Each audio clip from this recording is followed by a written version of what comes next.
All right, everybody, break out the O7s. It's time to go live on Twitch. My name is Captain Richard, and this is Twitch. Hello. We're live at twitch.tv/Captain Richard. Hello. Yeah, 80,085, right. It means nothing else. Just that. Just a number. All right, so, Stupid horse penis. oh, that's a thing. Hello. Hey, Cal. Welcome, Draganus. Thank you, Rars, for that. Red Brogue. Hello, Darrow. Yo, indeed. All right, today's Friday. Some people say Fry-yay. But otherwise, it's Friday here. It's no longer pre-Friday. It's no longer post-Friday, technically. It's now pre-Friday. Up in my folks took the new truck for a spin. She eats. Yeah, probably eats a lot of gas. That's probably what they eat. Yeah. But, interesting. Okay, well, yeah, maybe you can check in your blazer while you're there. Thank Crunchy, it's Friday. Nom, nom, nom, nom. Speaking of Crunchy, I had some tortilla chips for lunch. Yum. Okay, well, I guess I don't know if there's anything else to cover other than the fact that we are going to be jumping back into Dune Awakening rather quickly. And, yeah, we're going to, once again, try to make some progress towards getting our carrier finished. It's taken a while, but that's because it's a very loot-hungry beast that we're building in our garage. Is it next Friday yet? No, it's the upcoming Friday is the next Friday. So, next Friday. Yeah, next Friday means literally the next Friday.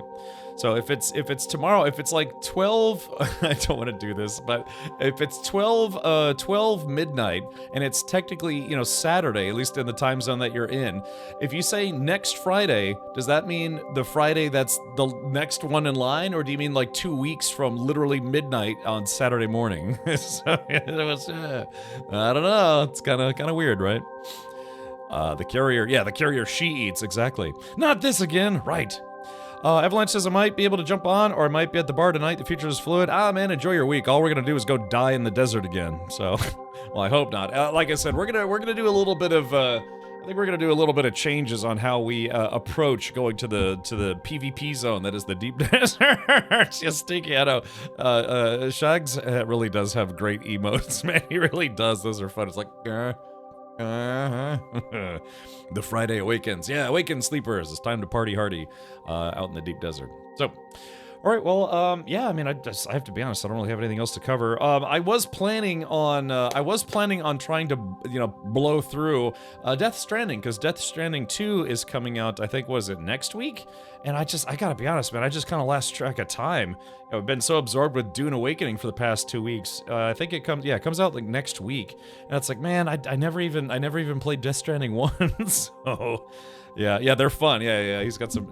I should ask him if he would be interested in making some, animated emotes for me. But of course, he's got his own art style, right? So if people saw them, they would just assume it's like, oh, those have got to be more of Shag's emotes. Maybe I don't know. Maybe he can do it different styles. I'll have to ask. I've actually had for a long time an idea in the back of my head for him doing a T-shirt design for me. I really should reach out to him. 24 hours of Nürburgring is this weekend. When does that start? I guess U.S. time, as opposed to Deutschland time. They had the qualifiers earlier today.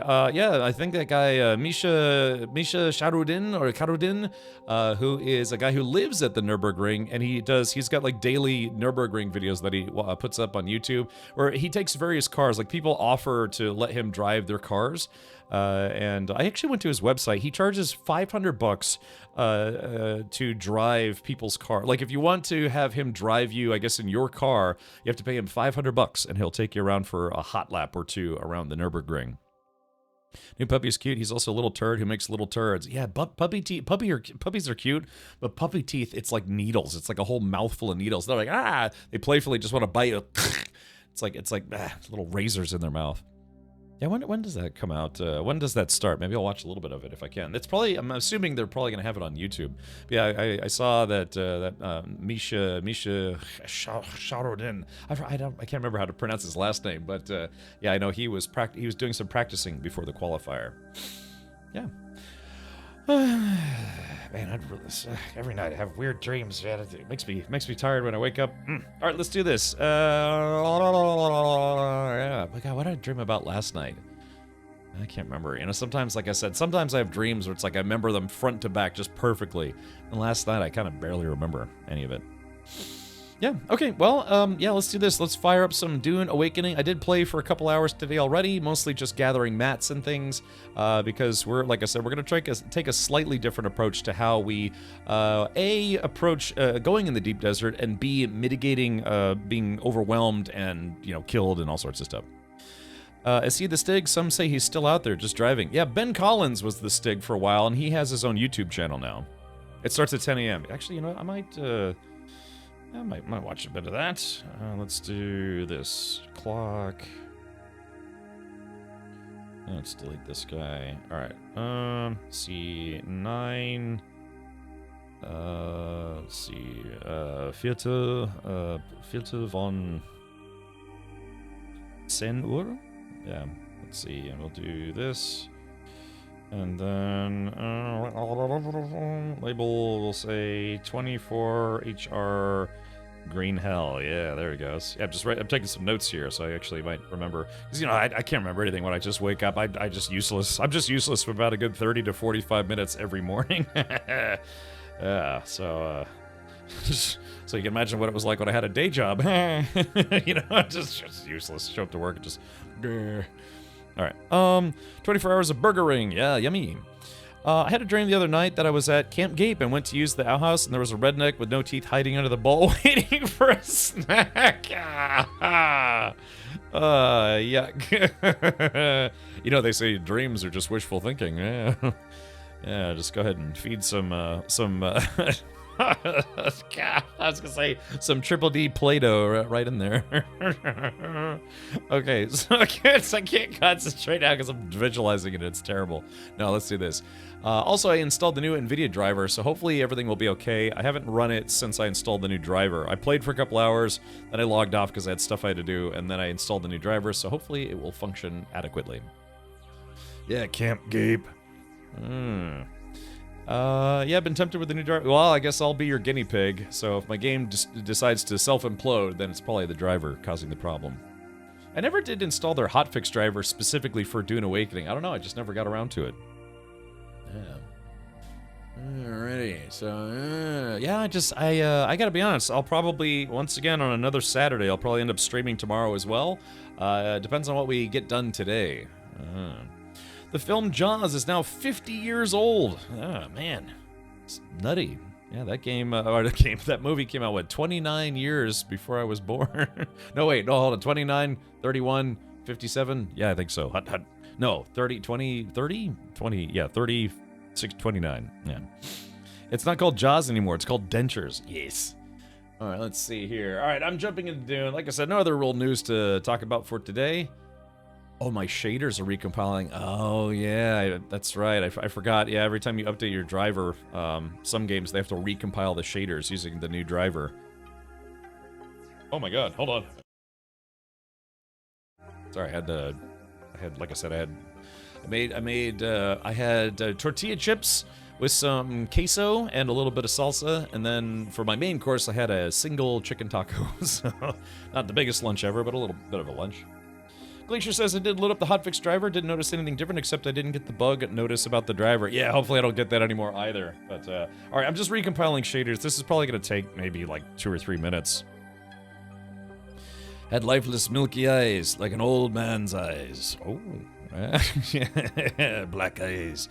Yeah, like a Quint's speech is probably, in Jaws, is probably one of my favorite speeches in any movie I've ever seen, because it's just, if you actually sit there and listen to it, it's like a bone-chilling tale, you know, the way he talks about it, just, ugh. Oh, can you hear that rumbling? Yeah, I was dropping some frames right when I started because there's a storm hitting, and it's gonna be a while. I had leftover Domino's. It was delicious. Did you eat all of the leftovers? I like how on the Domino's box it says how to have leftovers, and the answer is don't eat all the pizza. You know, just it's Zyphon says finish moving my base now to rebuild. Ah, well, enjoy your move. Yeah, moving sucks in both in real life and in video games. Yeah, it's just never fun. When the worm retires because it can't slide across the sand anymore, it becomes a sarlacc pit. Yeah, then it just waits for things to come by, and then I guess if it doesn't get anything for chow, it just kind of withers away. We're gonna need a bigger burrito. Yeah, yummy. Alrighty. Well, yeah, sorry, it's just, it's gonna take a hot second here for compiling the shaders.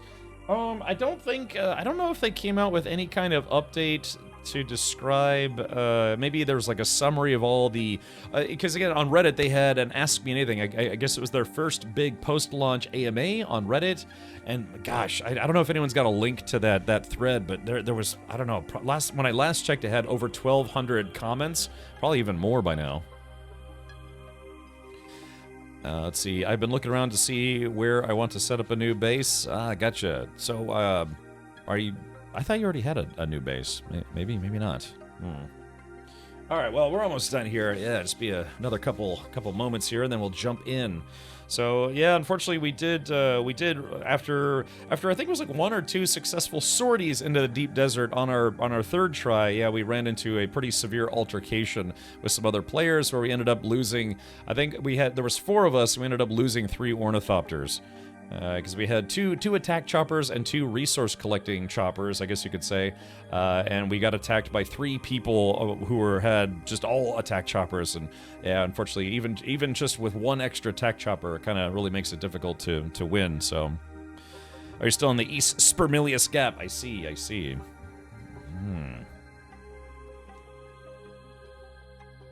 Oh, actually, let me make sure my audio.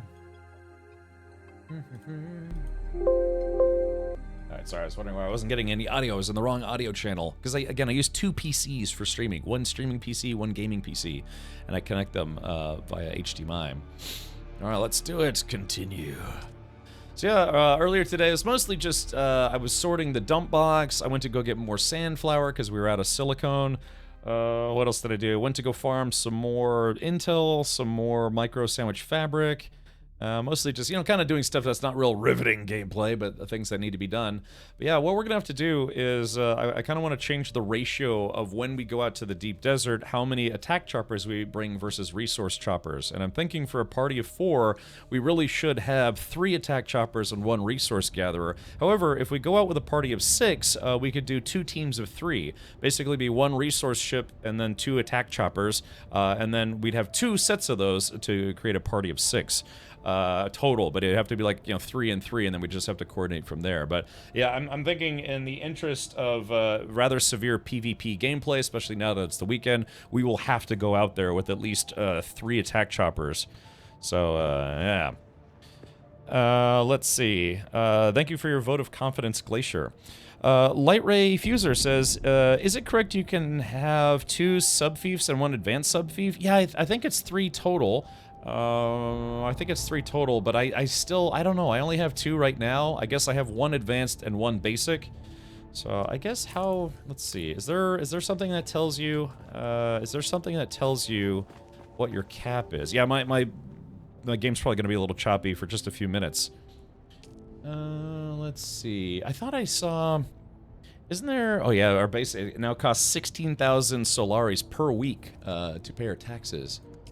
Let's see here. I'm trying to remember. I know there's a way to set. Or not set, but see how many sub-fief consoles you have. I just don't remember how to do that. I don't remember. Okay, yeah, I gotta get to the chopper. You can have 3 total, and all can be advanced. I got you, J Grind. I see. Yeah, where do you go to see what your base limit is? Hey, Grim, welcome. The Sandworm Commission is not pleased. Yeah, well, after getting unceremoniously fed to a sandworm due to a PvPer, doing so, yeah, like I said, we're gonna have to change our ratios.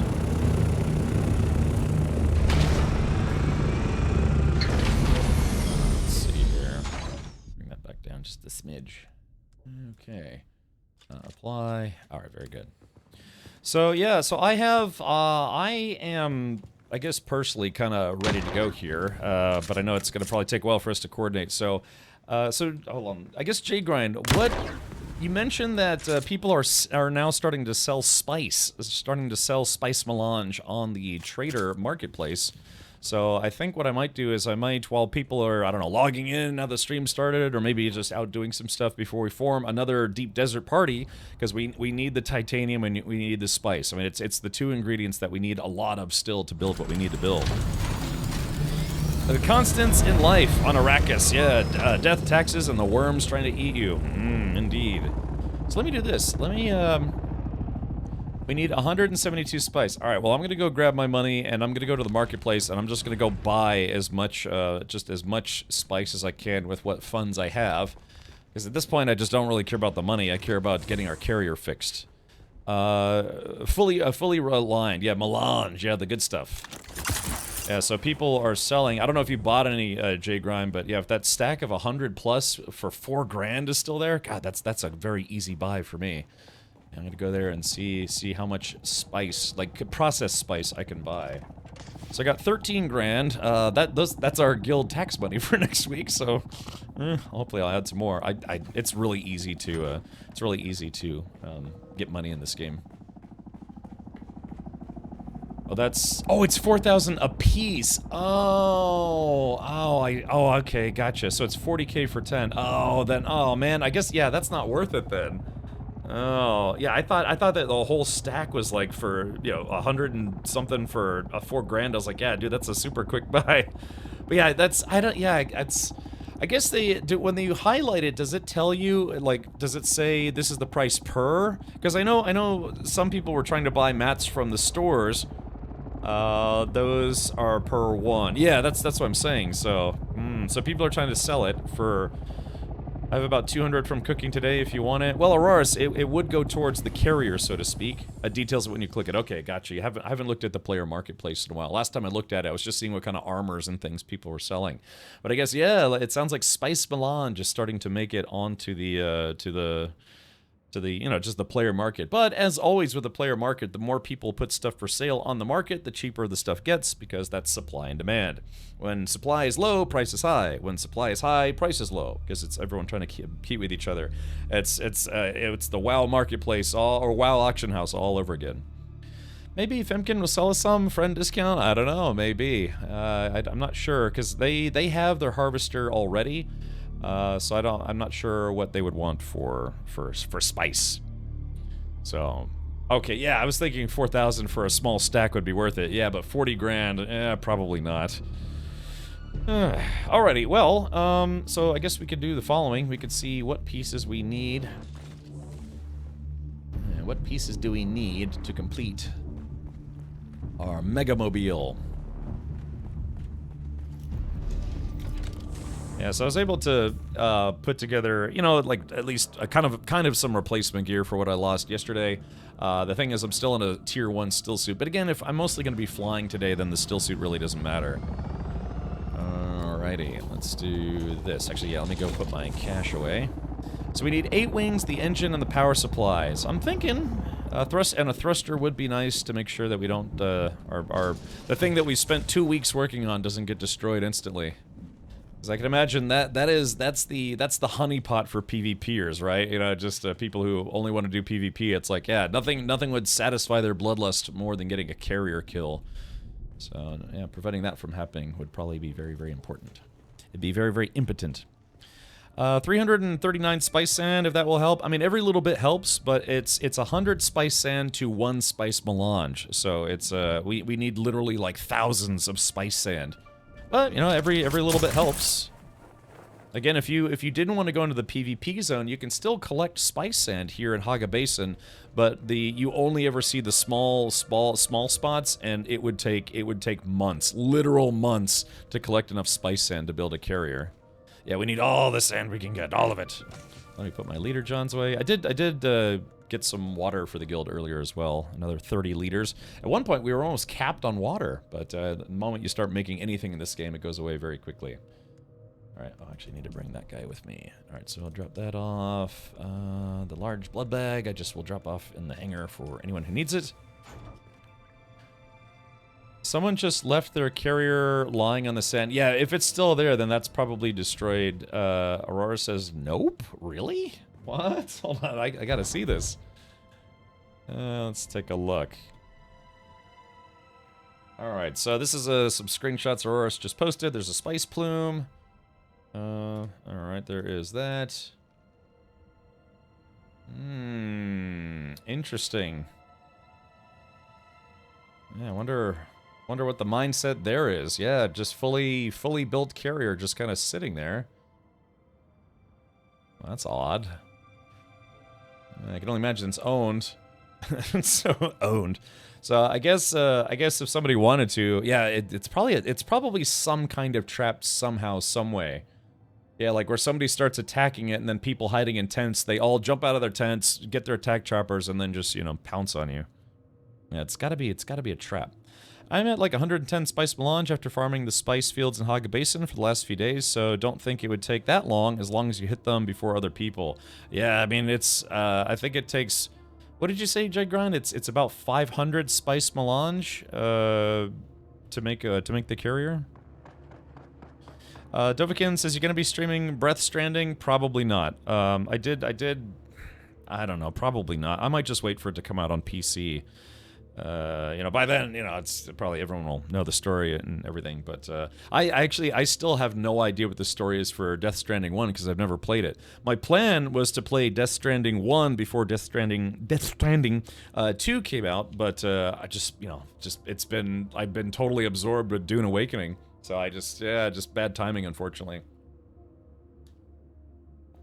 So yeah, odds are pretty good that I'll probably just, I'm probably just gonna keep playing Dune Awakening till, you know, we get the carrier, get the harvester, you know, whatever I have time, play through the story, and then I've got a whole backlog of games to stream. So, yeah, but it is, unfortunately, it's a PlayStation exclusive, and it'll probably be that way for at least a year. So, I don't know. I mean, I literally just bought a PS5 Pro. I did inquire within about getting a review copy of the game, but unfortunately, it's coming out, and well, I haven't. I'd really want to play the first. I don't want to have a repeat of Resident Evil 8 because I actually really liked Resident Evil 8, but people kept repeatedly asking me, "Have you played Resident Evil 7?" And I was like, "No." And they're like, it was insistent. A few people were, you know, just kind of casually insisting that I really should have played 7 before 8 because 8 was kind of like the continuation of the story.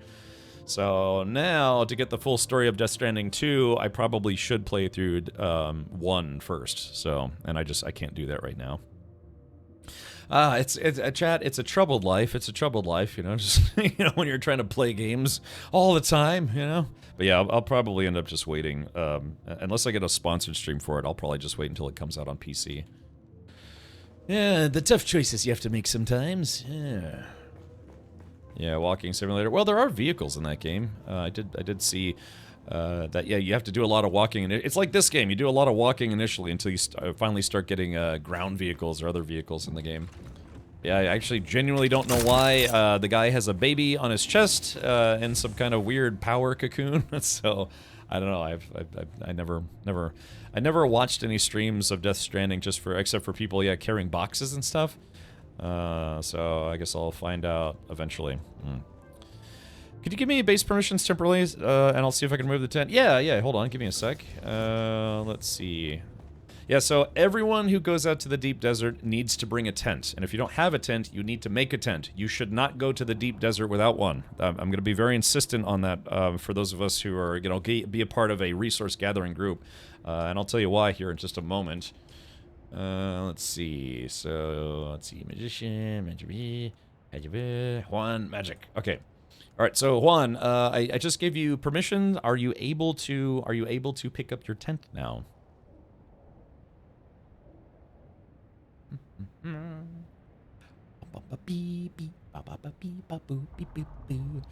Your resource gathering is getting pretty intense. It is. It is indeed. All right, let's do this. So I'll just go over there. That worked, I'm done? Oh, okay, all right, perfect. All right, yeah, like I said, I hate to restrict, you know, permissions and things for what is our guild base, but yeah, just to make sure that we don't have too many cooks in the kitchen, so to speak. If there's anything that might cause problems, it's too many cooks in the kitchen. Just look at the Star Wars sequels. You know? Definitely a clear case. All right, so the reason why I would like it if everybody brought a tent. Let's see, where is my ornithopter? Oh, where is my ornithopter? Maybe I need to spawn it.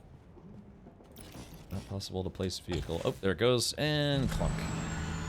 Because, again, as I found out the hard way, because someone forced me to find out the hard way, is that if you get shot down if the player doesn't kill you, you will just get eaten by the worm. You could try to stand still, but I think this game does cheat a little bit in that regard, and it just sends a worm to come eat you regardless if you're moving or not. Dovakin, I saw that. I'm kind of not really buying it though, but that's just me. That's just me. All right, let me do this.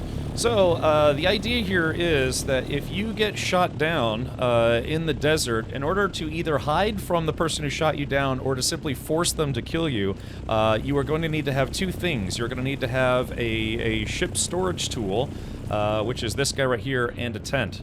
So I'm just going to do the following. This is me getting shot down. Landing. Immediately, what you do is you store your chopper, place a tent, get in it, and then just wait. Either wait for them to go away or wait for them to kill you, because when you're in the tent, apparently if you are in the tent, it will not summon the worm to your position. So what this does is it forces any person who has sadly got the upper hand on you and shot you down, one, it saves what's left of your ornithopter, and two, it makes sure that they can't just let you live long enough to watch you get eaten by a worm. So again, that's why I'm going to strongly insist that everyone who goes out to the deep desert as a group does this for that specific reason. It's going to be harder for people who are the resource gatherer pilots to do this, because obviously if you have cargo in your ornithopter, you can't store it quickly.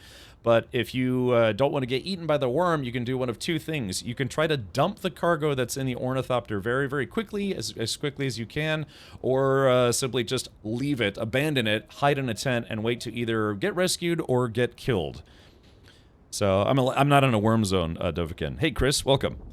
Hey, so we can use tents to gather spice? No, you can use it to gather water, though. So you have a health meter and a thirst meter. So you can see you can get a little bit of liquid. But again, the whole concept here is that it makes it to where PvPers can't force you into getting eaten by the worm. Because that only adds insult to injury. If one, if they've shot you down, and then two, they refuse to kill you because they know a worm will eat you, and then you lose everything. If you get PvP'd, you just respawn with all your gear, but if you get eaten by the worm, that's it. And that was a very tough lesson that I learned yesterday.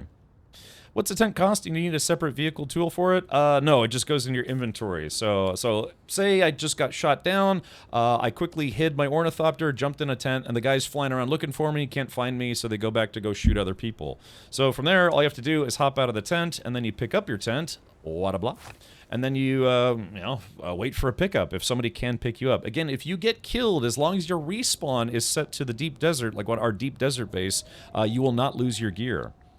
Yeah, land at spice, store chopper, hide in tent when the worm aggroes. Step 3. No. No, this is for PvP, Magic Wand. This is not for farming spice. No, yeah, because the worm doesn't care. It'll eat you in the tent. If it's coming to that location, there's a chance it could still eat you. But yeah, I'm just talking about this is a mitigation for players shooting you down, then leaving you to get eaten by the worm intentionally. Someone very specifically did that to me yesterday, and it's a way to make killing someone even worse for the person that gets killed. Because again, it's a pretty dishonorable thing to do. But they've already beaten you, but instead of killing you because they know that you'll respawn with all your gear, they just leave you to sit there to get eaten by a worm. But again, you won't get eaten by the worm if you have a tent. Boop. Oh, hold on, right there. All you have to do is just hide in it. Because it doesn't make any noise, it doesn't make any vibrations. It's just a tent sitting in the sand. But again, if the other player who's downed you, if they still see you in the tent, they know for a fact the worm won't come, so they will probably try to kill you.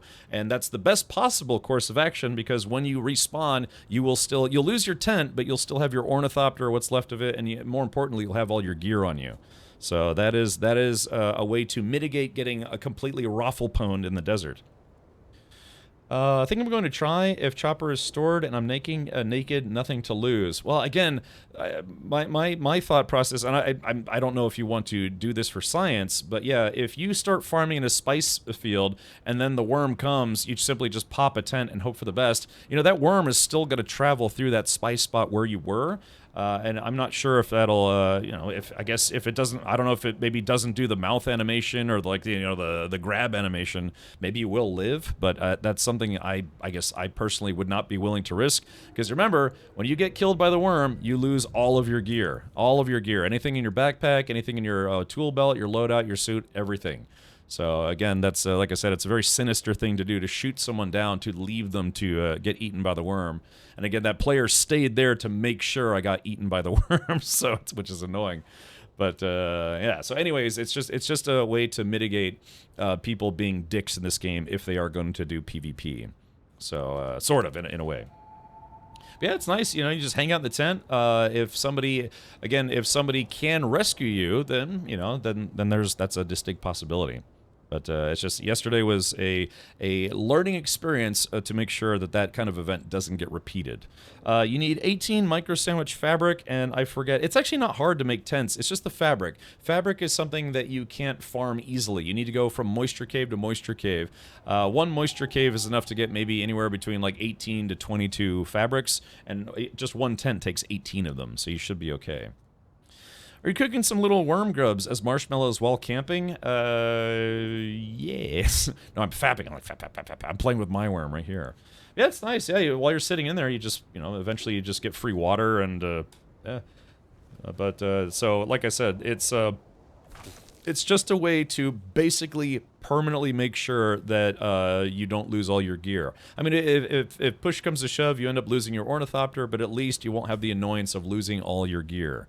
If you have gear on you. I mean, like Jay Grind said, you know, he brings nothing except just his ornithopter, I guess, and maybe some other stuff. But yeah, just yesterday I lost all my gear, so that was that's not a mistake I'm going to make again if I can help it.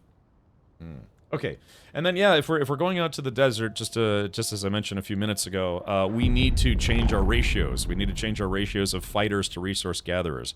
For a party of 4, it needs to be 3 fighters for 1 resource gatherer. If we're going to take 2 resource gatherers, we need at least, I would say, at least, you know, 4, and then break up into 2 parties of 3.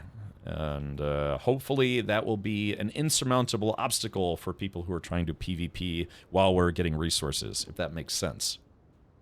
So, yeah. And if we want to exercise that plan, I would be more than willing to right now.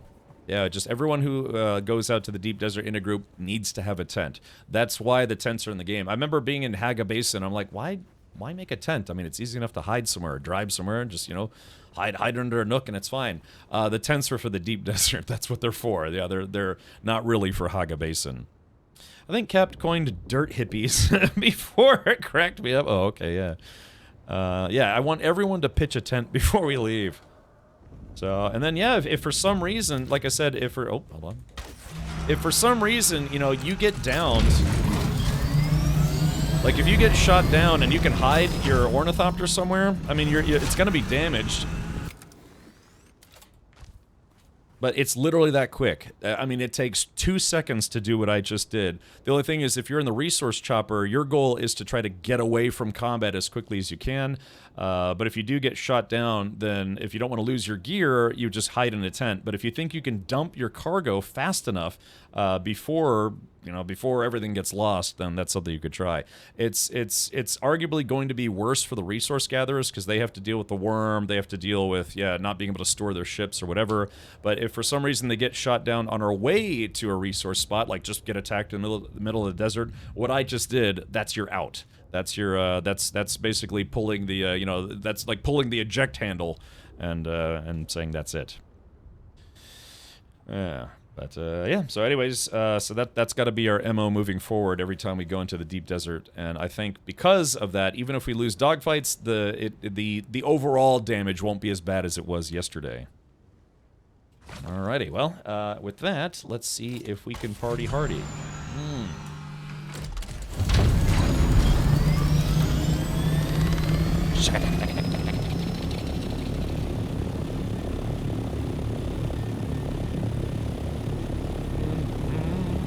Well, yeah, and I guess in the interest of time, yeah, if anybody wants to do a sortie right now, we could.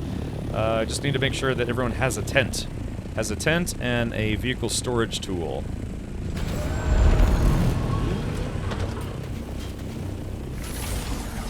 Alrighty. Okay, let's see. Oh, for some reason... Oh, man, I got that bug where I can't see in-game chat. I'll have to fix that. Let's see. Destroyed. Nope. Maybe crushed this up. There's a big fight at the new large spice blow. I think he is hiding. Oh, yeah. Yeah, I guess there's no storing a carrier. You'd think, it's kind of hard to hide that thing, right? It's just huge. It's massive. Hold on. Can somebody, let's see. Test. Test? Oh, okay. Maybe it's not messed up. Maybe I just wasn't paying attention. Okay. Alrighty, well, like, I guess, potentially, if everyone's heading towards a new large spice blow, we could try to stay away from that. So, Auroras, if you could let us know what sector that's in, we could stay out of it. So you can't hide a carry-all in your prison wallet. Not like a regular ornithopter, no. Okay, sorry, I thought maybe I got that chat bug. Anyone up for going into the DD for more mats today? Boink. Yeah, so like I said, we're gonna have just a... This time, like I said, I really do feel that we should, if we're only going as a party of 4, it should be 3 combat choppers for 1 resource chopper. And then we'd have to increase our party size to 6 if we want to bring 2 resources. Or 2 resource choppers, I guess you could say. I guess I'm trying to get my butt kicked out in the desert. I mean, it's only happened twice, but, you know, both times it was just really shitty how they did it. You know, one thing is just to, like, get shot down and they kill you and that's that. It's like, okay, you know, that's just, need to get better at dogfighting. But both times it was just, like, sneak attacks and then people being shitty about it. So... do you think folks stream sniped you? Perhaps put a delay on? No, I don't think it was stream sniping, Wino. If it ever, I'm going to be blunt here, if it ever gets to the point that we find out it was stream sniping, I'm simply just not going to go to the deep desert anymore. I would rather just have other people do the deep desert runs, and I'll stay in Haga Basin. So if stream snipers want to watch my channel to just wait for me to go in the deep desert, it'll stop at that point. Yeah, I just won't put up with it. I mean, it's not that I won't put up with it, it's that I'm not willing to risk other people in the group dying and losing gear just so I could stream deep desert gameplay. If that was the case, I would just go by myself, but even then, I've still got like 50 hours of story to do, so yeah, I would just say, it's like, well, it's been fun, you know, I will not put other people at risk just to stream deep desert gameplay as a guild. So yeah, so that's that. Of course, again, it would have to be pretty definitive proof, like some shitlord decided, you know, to like stream snipe and actually said in chat, it's like, hey, Captain Dum Dum, get sniped, bro. And then I'd be like, okay, well, you got me, and that's going to be the last time you see me in the deep desert as a streamer. I mean, I would go to the deep desert, not streaming, sure, but yeah, just on stream, no, that'll be a wrap. Okay, let's see. Alrighty. Well, it looks like it's just J-Grind and myself so far, which is, you know, obviously not enough people, so I guess for the time being we could try to farm some mats to make people tents for whenever we do have people who actually want to go out to the deep desert. Let's see. Let's take a look here. Oh, is our base out of power? Well, let's see if there's somebody just turned this off. Oh, it's been disabled. Okay. Oh, yeah, because we're kind of hitting our limit here. Alright, so, yeah, to make a tent, it's called a still tent. It takes steel, so I guess we're gonna have to make some more steel, and then silicone. I actually went out and got all these, I made all these silicone blocks, so we're good to go there. Yeah, we're gonna need a lot of micro sandwich fabric, and not even for, you know, replacement still suits or anything. It's literally to make these tents. Because this is something that Henkin also espoused. He's like, look, man, if you go into the deep desert, bring a tent. It's basically mandatory for PvP gameplay now. So it's and I fully believe it too because of what happened yesterday. So yeah, so I guess I'll just go out. There was a really good cave spot where I think I got 21 or 22. Yeah, this spot right here, Shadrath's Tomb. There was actually surprisingly large amount of microfiber or micro sandwich fabric. I wish they'd call it just microfabric. Let's see. The tent tactic is smart. Yeah, it just makes sure that they can't force you to lose all your gear. Again, like I said, that's something you don't even consider until it happens to you, right? Or unless you hear about it happening to someone else. Happened to me. So from my experience, you can learn from it and say, it's like, okay, to make sure that if I'm getting PvP'd, and I don't win, because I don't expect to lose every single time, but if you do lose, that's a way to force a player to kill you, because they know if they leave and you're in a tent that you won't get eaten by the worm, probably, as long as you stay in that tent until somebody can rescue you. Yeah, noted. Yeah, exactly. Yeah. What is that? What's that stupid Tenchi alert that people keep playing? It's like, it appears to be a skill issue. Just don't die. Yeah, exactly. So yeah, let my raffle poning be your education to make sure that never happens to you. Because goddamn, does that suck? It's getting like double pwned, so to speak. Okay. Well, yeah, I'm gonna go to Shadarath's tomb, see if I can farm that guy again. Also, yeah, I did go to, where did I go? I went back to Misa Terrell. Actually, Glacier let me know that there is actually a hidden body up at the top of the tower, and you can farm that for some mats, and then simply drop down and sneak around and get more, diamondine dust, carbon fiber scraps, or whatever it is, and then just, you only have to fight one room to get the big chest at the end. So yeah, it's actually arguably kind of a faster way to do the snake cult or worm cult. Yeah, Misa Terrell. There's a pretty quick way to farm that place. Okay, well, all right. Well, I'm off then, and let's see here. Snack cakes, yes please. Yum. Let's see. Good luck on the sortie. One day I'll join y'all. All right, fair enough. Yeah, because all you need is, you either need an ornithopter with storage pods or an ornithopter with rocket pods. The problem with the rocket pods is it actually costs spice melange to make those rocket pods. So if you want to make one of those, here, let's take a look here. I think it's in the vehicle fabricator. Let's see, ornithopters. Yeah, launcher kit. So yeah, we have exactly 10 spice melange, or 12 at the moment, and we're gonna need, again, every time we have to rebuild a rocket pod, it takes away from the carrier that we're building, right? So we're trying to do this sparingly, and that's another reason why I'm hoping that people who get shot down, if you have a rocket pod set up, store your vehicle as quickly as you can, and then hope that your rocket pods weren't damaged. No, melange tipped warheads, dude. It is really hard to do PvP in those choppers, man, because it's the rocket system. It's like flying a Vietnam era Huey. You have these rocket pods, but you have to be above your enemies so you can dive at them and start shooting them with rockets. Because the moment you straighten out, you can't hit them. Anytime you're backing up, you can't hit them. Even if you're leveling up, you can't hit them. You have to be in a diving position to really get a lot of good hits on somebody. So you can, if you get the rocket launcher, I recommend practicing by doing strafing runs or attack runs on some of the, like the Sandfly camps or the Kirab camps, because it is genuinely difficult to fight with those rockets. I'm guessing they did it on purpose. I'm hoping we get machine guns at some point. Like, they only do 1/10 of the damage, but you can sit there like, do like strafing runs. It'd be kind of fun. Okay, so yeah, we are gonna need a lot more duraluminum. I actually still don't know how to make duraluminum. People keep telling me, and I keep forgetting.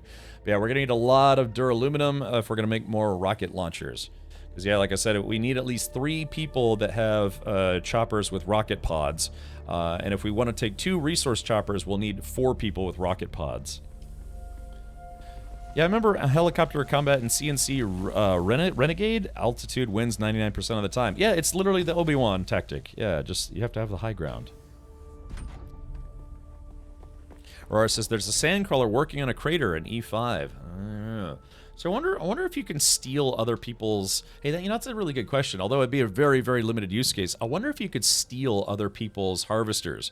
Like, if you can somehow kill the driver, you could go in and pick up their carrier and bring it back to your base, or their harvester, and then take all the stuff out. Jacobus, no, we had a couple good sorties yesterday for gathering resources, and then, yeah, our third run ended in pretty much absolute catastrophe. So, no, we're still working on it. So J-Grind, yeah, the concept here is we need at least, it needs to be three, if we're only going out as a party of 4, I'm firmly going to recommend that we do 3 attack choppers and only 1 resource gatherer. So that's, and if we want to do 2 resource gatherers, we need a party of 6. So that way we can have 4 attack choppers and then two resource gatherers, and then we'd go break up into 2 parties of 3 each, and then we'd all try to go as a group. So, he's asking about how many people to create. Sorry, I thought he was asking about what I was contemplating as far as attack squadrons and the like. Okay. Alrighty. Well, yep, I'm gonna go get some more micro sandwich because I'm hungry and I like sandwiches.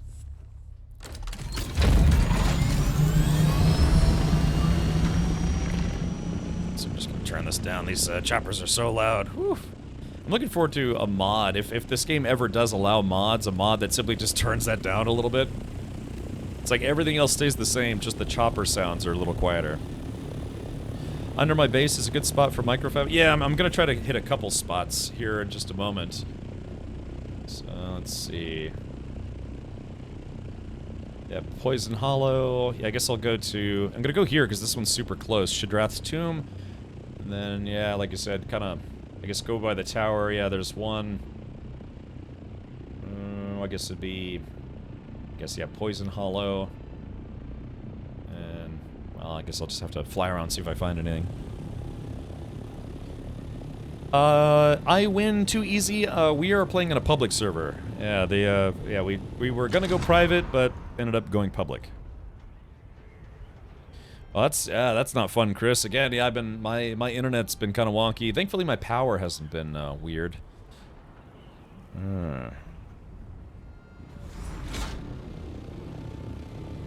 Let's see, the camp and cave in front of the Helios Gate. Okay, roger.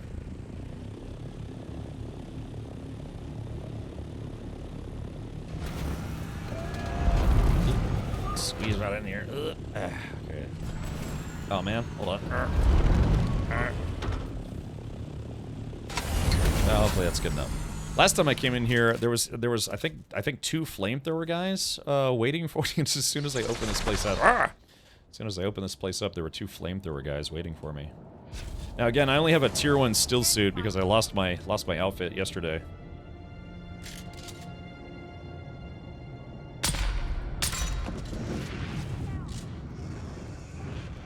There we go, smile. There we go, that guy's dead. Say hello to my little friend. Oh!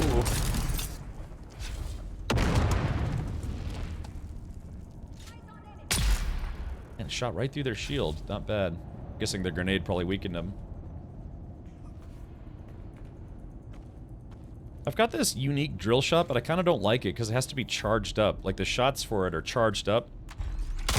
Yeah, so it has to take like about maybe a half a second to charge up before it fires. I've never liked charge up weapons in video games. That's just me though. So it hits pretty hard, but yeah, it's a charge up gun and I don't like it. Okay, let's take a look. It's in a book, Shooting Rainbows. Snow playing games, the horror.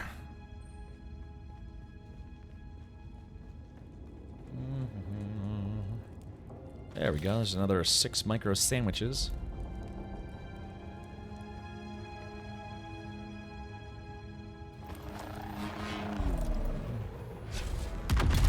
That just never gets old. Just literally throwing a missile at someone and they die. Reveal yourself.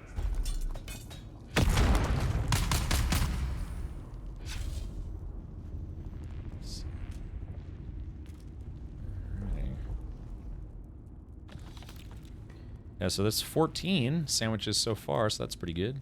Delicious sandwiches. Alrighty. Yeah, so there we go. So just from just this going to this cave once, I was able to get 25 microfabrics. That's pretty good. That's actually not bad. So if you need micro fabric or micro sandwich fabric, just go literally due north of the guild base. It's called Shadrath's Tomb. Yeah, that instantly is enough to make a tent if you have all the other mats. No collision damage? No, this game doesn't have collision damage. And they just fixed it where you can no longer use vehicles to kill other players in the PvP zone because people were using it to basically just squish players over and over again. What about instead of needing so many ornithopters, you have folks carry rocket launchers or raid around the harvester? We could, why no? But I I think, God, I guess we have to have the recipe for the handheld rocket launcher. I mean, I would have loved to have brought one yesterday, but I'm assuming, based on that weapon, like how late in the game it is, it probably also requires spice to make, and yeah, it would be... I don't know. I guess we'd have to see how much spice it costs, because then we would be setting ourselves back spice-wise to just get more weapons to hopefully do more damage. I guess you could say. Yeah, the rocket. I'm pretty sure the rocket pods, it costs, what is it, like 10 spice? And then I can imagine the handheld ones cost as well. Yeah, how do you get that rocket launcher anyways? Is it one of the like you know, Landsred recipes that you get from winning the Landsred? Here, let's go to combat. Or is it in the list here? 'Cause yeah, you can get the heavy machine gun. Oh, there it is. Oh yeah, that's it right there. The Regis missile launcher. Let's research this guy. Okay, so let's see. Oh, yeah, so right there, yeah, it takes 30 spice melange. So if we, we only need like 130, I think, to finish the carrier. So just for 4 people, 4 people having missile launchers, you're talking 120 spice melange. Yeah, so that's brutal, man. It's like, why does a rocket launcher need spice melange? And the answer is because video game. Yeah, it's just part of the grind of getting these weapons. I'm guessing they do that to make it expensive to make and expensive to lose, so that way people don't just constantly spam them all the time. Yeah, so it requires quite a lot of stuff. It's for bribes, yes. But all right, well, I've got it unlocked. I do have it unlocked now, but yeah, I'm guessing, and probably it would be. Maybe after we make the carrier and make the harvester, and maybe if we can do like one successful harvesting run, because a lot of this stuff, all of this end game, you know, armor, weapons, tools, whatever, it all requires spice. So it's like, yeah, why does a Gatling gun require spice? Because it's doing the video games. I don't know. Devs, that's part of the grind of the game. But so yeah, this is all stuff I guess you wouldn't want to try to make until, I don't know. Maybe, depends, but yeah. Once we can start farming like tens of thousands of spice sand in one go, and then start refining that, then yeah, we'll have a lot of spice melange to start building this stuff. Which, at that point, we may not need anymore, because then that's pretty much the end of the game. That's the end of that game circle. No, I don't know, it's just, it's a goal to shoot for. Alright, let me hop out of here.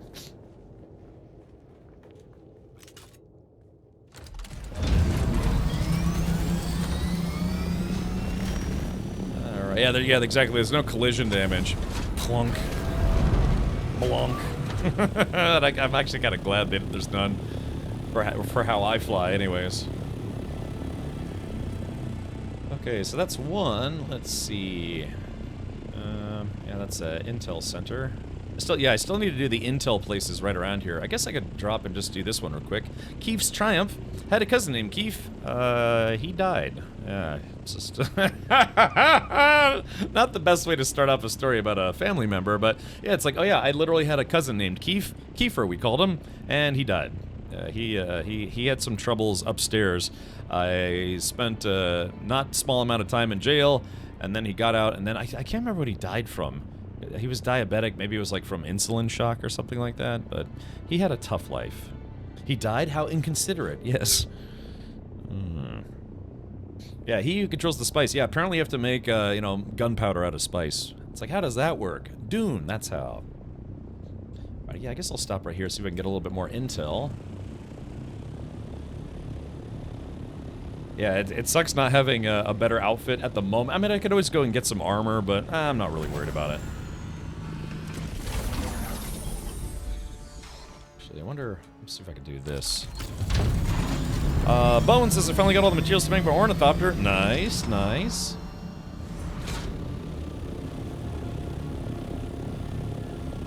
Alright, so there's a dude right in there. Hold on, wait for it. Damn it. There we go, got that guy. I could do a strafing run on this place first. Try to clear out some of the folks in it.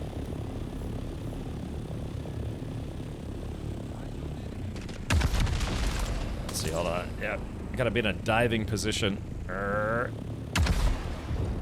yeah, it's so hard to aim down with these things. I should probably conserve my rockets. Yeah, conserve my rockets. Yeah, it's hard to aim down with these things because again, they're not like lock-on missiles. They're just dumbfire rockets. Yeah, Chris, I will probably be streaming tomorrow, which is I think that makes like 4 or 5 Saturdays in a row, which is okay.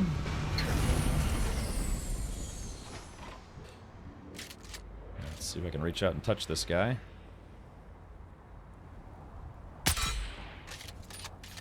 Just saying hello. Ooh, that guy healed himself. Hopefully my poison will kill him. Yeah, maybe not.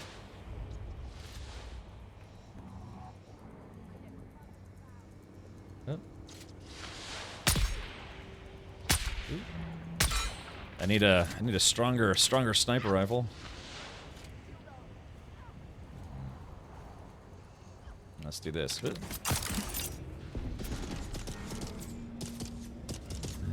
Because I'm kind of low on armor at the moment, I'm going to try to go from rooftop to rooftop. All these people, this is like the tier 3 zone, I guess you could say. So you kind of need to have, and, oh, there they go. Yeah, they died from my poison. Perfect. There's another guy way out there. Shit. There we go, that guy's dead.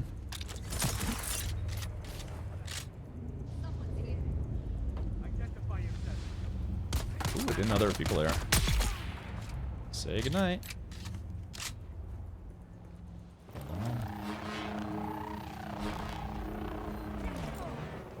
Oh, I missed.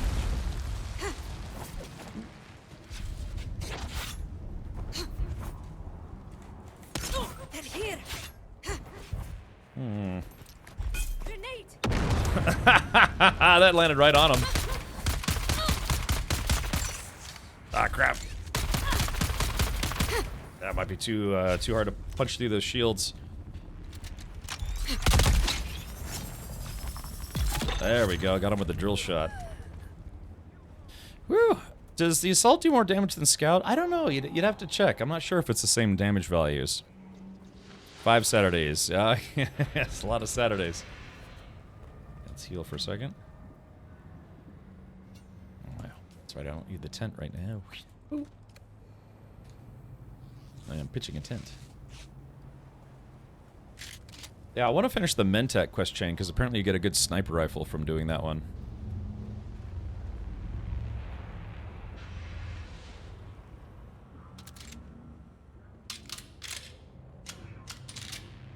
Attention, Spice Team Zero. You're all cute. Oh, hopefully that's the next statement.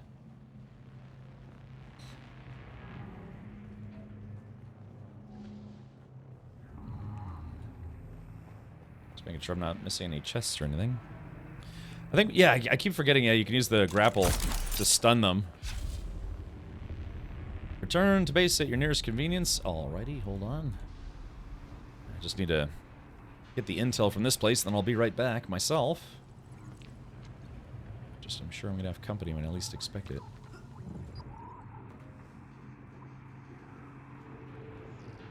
Monumental breakthrough has occurred. Oh, wait a minute. That sounds like good news. That sounds like very good news. Oh, man. Damn, it's locked behind a door, so I gotta find the armband real quick. Yeah. The monumental. Do some corner peeking. Yeah, it's... Some players don't like games where it's third person, because you can do corner peeking like that. You can see if there's anyone... So say you come up to a door like this, you go here, but then you just turn your camera and you can see around the corner to see if anyone's waiting for you. Oh, there's the identification band. Yoink. Let's try to see if there's anything else here. I guess we're good. Oh. Oh. Let me get a bandage. And voila, I am in. I have a timeshare opportunity waiting for you all. Yes. Here we go. There's the big chest. Ooh, got a Dew Reaper. Some other goodies. But the big thing is this guy right here. Bam. Plus 20 intel. Woohoo. Alright, that place is now done. Actually, I forgot this. Yoink. Alright, time to skedoodle, and then we'll go back to the guild base. And we're gonna see J-Grind getting fully nude. At least I think that's what the good news is. Let's see, where is my chopper? There it be. Wahoo! So what, man? Shigawire Claw plus the full suspensor belt makes traversing in this game a lot easier. You know what else is great news? New BMW cars will have automatic turn signal activation, and everyone else on the road clap. Yeah, exactly. That's like...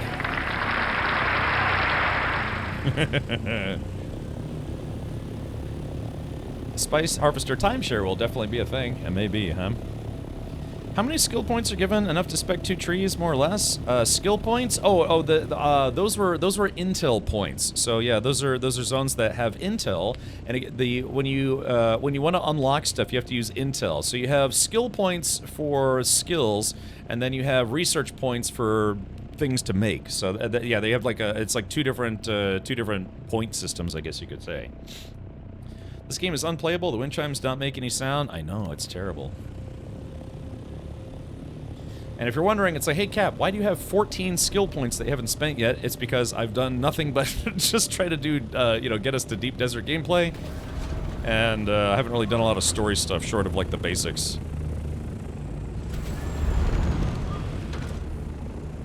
Alright. I was told there would be good news. So what it do? Alright. Uh-oh. Uh-oh, what's this? What's this? What is this? Are we done? Is this thing done? Is it good? Is this it? Kinda looks like it. Interact? Let's take a look. Ooh, okay, manage vehicle. Wait, hold on. What do we have here? Oh, we're missing a few wing modules, okay. Oh yeah, it looks like we're missing a few wings, but yeah, it's getting there. Oh, wait a minute. Hold on. Wait, is that it? Is it done? You research everything, you're limited on skills. I have full mentat and all the passives from the other trees. Very nice. Well, you're wrong, no good news. No, that's very good news. If I didn't know any better, it looks like our carrier is done. Yay! Alright, hold on. Let's see. This thing, we need fuel. Or it looks like it's got a little bit of fuel. Let me see if I can put fuel in it. Dude, this thing needs a lot of fuel. Woo, baby. Alright. Well, does anyone want to hop on for like our first time flying a carrier? Yay! Yeah, hey, we should try to do that. Well, Jigron, do you want to fly this thing? I mean, you kind of worked the most on it. Maybe you could have the, you can do the maiden voyage, as it's called. Other question is, I wonder, oh man. I almost died to a worm today in Haga Basin because the game was rubber banding super bad like that. I was just mining some flower sand, the worm, the worm thing, and my helicopter kept going doing, doing, doing, doing, doing. The worm wasn't rubber banding, but I was.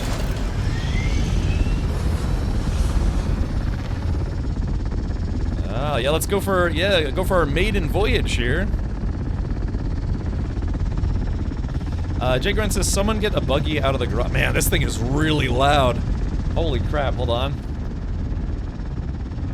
Dude, I have my volume turned down to 30 and it's still super loud. Alright, let's do this 15.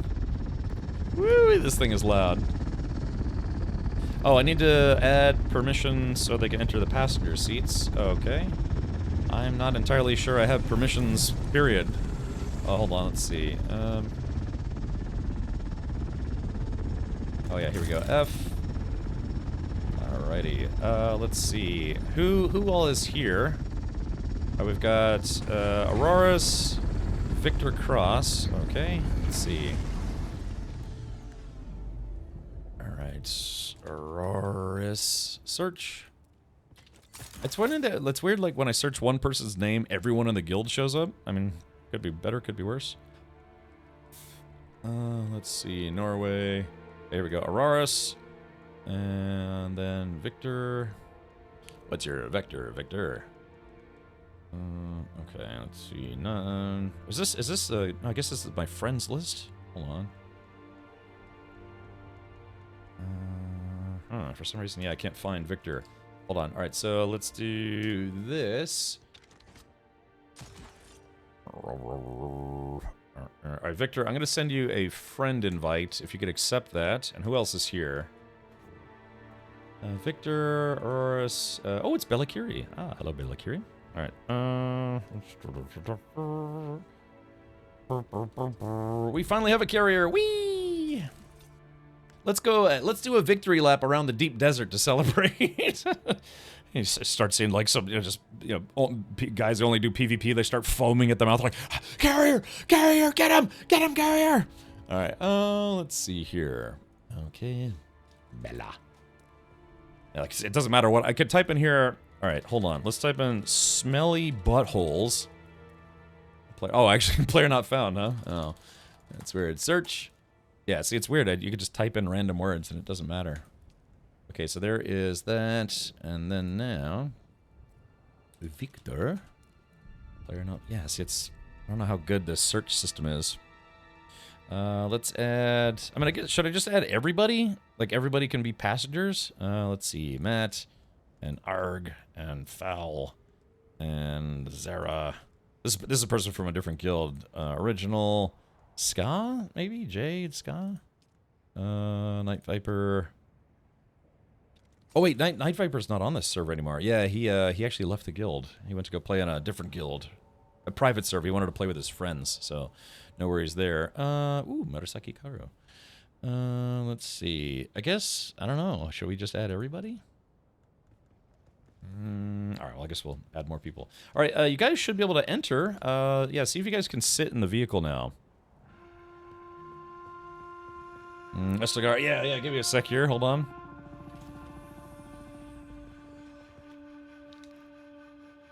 All right, customize this bad boy. All right, let's take a look. This might take a while to customize. Hold on, let's see. We go here, Blanc. All right, what color are we doing? Let's see. Customize swatches. Okay, here we go. So here is. Let's see, Blue Dasher. Okay, so that's Blue Dasher. Kind of a blue color. Let's try Sandy Wiener time. Okay, so that's kind of a, Arrakis colors. Yeah. Have you? Yeah, you guys got to pick a seat, not just like try to, because somebody's already sitting in the pilot seat. I think only owners and co-owners can sit in the pilot seat. Then we'll try this one. Okay, so that's even darker blue. Yeah, so that's very blue. Mala. Then my favorite, Sunset Dye. Yeah, Sunset Guy. Oh yeah, there's that. Yeah, I guess you have to customize all the big chunks on this thing. Alright, there we go. There's that. Takes a couple seconds.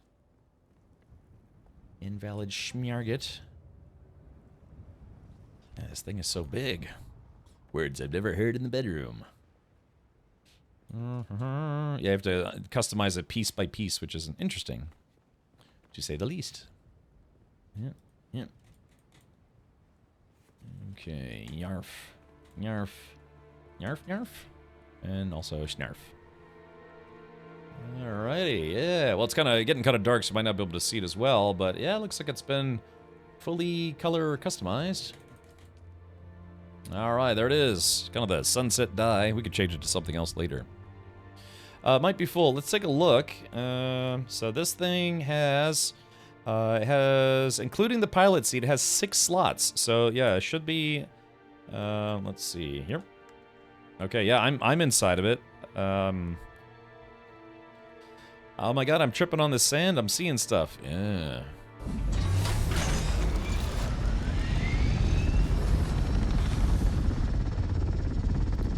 Oh, if you hold when customizing, it does all the parts? Oh, really? Okay, gaming, I'll have to keep that in mind. Oh, it's... Okay, alright, let's do... Alright, hold on. Yeah, Jay Grant, give me just a sec. Let's see. Guild. Let's see, where's Victor? Alright, edit permissions. Oh, yeah, here we go. Carrier ornithopter. There we go. Now you should have permission to take a ride. How many hours do you need to play to get that contraption? Dullest button, I'm at 110 hours. And I didn't make this by myself. This was a group effort. So if it took, let's just say about maybe 10, 12 players contributed toward this carrier, I had to play for 110 hours as part of a group to be able to get this. So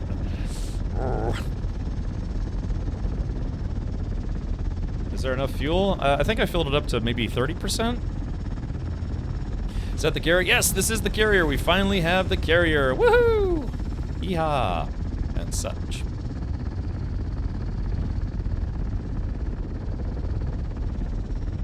Alrighty, yeah, there it is. The maiden voyage.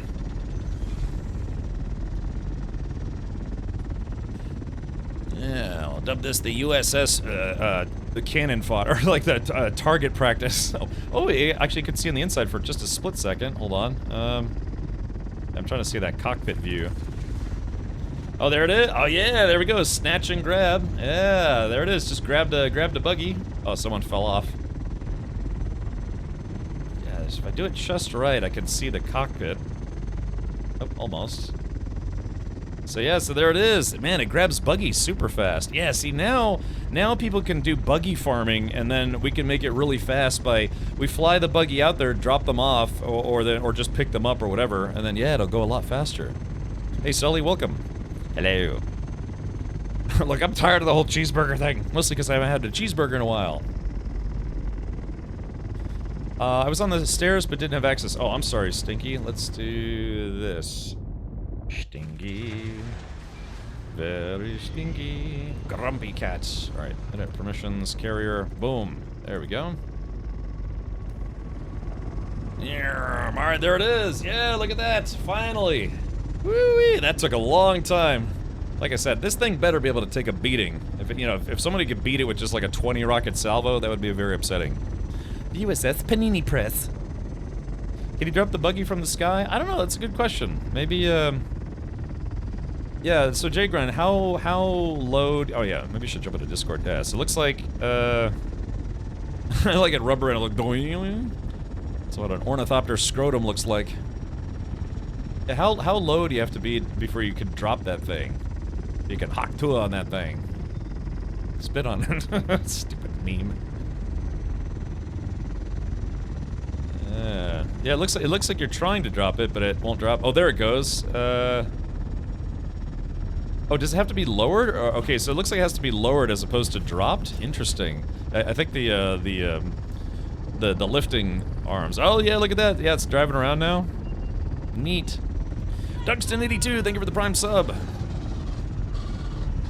Yoink. Yeah, and there you go. Just yoink it out of harm's way. Dude, yeah, we should probably practice this a few times. Like when we get the harvester, just bring the harvester to a safe zone, and then you practice dropping it off and picking it up, because it really needs to be like, yeah, I'll pick up and then, get out of that worm's way. All right, now we can officially feed people to the worm. I like the doing, doing. Yeah, okay, so it has to be lowered and it has to be raised. It can't just be dropped and then grabbed real quick. So that's a little, we'll have to factor in that time. Yeah, we'll have to factor in that time. Yeah, wait, that's a good question. Can somebody just like, can mine stuff? Just be silly. Duxton, thank you for gifting a sub to, I'm VDOT. Yeah, if you gift another sub, you'll get the Atreides outfit, which is, looks kind of nice. Yeah, you can see Jgrind, you can see him in the cockpit. Interesting that the,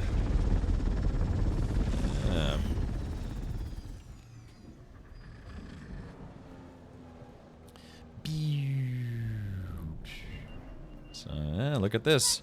Alright, thank you. Ooh, Wing Commander got a sub. Wing Commander series was a pretty good series.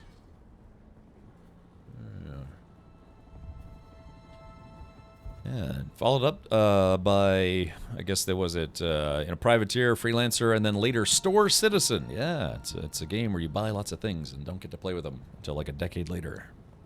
It's a good deal, I tell you.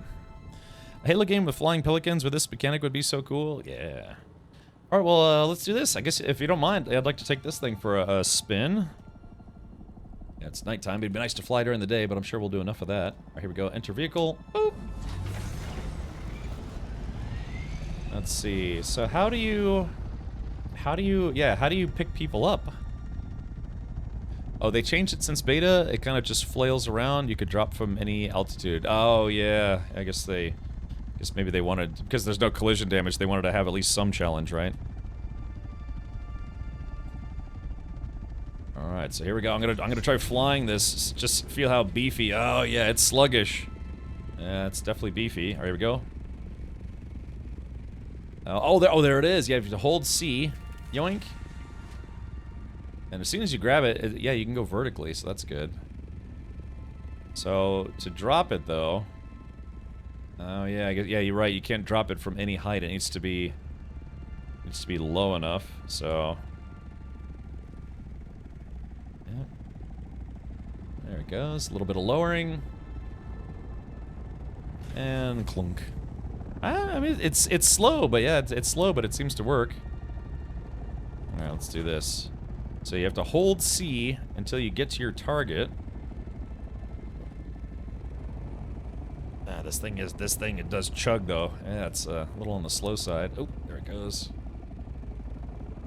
Ready. Oh, yeah, that's a little bit of finger gymnastics, isn't it? Hold on. Gotcha. Well, I mean, yeah, I guess if you gotta get that thing out of there in a hurry. I like it, though. It's kind of fun. Also, you can't vulture with a vehicle, and beta, it would automatically drop whatever you were carrying. Oh, really? Oh, I see. So, yeah, so we have to slow boat it. Freiburg, willkommen. Hello. It's fun, it's fun. We literally just built the carrier. This is the biggest ornithopter in the game. yeah, Bella carrier, just a smidge.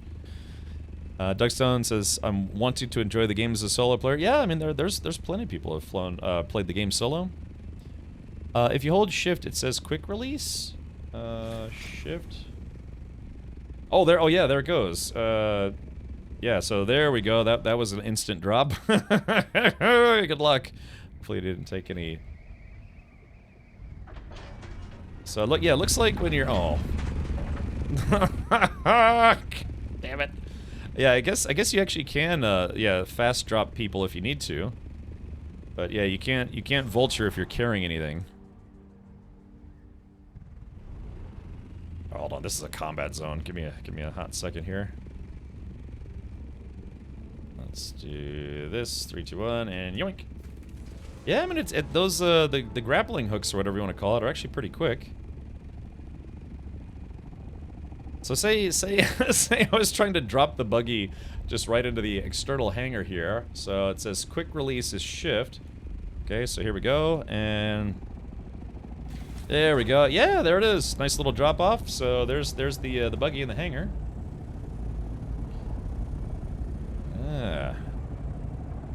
That seems to work okay. You know what I would consider doing though? I've got a stream deck, and since it's C to actually, you know, pick up and drop off stuff, I've got a foot pedal. What I would do is I would just, instead of taking my fingers off a WASD or trying to use my thumb, I would just get a foot pedal. All right, let's. I guess we'll drop off this buggy here. Didn't take Captain long to rack it. Yeah, exactly. My insufferable flying abilities. So, but yeah, I guess it's otherwise. It's yeah, you gotta. It's a slow drop as opposed to just a quick release. There we go. All right. Well, yeah, we did it. Mission accomplished. So now we just have to work on the harvester. We're like 70% of the way there, I think, because I think the carrier costs more mats than the harvester does. The other question is, can we park both the harvester and this guy in the same hangar? So let's try something. Let's back this guy up. Yeah, that should be plenty of room. Man, if we had two of these, we might actually be able to fit two of them in here. Yeah, that's plenty of room to be able to stick the harvester right there. Want to pick up an ornithopter? Yeah, I guess we could. Does anyone else want to try flying it right now? I dinged the paint. It'll buff out. Yeah, because I guess you could pick up other ornithopters with this, which is interesting.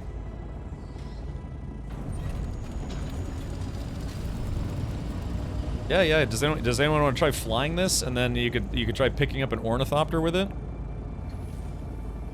Actually, I'd kind of, yeah. Let's do this. Let me get my ornithopter, and I'll have you pick me up with the carrier.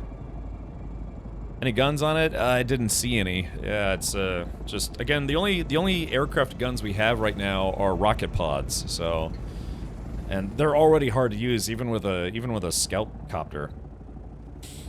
I can only fly by bunk. Yes. Okay, let's do this. I am going to take off. Take off, eh? Let's see.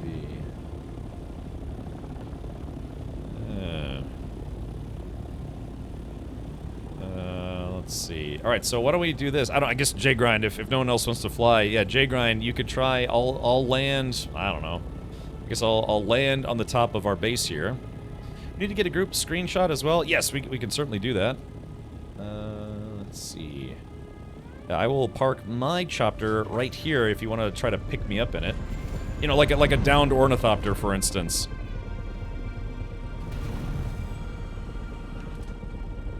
Because I wonder if you can pick me up while I'm still in the cockpit. It'd be nice if you could shut the vehicle off without getting out of it. Yeah, a couple turrets would be sweet. Yeah, like some machine gun turrets.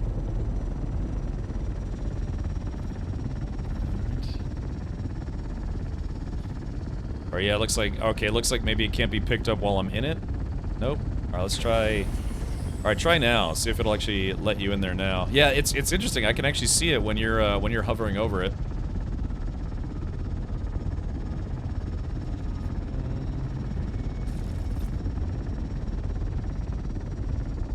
Let's see. So even if I'm not in it, it can't be picked up? Oh yeah, okay. Yeah, maybe they changed that from beta, huh? Yeah, I'm trying to, the only thing I can think of for picking up an ornithopter would be if it's damaged and couldn't fly anymore. But at that point, you could just disassemble it and put it in your pockets. All right, well, let's do. Why don't we do this? Yeah, let's take a look and see what the we're in the last stretch here. Let's see what it's going to take to build a harvester. Maybe it has to be nearly destroyed. Maybe. Oh, you have to have permissions. Okay, let's take a look. Give me just a moment. Let's see, manage vehicle permissions. Oh yeah, I haven't set any permissions for this guy yet. J Grindo. Search. And bring up everybody, despite the name that I put in. Okay, let's try this again. Yeah, I gave you ownership rights. Alright, here we go. I'm just gonna park on the roof. Lunk. Alright, now try it. Here it comes, here it comes. Oh, still red. Oh wait, there it goes. Oh, okay, it was red until I got out of it. So yeah, it looks like somebody can't be flying, which makes sense because right now there's no way to shut the ornithopter off while you're still in the cockpit, which is annoying to be honest. But yeah, there it is. Okay, so yeah, you actually can carry ornithopters. It just has to have permissions, and nobody can be in the cockpit. Yeah, Zamato. Yeah, we're just now learning that.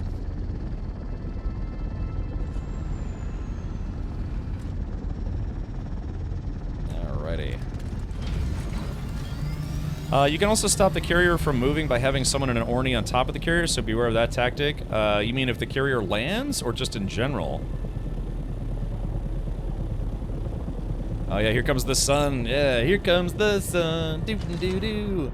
Yeah, let's take a look at this thing in the light, huh? Yeah, there we go. That thing looks like it shouldn't be able to fly. Also, I missed a wing, actually. Yeah. Alright, so what we're gonna do now is we're gonna fly it directly into a worm's mouth for laughs. No, that took, God, what, a week and a half to build? Like I said, that was with a dozen people contributing. There it is, yeah. Carrier in the sun. The Father, the Son, and the Holy Spice. Yeah, I forgot to color one of the wings. Oops. Yeah, you know, but content, right. Now let's see, what happens if I land on you? Bonk. Bonk. Uh-oh. Bonk. You'd think that carrier would be able to overpower me. Wait, yeah, can you lift me up?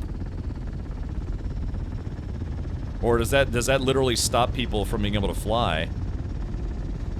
Yeah, it kinda pushes you out of the way a little bit.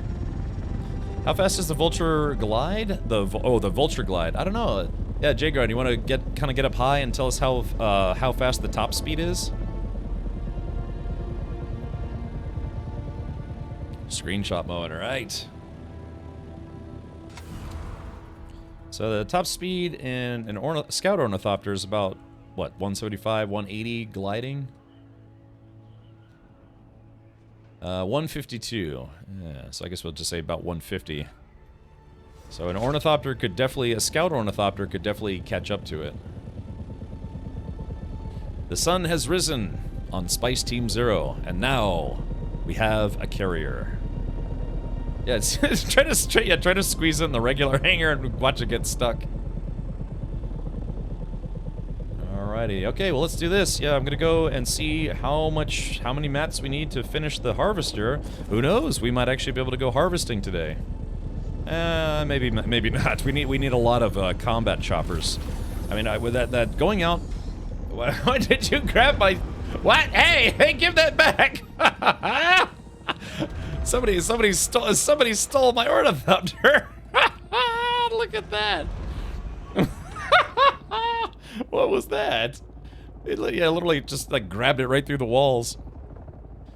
The cockpit is the male name for it. The boob ditch is when you're a female pilot. Oh.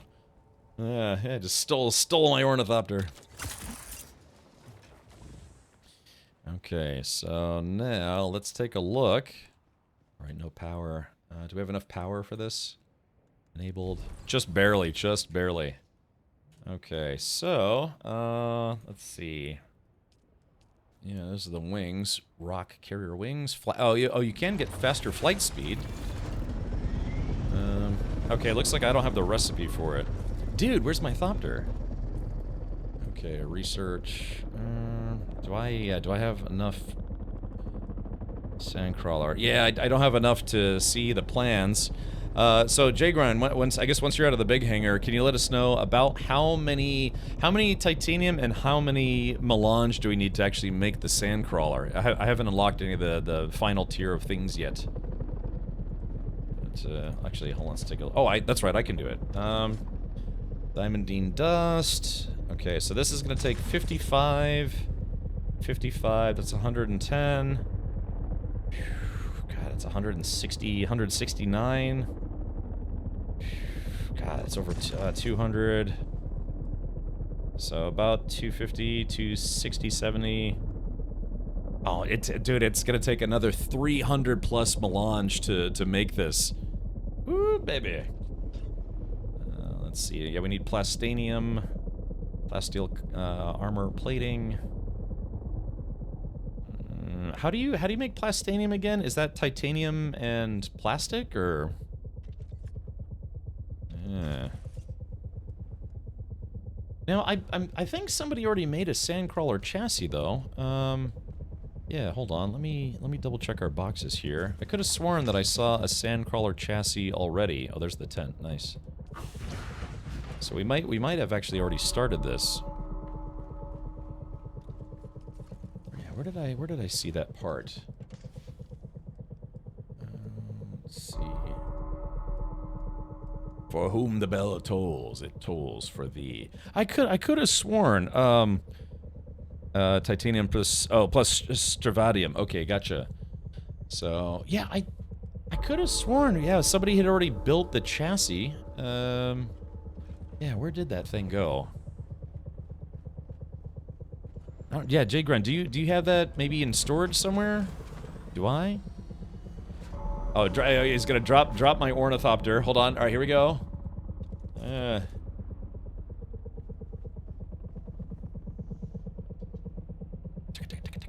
That Ornithopter is really loud. We need to search really bad. We really do. box next to the advanced vehicle tab. Okay, here it comes. It's dropping, but very slowly, interestingly enough. Nice dramatic, yeah, the guy floating down. It's like something out of the movies. The guy's floating down, and then, praise the ornithopter. Oh, that's weird. It actually landed on the pentashield. I wouldn't have suspected that was a thing. It's like you're hiding in a porta potty waiting to be crapped on. Yeah, nom nom. Triple D had a dream about that. Okay, the box next to the advanced vehicle fab. Oh, okay, advanced vehicle fab.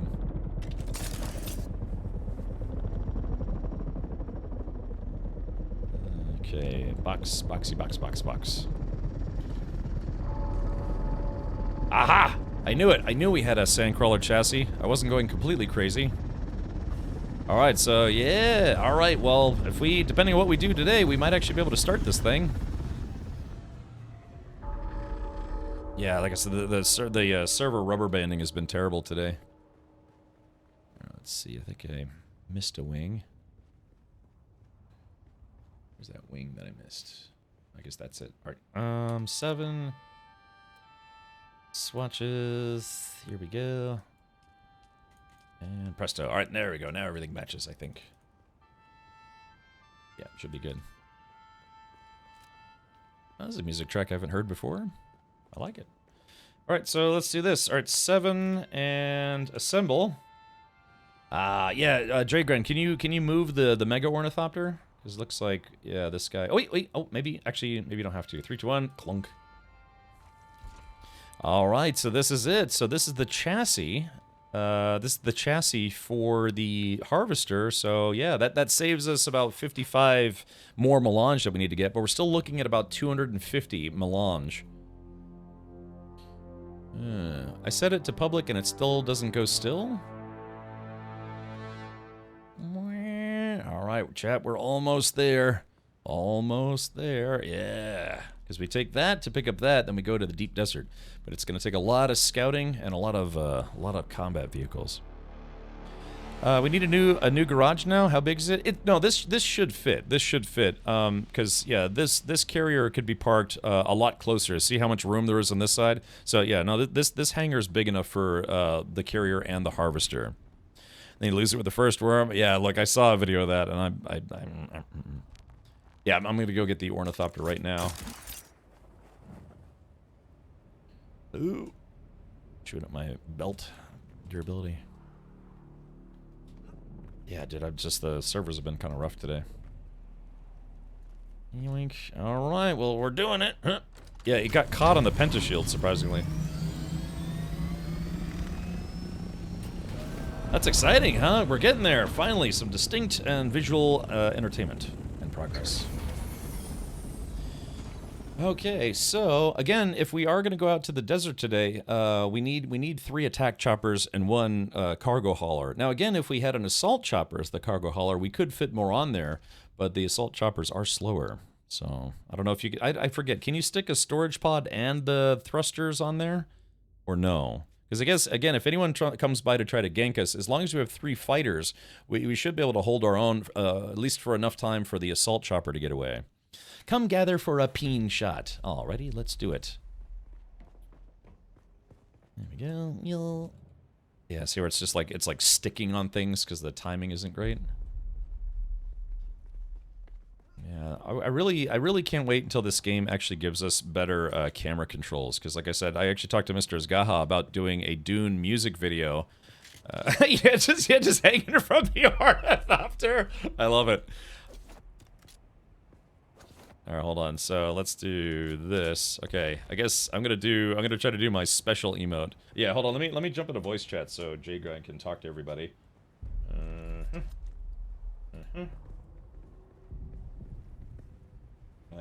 Red Flames, I just saw what you sent me. That's an awesome shirt. Okay, let's do this. Hello, J-Grind. I'm here to bother you. Hello. Alrighty. There we go. So we do, I guess we're doing one of these things? Alright, just let us know when you're about to take the screenshot. I'm going to do my musical emote. Can you just say, I'm going to turn this pinta shield off. Oh, okay. then we're all dead. We're dead. D-E-D dead. Yeah, people might need to get kind of closer together because, again, the camera controls in the game aren't great. So if you see my stream, this is about as good as our camera controls get. Yeah, we might have to do the thing where it's like, yeah, the first row leans down and then the second row stands behind J-Grind, so... Yeah, let's see. Okay, yeah, I guess, yeah, the front row will have to kneel down because, again, we don't have a lot of room here. Yeah, that's looking kind of good. Are you gonna take a screenshot, J-Grind? Yeah, I'm taking a bunch. Okay. All right. Somebody's just literally just hanging out. All right, hold on. Let me.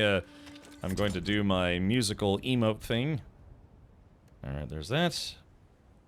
Yeah, there you go.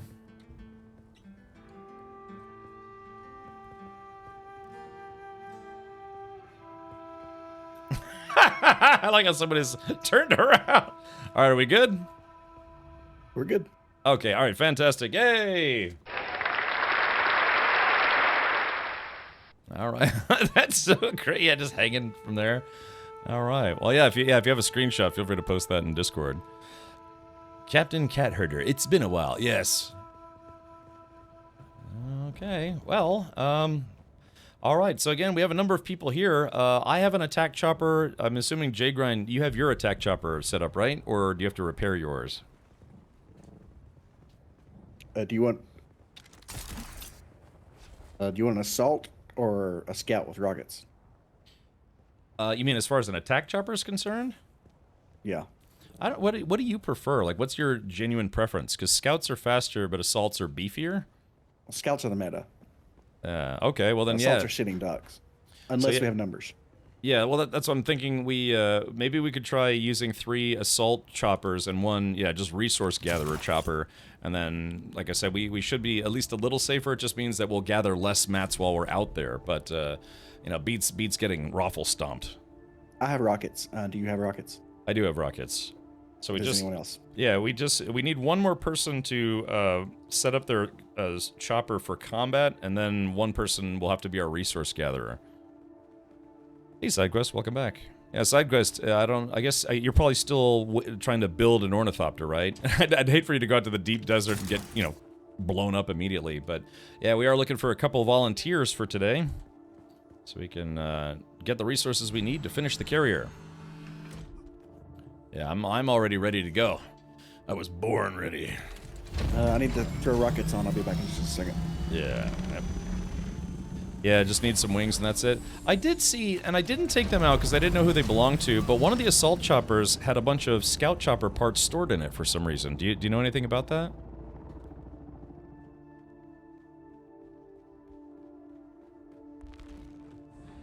It wasn't mine. Oh, okay. Yeah, for some reason. Maybe Aramir's. Oh, okay. Yeah, because it's an assault chopper, but it's got a bunch of scout parts in it for some reason. Because I have an assault, Aramir has an assault, and there's a guild one. Okay, roger. Yeah, roger. Nice and hard. Yeah, vehicle naming can't come fast enough. Yes. I'll buy them off someone. I mean, SideQuest, we might be able to just make them. But honestly, if it's your first time really... I mean, I guess it's not your first time flying, but... yeah, you kind of have to get used to being able to get out of the place really quickly. I mean, if you think you're comfortable flying, maybe you could be you could be our resource gatherer chopper. We would just throw some cargo pods on there. The thing is, you also have to be very comfortable with farming spice and other materials very quickly, because that's the thing, is we kind of have to stop places, get what we need, and then go very quickly. Not to say that you can't. I'm just saying that's the name of the game. Because the name of the game is actually Dune.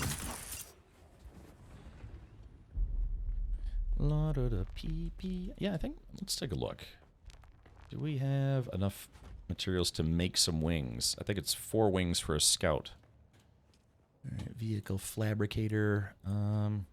Yeah, right now, exactly right now, SideQuest, we can make 4 wings. So if it was, yeah, it's Dunk. I know, yeah, the logo kind of looks like it says Dunk. But yeah, you could make 4 wings. That would eat up the last of our industrial pumps and probably our duraluminum, or at least close to it. But we do need someone to be a resource gatherer, and we need somebody who's willing to do turn their chopper into a combat chopper, which is kind of high risk. Of course, the entire deep desert is high risk. So what can you do? I don't want to be in a situation again where it's like we have attack choppers, we just didn't have enough to defend ourselves, which is kind of what happened yesterday. Do you have rockets? I do, yeah. Okay, how many do you have? 71. Okay. I used I used a few earlier. I was going to some different stations, just farming mats, and I was kind of trying to light up, practice shooting, but also kill NPCs, so it was a little easier to do it solo. Okay. All right. Anyone up for volunteering for a combat role? You get hazard pay in the form of wiener picks from the mod squad. There it is. Sign me up, Captain. All right. Yeah, I know it's risky. I mean, we've lost between solo play and stream play and whatever. I think we've lost about 5 ornithopters so far. Snipe says, talk about a small reward. Don't believe a word of it. He is still being stingy with them feet picks. I sent them in the mail. I snail mailed them to you. Do we get to pick who's mod squad wiener? Yes. Yeah. I hear Matt Rodeo's is great. Yeah, he's hung like a veiny Pringles can. It's amazing. Alright, let's see. Okay, let me keep putting Matt's away. Yeah, I mean, yeah, if we have to choose between going understaffed or not going, I'd rather just not go. Yeah, because they're like I said, they're just roaming kill squads out in the desert, and that's all they're looking for. People who are not able to defend themselves or defend themselves adequately. Agreed, especially on a Friday night. Yeah, it's probably just pure death out there right now. This weekend I'll get a lot of spots because I get up early in the morning and it's pretty quiet out there in the deep desert. I gotcha. Unable to initialize carp. I don't think my soul is going to recover from that Pringles can line. Well, these things happen, man. Once you pop. I mean, yeah, we could try to find maybe like a couple. We could try to stay in like maybe the C and B sectors, and then see if we just get lucky with spice. Like a small plume maybe here or there. So that way, if we have to, tuck tail and run, we're closer to the PVE area. But there's probably sparse materials for that very reason. If you want a short-term task, we can gather jasmium. I can show you how to do that. Alrighty. Let's see. We can do some fun with a carrier and a buggy. Yeah, but it's got to make it really quick to farm mets. Let's see. Victor says I can gather my copter is a bit beat up. My copter is a bit beat up. Working to make a new one. I can make some soft boots too. And Victor, and that's fine too, because the first time I got shot down, my ornithopter was pretty beat up as well, so it wasn't a huge loss. It was just still annoying how I got killed because it was a guy hiding in a tent. I went back in my VOD and I actually found where the guy was hiding in a tent. And I thought to myself, it's like that was such a sneaky Fremen thing to do. He was in a large spice field, hiding in a tent, and then just when I started farming, he popped out, tried to blow up my ornithopter. So, can we get some flight combat time and training after the stream? I just got the scout thopter and I don't have any PvP flying experience. Well, the thing is, Hazer, we would need to get you some rocket pods. And if we can fight in the Haga Basin, but it's no damage. Yeah, exactly. I mean, if you guys want to practice doing some PvP, we could. Because like I said, it's tough, and it's very, very tough. Yeah, I mean, I guess it would be worth expending the rockets just to be able to practice. I mean, like when I got attacked, I was able to land a few hits, but yeah, it's when you get jumped, they get so many more hits on you, and it makes a big difference during a fight. Reminds me of those videos of people hiding on other people's ships and Sea of Thieves. Yeah, I've definitely done that before. Okay, all right. Sorry, I just got a few things I have to drop off. But yeah, the current thing that we need now is we have to make sure that everyone who goes into the PvP zone has a ship storage tool and a tent. Because if you missed it earlier, you need a tent to be able to hide in or go into to make sure that you don't get eaten by the worm if the player who shoots you down isn't willing to kill you because they want to watch you get eaten by the worm. It's a way to force them to kill you to make sure that you don't lose all your gear. It's kind of like the new survival plan for, not winning a dogfight, I guess you could say. So you might lose your ornithopter, but at least you won't lose, your entire gear inventory. I mean, you'll lose some of your inventory, any consumables or like aluminum or spice, for instance, but better than losing literally everything, which is what happened to me yesterday, which sucks. All right. Okay, let's see what else I got on me. It needs to be put away.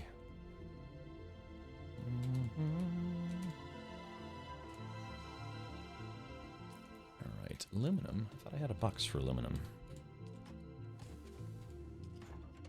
Yeah, we're probably gonna have to do another aluminum run at some point as well. We're kind of low on aluminum.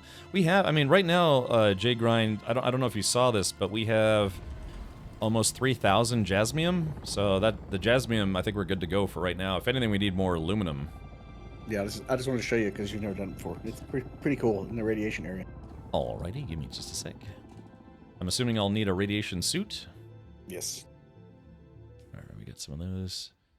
Alright. But I put a batch of aluminum on about 10 minutes ago, so. Okay, fair enough. Alright, let me just repair these blood bags. I got some free large blood sacks, and these are pretty easy to repair. Just aluminum. Alright. Fully repaired. Okay, yeah, I'm just going to drop off some blood bags. For those of you who are farming blood, large blood sacks do carry more than small or medium. Have almost 500 aluminum. We have a lot of aluminum at the base. It's just, the thing about aluminum is it takes a long time to refine, right? Oh, girl, you refine? Alright, let's do this. Yeah, we got a spice compactor, which is quite nice. It's very easy to get aluminum where we are. You just take the buggy right out the front door. It is quite convenient. All right, let's do this. Let's take a look at our water situation. We had over 300,000 at one point, but it looks like we're down to 211. So if anyone feels like getting water, you could. Oh, just gonna extract some water. Like I said, I put about 30 liters in last night myself, which is not a lot, but still. What the hell was that? Sorry, I'm trying to brain right now and I can't. All right, J-Grind, I just need to put my cash away and then I will be right back. And yeah, do you want me to go get a buggy then, or get into a buggy? Yeah, I'll get you one. You're just gonna go steal one right out of the hangar? No, we have a guild one. I don't know whose it is. Oh. But yeah, that brings up a good point then. Are you gonna be able to pick that up?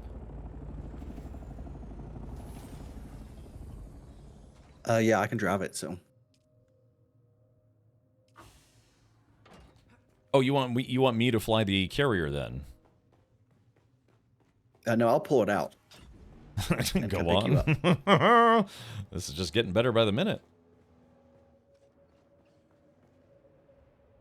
It's the buggy sitting outside the hangar. All right. Or the garage. It should be right down below Shmya. Yoink. Alright, I am getting in.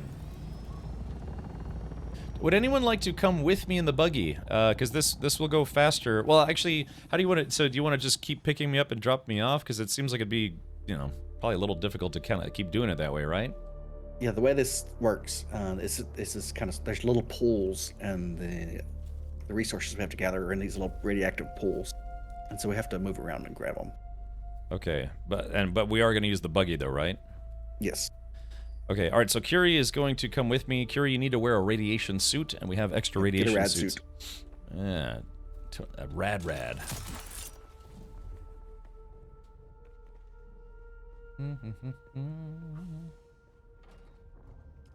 Okay, yeah, we got a bunch of them.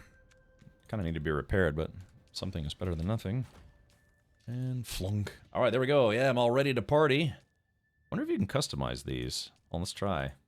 Oh, you can! Look at that! Yeah, you can actually customize the radiation suit. Look at that. I like it. Yeah, there we go. Yeah, it looks, I like that. It's nice and gold and like orangey gold. Where's Radsuit? Oh yeah, party invites. Okay, here we go. Adding Kiri and adding Yay Grind. Jay Grind, you been doing any racing as of late, or you been obsessed with the Dune? I've been obsessed with the Dune. All right, me too. I bought a PlayStation 5 Pro and a brand new VR headset, and I haven't used either one of them. I haven't even set up the PS5 Pro yet. Don't forget to take some pills. Do we need those pills? Yeah, they're not really that great. Oh, I'll tell you what. How about I'll split these stacks. Yes, it's week 1 in iRacing, brand new season, and they added the bend in Australia, and I bought it, and I still haven't even go on. All right, I'll bring pills for us just in case we want to do some roofies or whatever. Or whatever. I don't know what drugs people take. Yeah.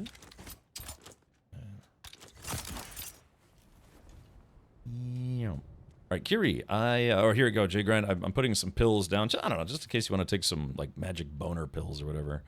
All right, there we go, some pills. And whenever Kiri gets here. Oh, Kiri, not the warehouse, the hangar. It's you know, the 3 chests. It's just like the lady from Total Recall. The 3 chests. It's on the box on the right on the bottom. There are rad suits. So yeah, just go back to the hangar. Yeah, because we have the warehouse, then we have the hangar. All refined aluminum in my base to help shorten the time frame. Hey, that would be nice, Dragonis. Yeah, because I hate to say it, but odds are good that we're probably going to lose ornithopters continuously going into the PvP zone. Hopefully not as many as we have been, but it's going to happen. You know, it's just an unfortunate reality of PvP. So more aluminum will probably be helpful. And then plus the other stuff we need to make.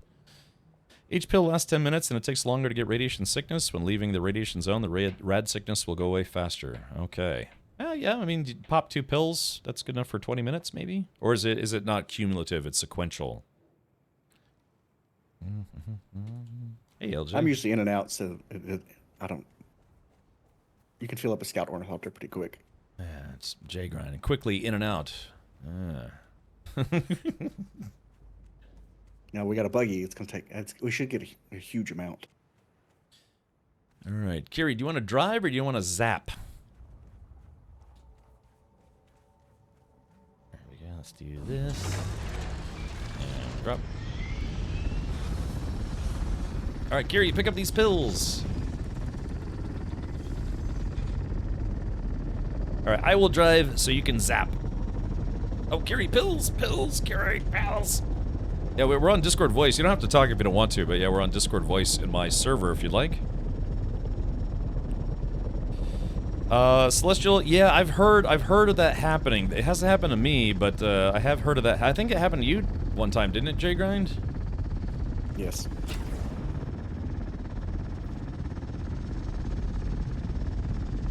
Accept.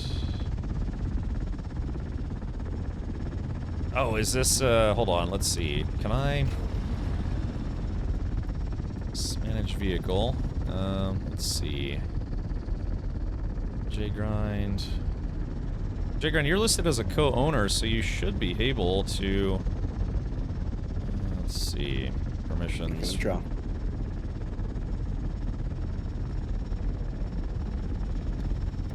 You're muted on Discord?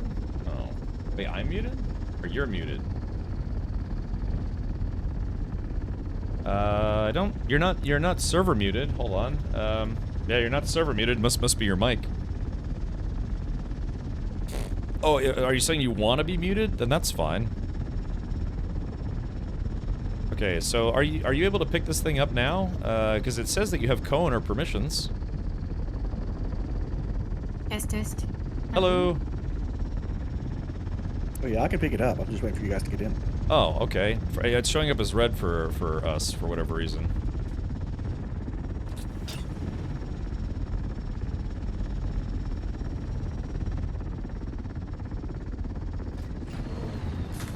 Oh, there it goes. Yoink. All right. Sweet. Yeah. I'm a carrier, not just of diseases now. Yeah. Hey, Matt. Welcome. Matt. Are you, did you say in Discord you're gonna be busy today? Because if not, we could use more help in the deep desert today.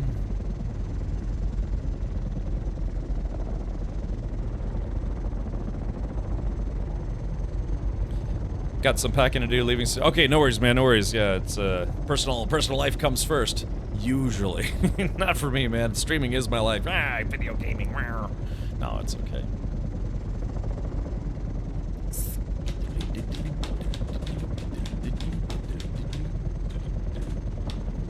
Like it's like doing. It's all the networking trying to keep up. Do you think a booster or extra storage on the person for the person running away? For the person running away? Vistark, are you playing solo? If you're playing solo, then I highly recommend using a booster instead of extra storage. It sucks because you can't carry that much in your backpack, but it will prevent you from dying because you can outrun anybody who's running rocket pods. It's just a matter of you getting away from them fast enough. Just me, today was a rough work day, nothing I'd rather do, hop on and do some shenanigans. Ah, okay, sorry to hear it. Just, never fun having a bad day at work.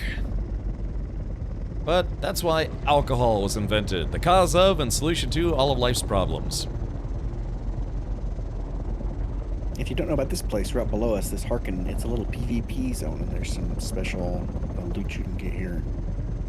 This Harkonnen base? Yep. Was it the Harkonnen base? Sometimes there's a battle between Harkonnen and Atreides going on, and you can get in the middle of it. Oh, Edge of Acheron, and then the wreck of the Aurea? No, the little base that was behind us. These are just wrecks to the right. Oh, so that's not a player base, is what you're saying. Correct. The Edge. Yeah, the Edge of Acheron. Interesting. Okay. I'm gonna take some pills here, yeah, because it looks like, hold on.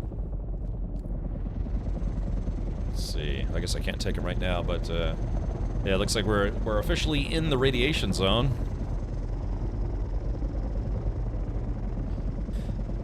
Oh, for the gather? No, yeah, if you're gathering, you have to run storage. If you're coming out with a group, there's kind of no reason to just have boosters, because if you're coming out as a group, you either should be an attacker or a resource gatherer. Unless you're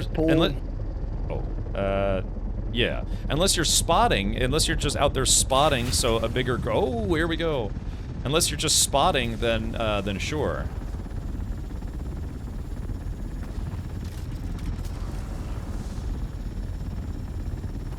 Yeah, if you're actually going out as a resource gathering group. Do you think I should drive around to look for more stuff, or are you just gonna pick me up? Yeah, there should be some more down there. Oh, okay, I see it. There we go. So is this you said this is jasmium? Yep, and you take aluminum ingots plus this to make duraluminum. Oh, I see. Man, this place feels like it's highly toxic. Well, I want to I'm gonna hop out, take a pill real quick. Hold on. Oh. Okay. There are bad guys on top of this island, so. Oh, okay. They may shoot at you. Let's take a look. I guess it's just the pools, right? Yep.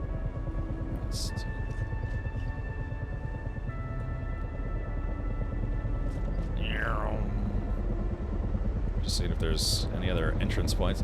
Oh shit, that's a worm! Oh god! Holy crap! I was about to drive out, and then the worm was just literally just right there. Okay, yeah, looks like there's nothing here. I'm gonna back up. Yeah, dude, yeah, I was about to drive right into its face. Alright, yeah, we're still looking. Does driving into these things hurt this thing? I don't know. You move out and open, I'll pick you up and move somewhere else. Okay, yeah, I'm not seeing any other loot. Yeah, there's usually not many per island. Oh, okay. Yeah, I'm at about almost 25% radioactivity. And once it gets to 100%, you die instantly, right? Once it gets 3/4 of the way full, it'll turn red, and then it doesn't really... There's like a countdown. Oh. If you're spawning, you might want to get a pad or you'll stain your shorts. Right. Yeah, I guess if somebody wants to go out there and just try to find stuff for us to go to as a group, which it probably is a good way to go about it, then yeah, Spotter would just take the Scout Ornithopter and then have the boosters and just, one, to, you know, search for stuff faster, and two, to get out of harm's way if somebody does try to attack you.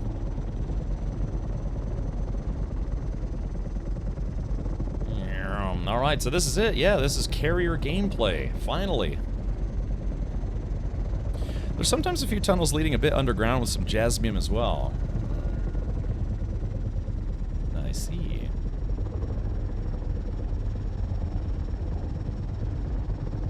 I wonder what would happen if I tried to get out right now. Probably nothing good. You can. You can try to get in the Ornithopter. I'll hold still. Wait until we get over this island. Yeah. Does anyone know the backstory of why this place is so irradiated? Was it some kind of like Harkonnen experiment gone wrong? Is it just naturally this way, or? I think it's that gigantic shipwreck right off our nose. Oh, I see. Okay.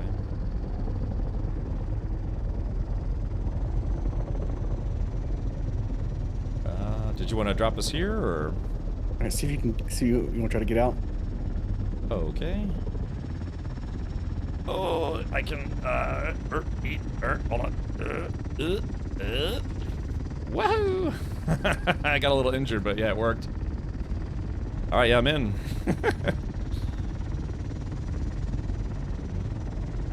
It looks like there's a wrecked ornithopter right by one of those pools. I'm working on my new copter. I finally did trials and training stuff. I'm on trial 5. Oh, sounds like a plan. Yoink. Okay. Yeah, unfortunately the networking seems to have been a little problematic today. You can salvage the Ornithopter.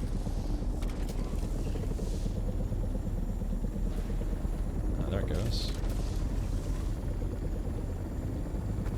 Like how they kind of explode a little bit when you salvage them. The faction story explains a bit what happened. Ah, okay. I guess I'll just save it for then. Yeah, I've only done maybe like 20% of the story of the game.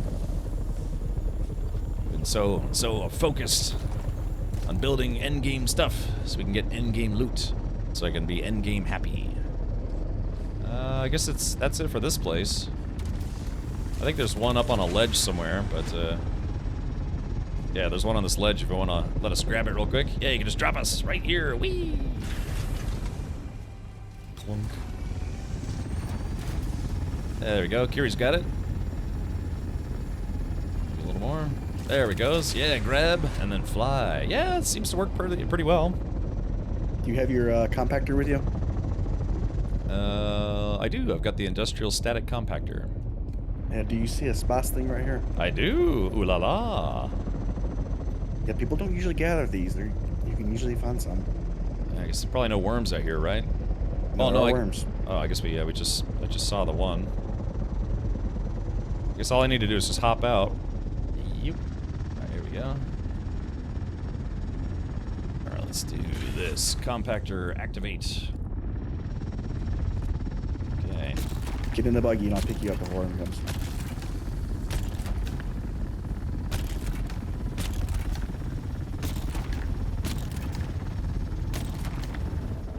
Oh, worm. No, Kiri didn't get back inside the vehicle. Oh, no. Oh, no. Kiri, do you have a Shiga wire? Yeah, go. Yeah, I can't rest the carrier.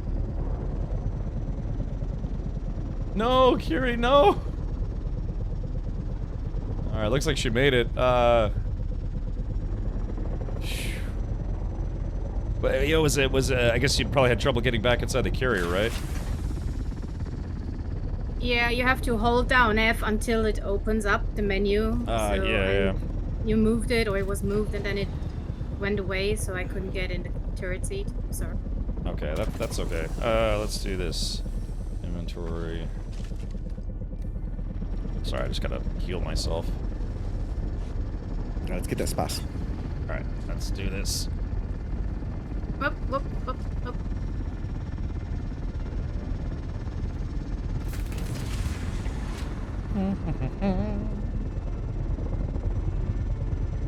I'm gonna stay seated this time. Well, if you can, I mean, you don't have to if you don't want to, but it does go faster if there's two people. Like I would be, you know, clumping up the sand, and then yeah, you go and grab the piles, and it goes pretty quick.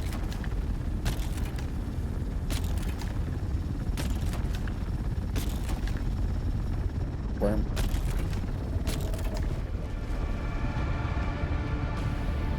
I'm in. Okay, I'm in. Yep. Take that, worm face. Haha. Yeah, no worm lunch for you today.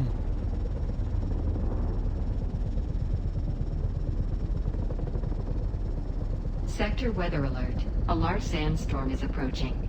Oh no, There's a sandstorm right in front of us. uh-oh. Oh, that's that's unfortunate timing. I'm half full in radiation too. Okay. So the big thing is making sure that carrier doesn't get damaged. Let's see. We're sheltered in the buggy.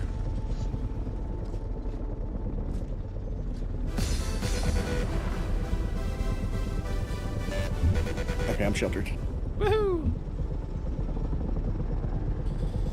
Man, they call this planet the most dangerous planet in the universe. I'm starting to believe it. Yeah, sandstorm, that's right, it's a...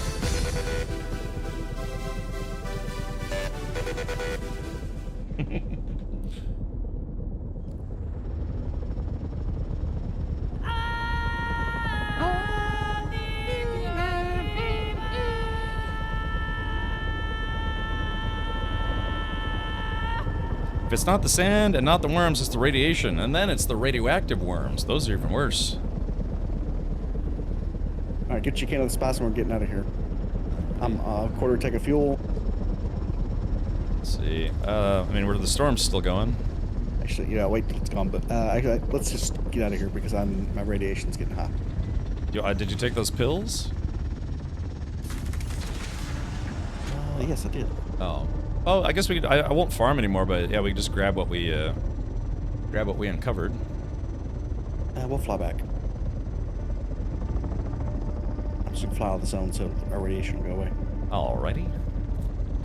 Apple flavored storms are the worst. Delicious. Ever try apple pucker?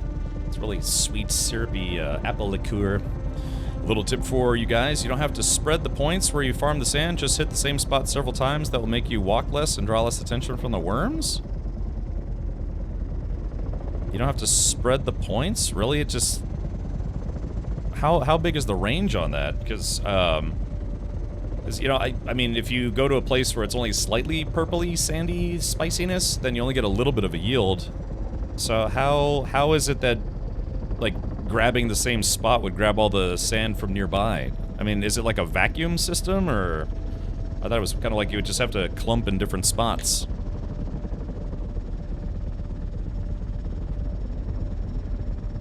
Let's see.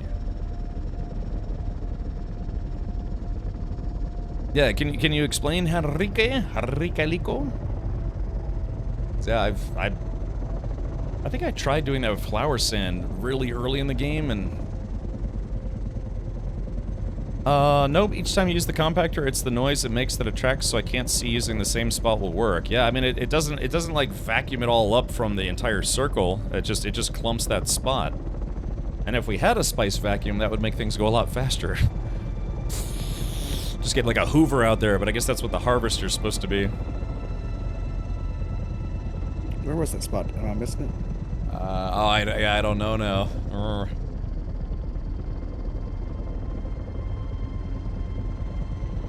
I mean, given that pile is probably only enough to make like what, like maybe 3 or 4 spice. Still, it'd be a shame. Get out of here. I was gonna say it'd be a shame to leave it, but yeah, I didn't mark where it was. Bummer. Well, I guess I could see why people don't come here to to farm spice. Yeah, that's...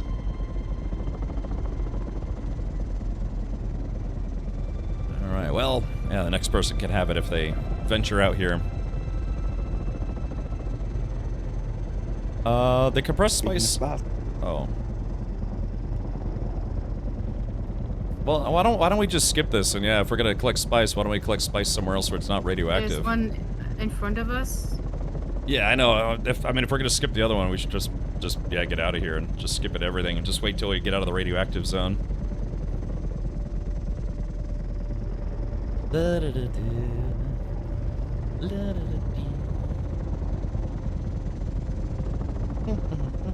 So really, so if you fly over this Harkonnen base, technically it would be. So yeah, so if this spot's out of the radiation zone, then yeah, maybe we can grab this one.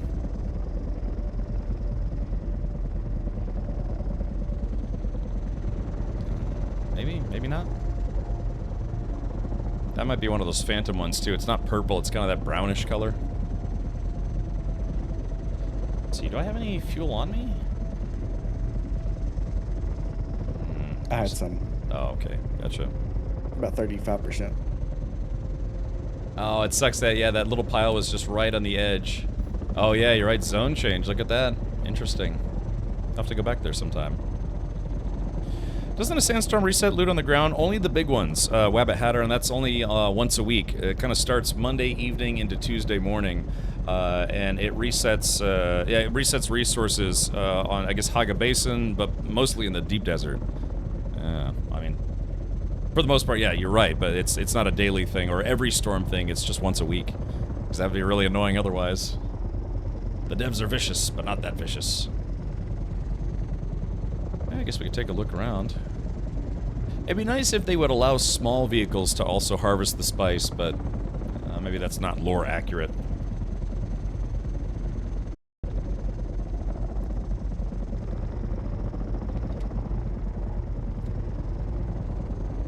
Yeah, I think we're good on jasmium. Let's take a look here.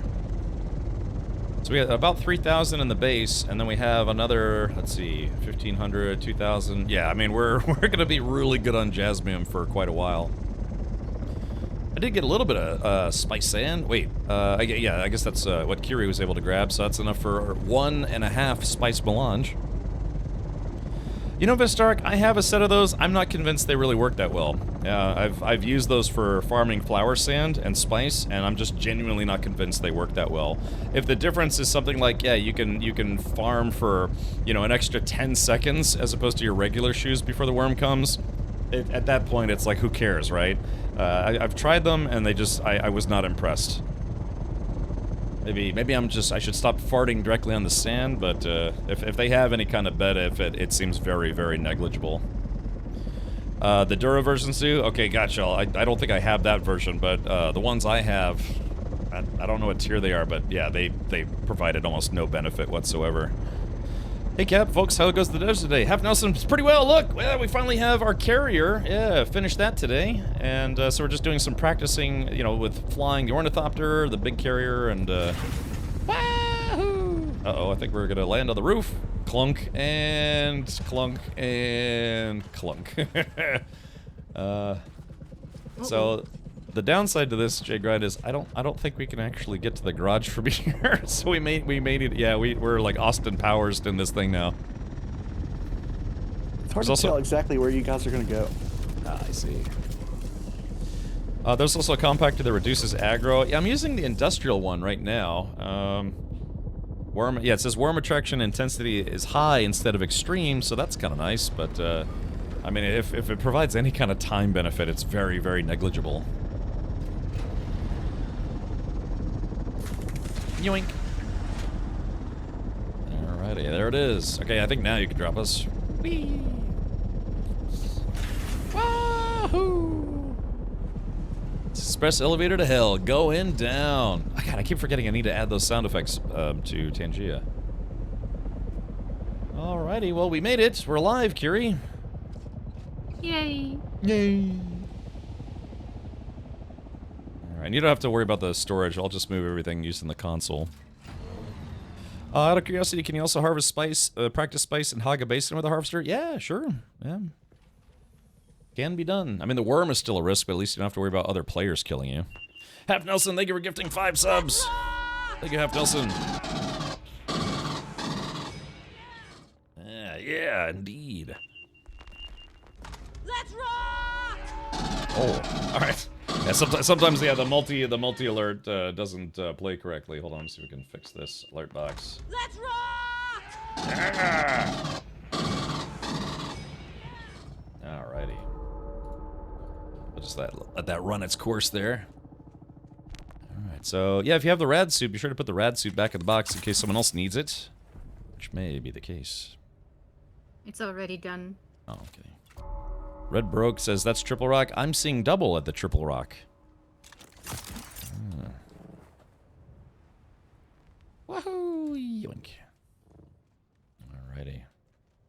No, it's okay. It's not your fault. It's just sometimes Streamlabs, it gets kind of weird and doesn't do the, just the 5 sub alert. It just does a bunch of like single alerts and then the 5 sub alert. It's just a Streamlabs issue. It's nothing that is your fault. Well, these suits have to be repaired. Okay. Alrighty, so yeah, I guess I'll just keep asking in chat to see if we have any volunteers for a combat mission. Crocodile Rock, and it was Cougar Central. Fun time. Oh. Finding friends? Red Baroque? Potentially? Maybe. Okay. Alrighty, well, let's go back to settings, audio. Okay, yeah, alrighty. Let's take a look, get caught up in chat here. Let's see, I should probably go move all that jasmium, but yeah, again, we're still looking for volunteers to go out to the deep desert. You ever consider buying the 2025 Volkswagen Tigo? I don't know if they sell that one here in the United States. If it's new, then I haven't heard of it before. Okay, let's take a look here. It's fuel cells. Let's do this backpack, buggy. Oh no, I don't have storage access from that buggy for some reason. That can't be right. Oh, because I'm out of the base with it. The buggy? Yeah, I took it to get some aluminum. Oh yeah, we hadn't emptied the storage yet. I'll empty it out. Oh, okay. Alrighty, well I guess that's that. You don't need anything out of it right now, do you? I was just gonna take the jasmium out so you'd have more room for aluminum farming. Yeah, I'm just gonna grab some quick. Okay. The Tiguan, I think, isn't the Tiguan an SUV? I'm not really super into SUVs. I would rather have either a car or a truck. Would I drive an SUV? Absolutely. I mean, I used to drive my parents' 4Runner all the time. I've rented SUVs intentionally because it's, what is an SUV? I mean, most SUVs are what are called crossover SUVs here in the United States, and they're not real SUVs. They're basically just big cars. But then you have the actually like legitimate sport utility vehicles, which is they're built on the same frames and chassis that trucks are, but then they actually have they're formed like a sport utility vehicle. So yeah, CUVs, compact utility vehicles. Yeah, I guess maybe that's the new name for them, but they used to call them crossovers because it was basically bigger than a car but smaller than an SUV. Yeah, that was kind of the invention of the SUV craze here in the United States. So then companies figured out, it's like, yeah, people don't actually want to go off-roading. What they want is a larger car. So that isn't like, just like a big old person sedan. No offense to old people. Crossover utility vehicle. Yeah, exactly. So I'm just really not into those because it's I don't know. It's like basically to me it's just a large car. Yeah, in fact, it's I saw, what was it? I posted on Discord. Apparently, Ford is going to temporarily stop sales of the Mustang Mach-E. Hold on, let me see if I can pull this up here. Open link. Yeah, apparently Ford is getting ready to stop sales of the Mustang Mach-E because passengers can get trapped inside. My theory, or my suggestion is they stop selling it because it's not a real Mustang.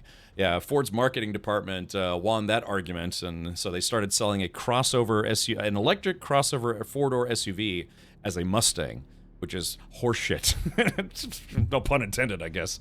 But yeah, it's a fake Mustang. I mean, I don't want to say that it's a bad vehicle for what it is, but it's a fake Mustang. Yeah, they absolutely should not have called it a Mustang. Enough room to fit my bike in it with no issues. Your hatchback, yeah, hatchbacks are fun. You can put surprisingly quite a lot in them. I mean, I own 2 of them, so yeah, they come in handy. Yeah, exactly. I mean, yeah, it's probably, I mean, from what I understand, it might not actually be that bad of an SUV. It's just they were wrong to do that. The entire concept of a Mustang is it's Ford's muscle car. You know, Ford's, whether you use it as a cruiser or a muscle car or a fun car or whatever, it's a Mustang, and that EV is not a Mustang. It's fine. If they wanted to have a Mustang that was an EV, that would be okay. Just like the Dodge, they came out with a Challenger. I think it's either Challenger or Charger EV, but at least it's still a Challenger. You know what I mean? Yeah, it's like I said, Ford's marketing department won that argument and said it's like, no, we'll sell a lot more of these if we call it a Mustang. It's like, but it's not a Mustang. It's like, it doesn't matter. People will buy it on name recognition alone, and it actually has sold pretty well for Ford. But it's just anyone who gives any kind of like shit about cars would understand. It's like, yeah, you just don't do that. You don't call a 4-door crossover EV a Mustang because it's not a Mustang. My problem is that I am now looking at getting a BMW M3. I know I shouldn't, but I want. Gatos, welcome to my world. Well, previously, because I've owned 3 BMWs, and only one of them wasn't a maintenance nightmare because it was still relatively new. Yeah, it's just, yeah. I mean, I should probably, no pun intended, get off my hoy horse, but, yeah. Hold on, let's do, just very quickly here. Let's see. Yeah,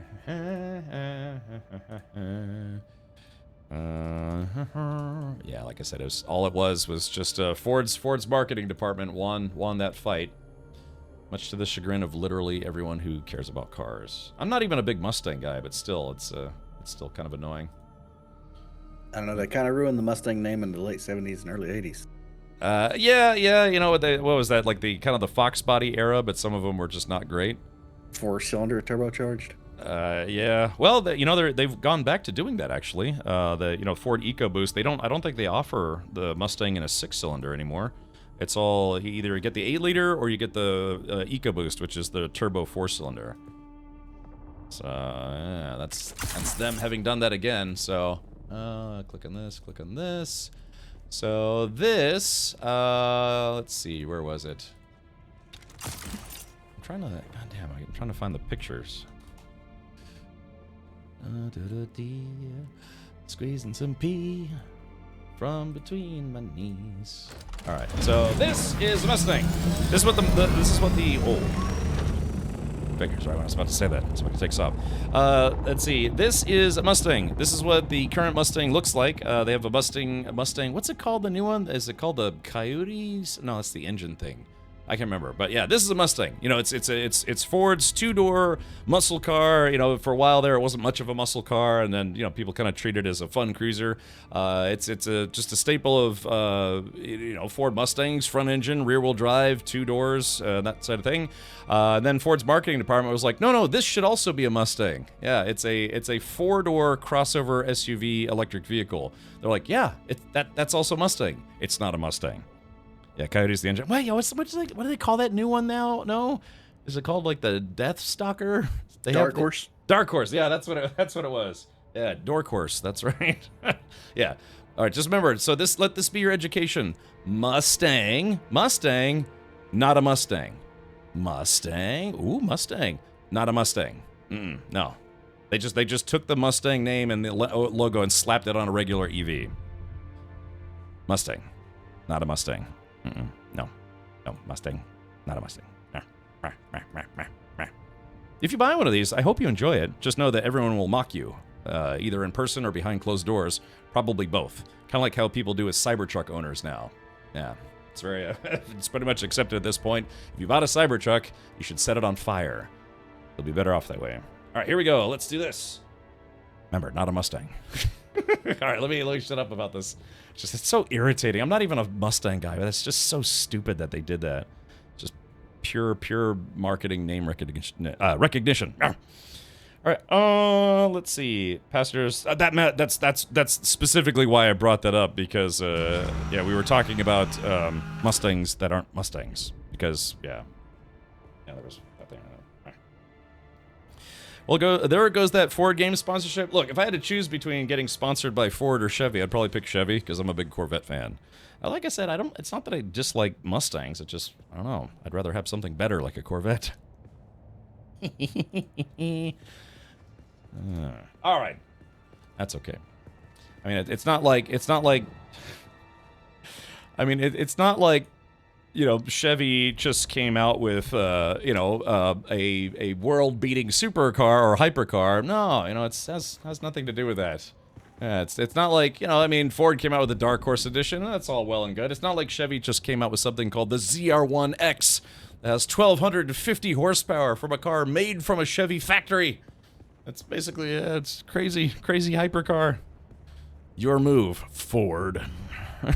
I mean, to be fair, you know, of course, Chevy had all the Corvette lineup, and then Ford had the new GT, which I think that was also a turbocharged 6-cylinder. You know, that, and it looked pretty awesome. I've seen a few of them in person, but yeah, I don't think it'll be able to hold a candle to this guy. They really need to make a new, Ford GT, and then Dodge needs to come back with a Viper. Yeah, they really need to bring that back. Yeah, some good, nice, healthy, top-of-the-line sports car, American-made competition. Every time Corvette mentions, or every time Cam Richard mentions Corvette, GM bump him 100 places down the wait list. Yeah, I did the math, and I'll be able to afford one of these in about 17 years. And that's only if I start saving right now, and I have to save I think $1,000 a month for 17 years to be able to buy one of these outright. Yeah, exactly. Yeah, we need a new Ford GT, and we need a new Dodge Viper. I was very disappointed when Dodge decided to discontinue the Viper in favor of just, you know, selling people Challengers and Chargers, which in their own right were not bad. And then they discontinued those. And instead, God, welcome to Car Talk with Captain Jerkface. Let's see. Yeah, they now, and I've seen these in person. They actually.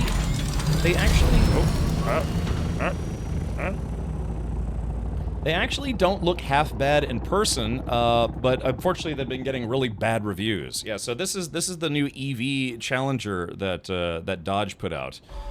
So it looks like, you know, kind of like a, you know, futurism version of a regular Challenger, but it's an EV. But yeah, sadly it's been kind of critically panned as a car as being not powerful enough as it should be for a quote-unquote electric muscle car.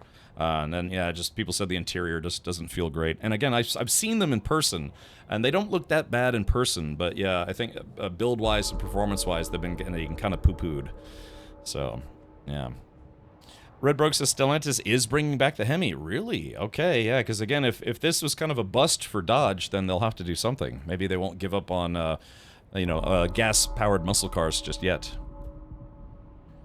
Aurora says, I am generally a Mustang fan, but I don't like the new model as much. Looks too much like the recent Camaro. Yeah, you know, it's kind of, they got that look, right? It's like a futuristic, old style, like neo-retro style. I kind of like it, but, you know, like I said, I'm not the biggest Mustang. I just want to get another Corvette, which is probably going to take me about 4 years. Maybe. Depends. Might sell a kidney. Okay. Yeah, after they booted out Carlos Tavares, their former CEO who killed it. Yeah, I mean, that was big news in the car world when they announced that both the Charger and the Challenger were going to go away.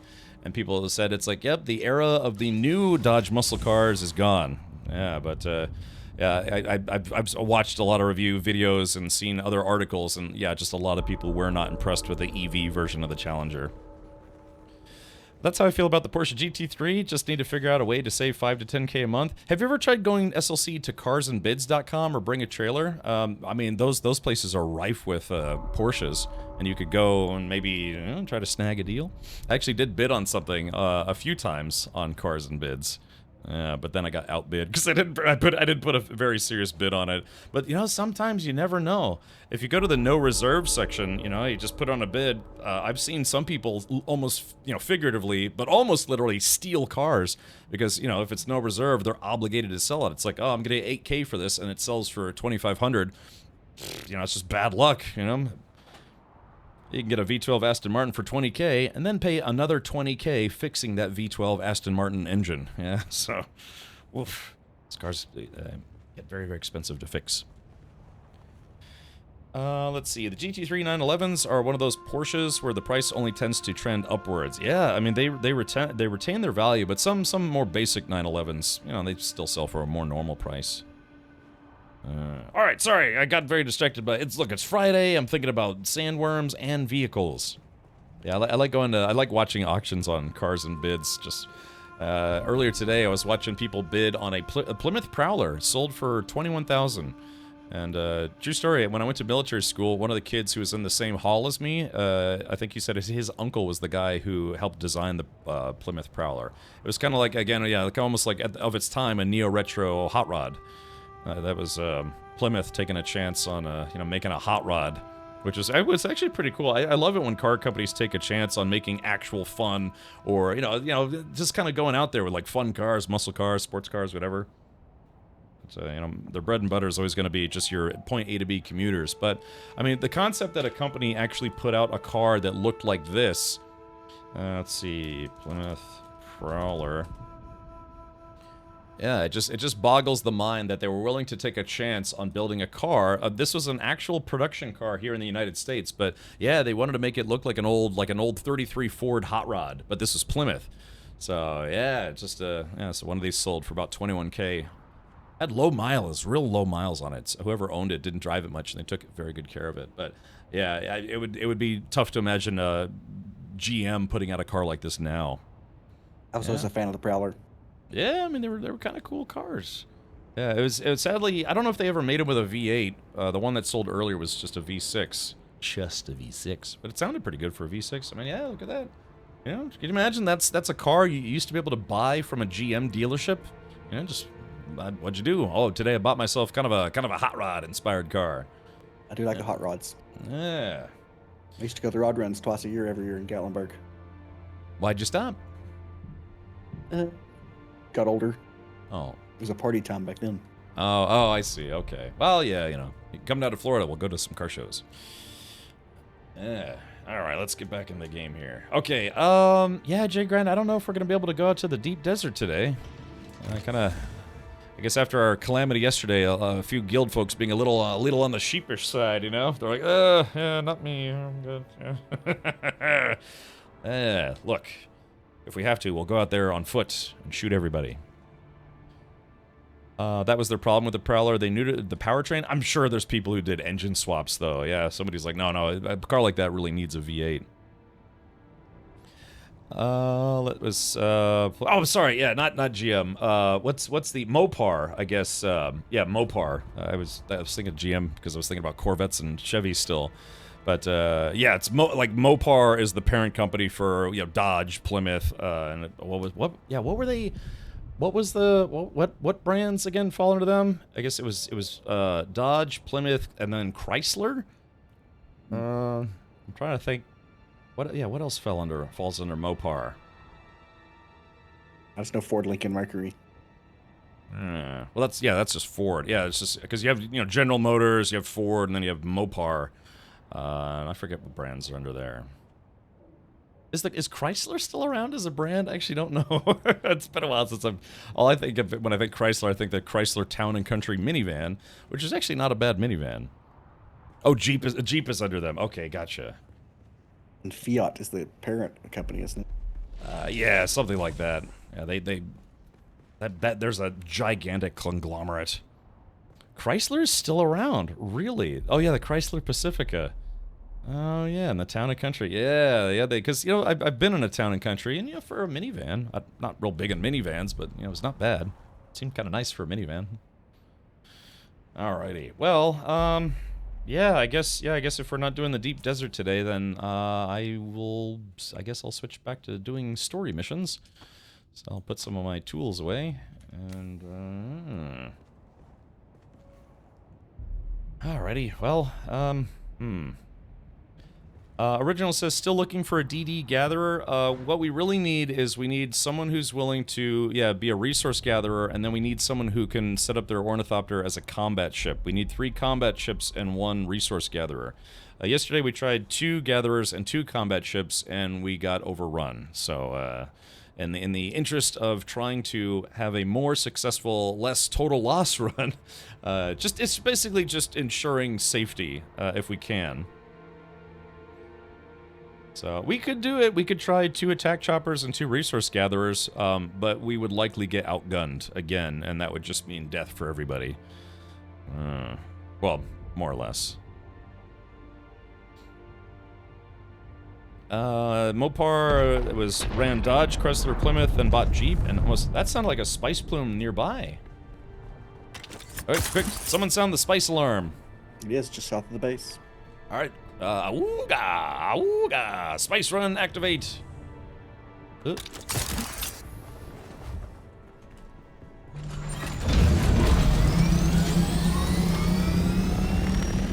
I like how all it takes is, just a kaboom.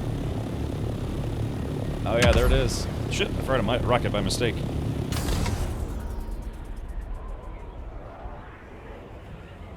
Alright, is anyone else gonna come out here? I mean, I can grab it myself, but it goes faster with 2 people.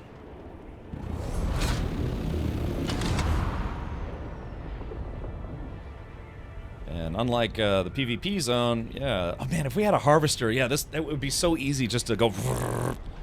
Oh, there goes somebody. Is that oh shit! Looks like there's somebody there already.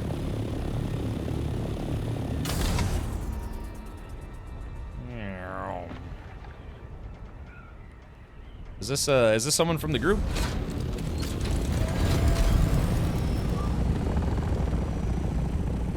Yeah. Are they leaving?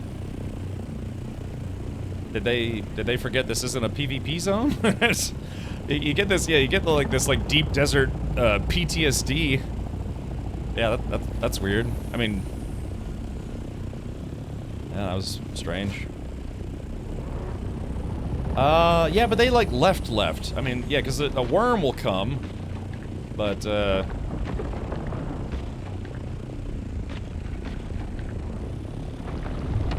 so there's the worm. Oh, couldn't fly into. Oh, magic wand. Yeah, all right, no worries. Yeah, I mean, I guess it's whether or not you want to gather for your own needs, which is totally fine, or to gather for working towards the harvester. On the spice Zamboni, well, we're trying.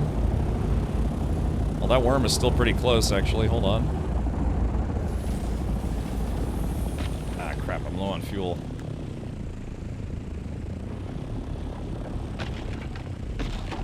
I'll try to... see, so...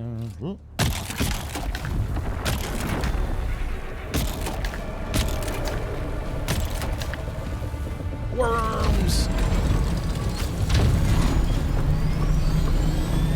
Alright, yeah, I'm gonna have to return. I don't have any fuel on me. Yeah, that's what we need. We need a thumper. Alrighty, well. Yeah, I'm low on fuel. I'll have to RTB. Try the target one place thing. It works. Try it. Oh, okay. The pile gets larger. Oh, I see. Okay.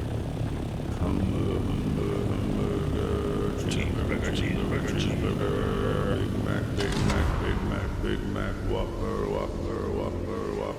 hamburger, cheeseburger, Big Mac, Whopper, hamburger, cheeseburger, Big Mac, Whopper, hamburger, cheeseburger, Big Mac, Whopper, hamburger, cheeseburger, Big Mac, Whopper, and a side of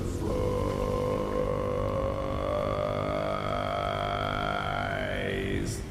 I've been wanting burgers all week because of that damn thing. Early Red Dead Online gave me PTSD where if you come out of nowhere, I'll bust a cap in you games. Yeah, I mean, that was the thing about DayZ mod and DayZ. It's just everybody treated that game as a kill-on-sight game. So, it, kind of... just kind of got a little old after a while. It's like, hey, I just spawned in, dead. It's like, hey, guys, I found some bandages, dead. It's like, hey, how did you enjoy the game, dead. Just constant, kill-on-sight. I remember I went to a PvP server one time, and they actually, it was weird, they were a PvP server, but they had rules against KOS, mostly for new people. That if you tried to spawn camp, or you're running around specifically going to the starter area to just kill noobs over and over again, you would get kicked off the server if enough people filed complaints about you. Something along those lines. I mean, not every server I went to was like that, but it was a way to force people to stop doing kill on sight, especially in the starting zones, like along the coastlines. But I guess they were like, yeah, you know, basically try to leave players alone in the starting area so they can at least get some gear, but anything past the starting area was all fair game. Actually, kind of like how Funcom does it now that I think about it. Yeah, because they did the same thing in the PvP area. There's a safe zone where, you know, you can't PvP, but as soon as you get out of that safe zone, you are fair game. So, yeah, just, yeah, it was a, not a big complaint, but a lot of people said that DayZ was virtually unplayable because of all the, you know, starting zone campers and kill on site players. Just couldn't get anything done. But there are some, you know, there's some DayZ RPers that still, you know, stream the game to this day and do DayZ RP. It's just people, you start off intentionally with nothing, and then you just try to find people and see how long you last, even with the concept of KOS players out there. Yeah, I hate KOS and DayZ and how there were no safe zones. I played DayZ Epoch. Like, it's DayZ mod with the Epoch mod installed, and Epoch had safe zones. And what it was is, though DayZ Epoch had it set up where, or story-wise, it was set like 20 years after the events of DayZ, so that's why there were actual safe zones, because they actually had, you know, traders, you could buy vehicles, you know, try to farm resources, and then, you know, like trade it for cash to buy vehicles.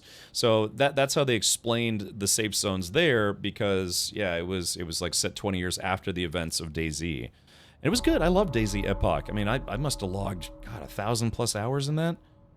Yeah, it was fun times, but, yeah, but yeah, then I guess the thing that people would do is they would wait outside of the safe zones and either try to snipe people as soon as they became, you know, not, because they had a countdown system. Once you left the safe zone, people would drive at full speed out of the safe zone, because it would be like 5, 4, 3, 2, 1, kind of like the zone changes in this game, and then you were fair game. So what people would do is they would wait outside the safe zones with sniper rifles and wait for people to come out, and then just like, you know, kind of like Tusken Raiders in the original Star Wars. You know, people would try to drive by and they just take pot shots at people. I'll never forget the time someone stole a car from me right outside of one of the safe zones in Stary Sobor, if you know that zone, or that area, and then I bought another car, I drove, and I found that person dead on the side of the road next to my car, completely destroyed. So that was a little bit of delicious karma there, because they left after stealing my car, and then some other player killed them literally while they were driving. So I was like, you know what? You deserve that one. On my way, gonna build a second Thopter. You want to use scouts or assault for escorts? Scouts, yeah. I think I'm kind of in agreement with J-Grind that we'll just run scouts. You know, they're cheaper to make, and then they're also a little faster, a little more agile.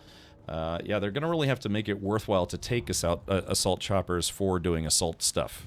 Like, give them, I don't know, like homing missiles or something crazy. Yeah, we need faster, more agility. If anything, what would be nice is if we actually took an assault chopper as the resource gatherer, because they could take more of a beating and they can also hold more. The only thing is they're slower, so it'd be tough for them to get away. But that's the concept here: is we have one gatherer and 3 fighters, so that way if anyone does try to attack us, we would at least have 3 people on hand to, you know, start throwing punches. I hated the camping in DayZ. Yeah, I freely admit, sometimes just for laughs, we would take pot shots from the base, and there was one guy who had left the starter zone, because our base was, you know, not super far away from the starter zone, but it was like on one of the roads leading out of the starter areas, and the guy was riding a bicycle. He's like, and I never thought I was going to hit him in 100 years. But I was like, all right, there we go, and got to lead him a little bit, and pow! And then just, it was like 2 seconds later, I see the guy go, off his bike, and he died, and I was like, oh no, God, I wish I'd been recording that, because that was amazing. That probably, to this day, is probably the best snipe I've ever done in any video game ever. Because there was just like no chance I was gonna hit this guy, but I somehow killed him from, God, I don't know, like a mile away, 2 miles away. We had this big tower, and you could see everybody that was going by, and yeah, I was like, you know what, I'll take a shot. Pow! And just fell over. God, I have that image, that like I have the video burned into my skull. I remember thinking, God, why wasn't I recording? Oh, it would have been so great. Yeah, so I've played, they have also PvE servers where you actually can't kill other players, you know, either through mods or just, you know, as part of the server rules. You know, only zombies, only NPCs, and other stuff. I almost got kicked off a server once because I was driving into a whole bunch of NPCs, but then I kept going and there was a player coming towards the group of NPCs, you know, like, you know, shoot him, and I drove over that guy, and a guy reported me for you know, griefing, and I explained, like, no, I'm sorry, I was just driving, I didn't see the guy. So players could still kill each other, but they weren't supposed to. And yeah, so anyways, yeah, I used to play on both PvP and PvE. It's if you want to have more excitement, PvP is the way to go, but if you're actually trying to get anything done, like building a base, just play on PvE, because there's people who would actually just take choppers and fly all around the map looking for player bases and then just drop grenades on them. And then once the roof was broken, they'd go and start destroying the place. Let's see. I had my fill of PvP on WoW. We started a PvP server. Camping and ganking were every minute thing. Leveling was a pain. Yeah, it's just that. You know, they used to keep them separated, right? But now it's all... Now you have to get flagged for PvP. Yeah, I did both. Yeah, because admittedly, you know, you would kind of see more action on the PvP servers. But yeah, then if you actually... I remember one guy built this really awesome, like, almost like treehouse fort, and he decided he was going to just quit the game. So he's like, does anyone want my fort? It's full of guns and vehicles, and it's up in the mountains. And I was like, yeah, sure. So I went up to it, and I was like, wow, this is awesome. It's a gigantic treehouse. You found a bunch of trees and built, like, this compound up in the trees.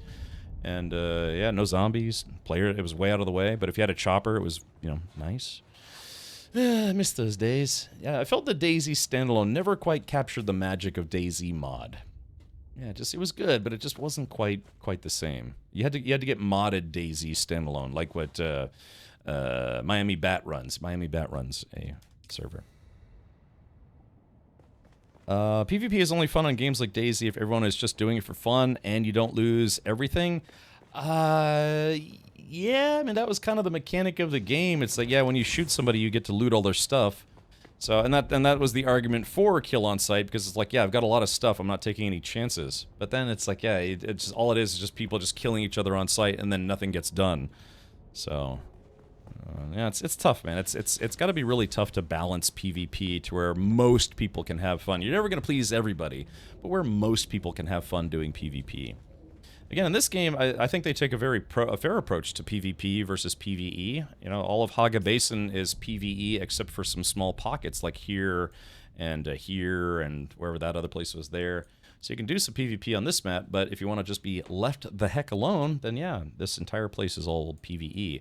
But again, if you want endgame mats, you have to go into the PvP zone. You don't need to go into the PvP zone, but you just can't make any endgame gear. If you don't care about that, you're like, hey, I'm just here to have fun. I don't need endgame. I don't need the best armor set in the game. It's like, well, okay, just, yeah, play the story, play the missions, play the quests, and then when you're done with that, wait for the DLC to come out. They already confirmed that there would be more quests and story content once the DLC comes out. Let's see. Hey, about the game today, I'm trying to redeem my Twitch drops, but when I click connect in my inventory, it just pops up my Dune account details in browser. Yeah, so Cushy, you have to create a Funcom account. That's why if you type in !drops, you have to go to funcom.com, sign up for an account, and then link your Twitch account to your Funcom account. So they'll have some like links and buttons you have to click to be able to do that. It's not like a code or anything you redeem, I believe. I think you just have to link your account. So, yeah, the drops are still available. It's up until, you have until the 24th to get those. So if you've already collected them, all you have to do is just connect your two accounts. Let's see. A lot of PvP players like Catter seem like they can only have fun if you're not. Yeah, I mean, that's so there's PvP and then there's just straight up griefing, right? That's like their fun is making sure you're not having fun for whatever reason, however that is. So it's, yeah, I mean, that's always going to be, unfortunately, a component of PvP, but, you know, thankfully most people aren't that bad about it. Sort of. Depends on what game you're playing, I guess. Seems like you only need endgame gear for endgame, i.e. PvP. I mean, that's a good way to look about it, but there's just something that, you know, some people will say, it's like, yeah, but I want it, you know?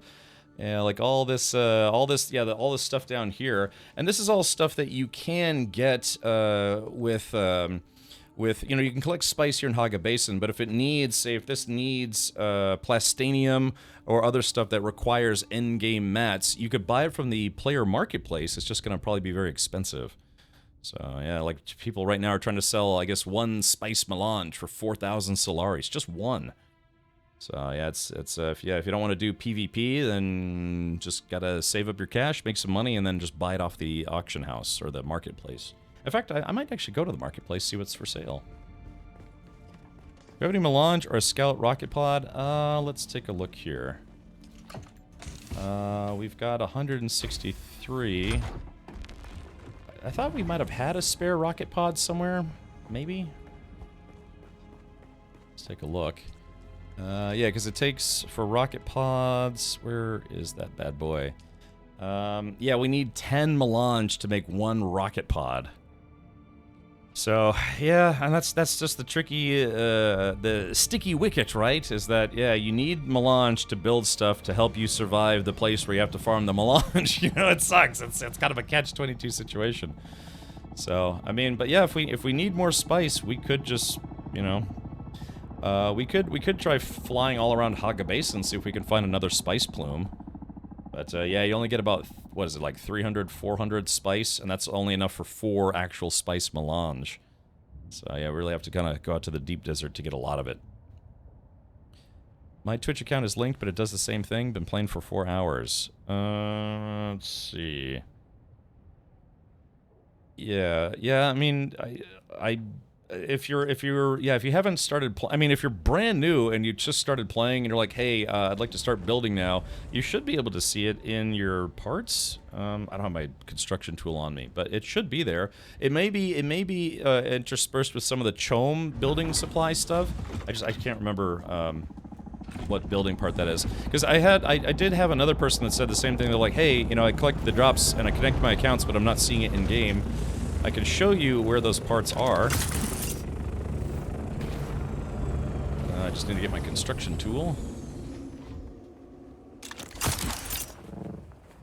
Oh, I'm not gonna make it. I'm not gonna make it. I made it. Let's see. I just gotta go get my tool real quick. Imperial Testing Station 60 can get around 100 spice. Now, is that 100 spice or 100 spice sand? Because there's a pretty huge difference there. If it was 100 spice melange, then I think literally everyone would go there every day. Let's grab my construction tool. So yeah, if you're trying to do, let's see, put that there. If you're trying to find it, let's see. If we go to R, it should be under structural. I think it's under Chom. Chom Foundation. Yeah, so here it is. It's under Chom Facility, that building set. That's the Observer Foundation, that's the Observer Wall, and that is the Observer Floor / roof. So if you open it, you're like, hey, where are my drops for building materials? Just, it's under Chom Facility. That's where that will be if you're looking for them. Because again, yeah, I had another person who said, it's like, hey, I just can't find my drops in game. I guess I didn't get them. And then I was like, did you check here? And they're like, oh, I had no idea. So, a spice sand. Yeah, that's enough for just one spice melange, and we literally need about 250. So, I mean, some is better than none. But yeah, okay, if multiple people are saying that right now, then it may genuinely be a problem. Yeah, it's true if we had 4 people. Alrighty, well, yeah, we could just fly around Haga Basin and look for a spice drop as well. It's a distinct possibility. They're not in your inventory. Okay, gotcha. All right. Well, yeah, if you got everything connected and you checked in game and you're not there, yeah, you'll probably have to put in a ticket and say, hey, I want my stuff. Give me all the gibbonings. Let me get my spice compactor in here. Put this away. Yeah, because I was going to go try, 14 grand, I was going to go try to buy some spice melange, but yeah, it's pretty expensive on the player market right now. Scrumbledy-bum-bum. Yeah, I could do that. Yeah, maybe when it's daytime, I might try to fly around a little bit, see if I can find any spice.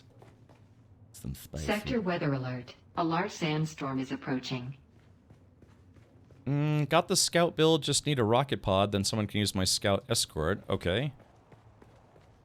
Alright, so yeah, I guess let's fire up the spice refiner and see how much actual melange we can make right now. Because if we can actually make a 10 melange, we can get onto the rocket pod, and then from there we'd be able to get, you know, probably a good bit.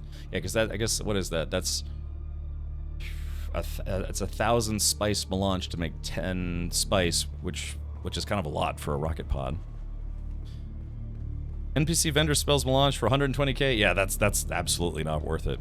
Is this game, speaking of is it worth it? Is this game worth it? I see people saying endgame and combat is awful. It is still a good game. I'm confused about that. The reason why CM Badur is because of Spice Storm or Sandstorm. Sector weather alert. A large sandstorm is approaching. The reason for that, is it CM Badir or Commander? Is because this is what the map looks like when it's uncovered. And don't let this deceive you. This, I know it looks small, it's actually really big. It's 64 square kilometers. All of this is PvE, like 95% is PvE, and this is where you do all the story stuff, and sometimes you have to go to a couple social zones, some big cities, and that's all PvE.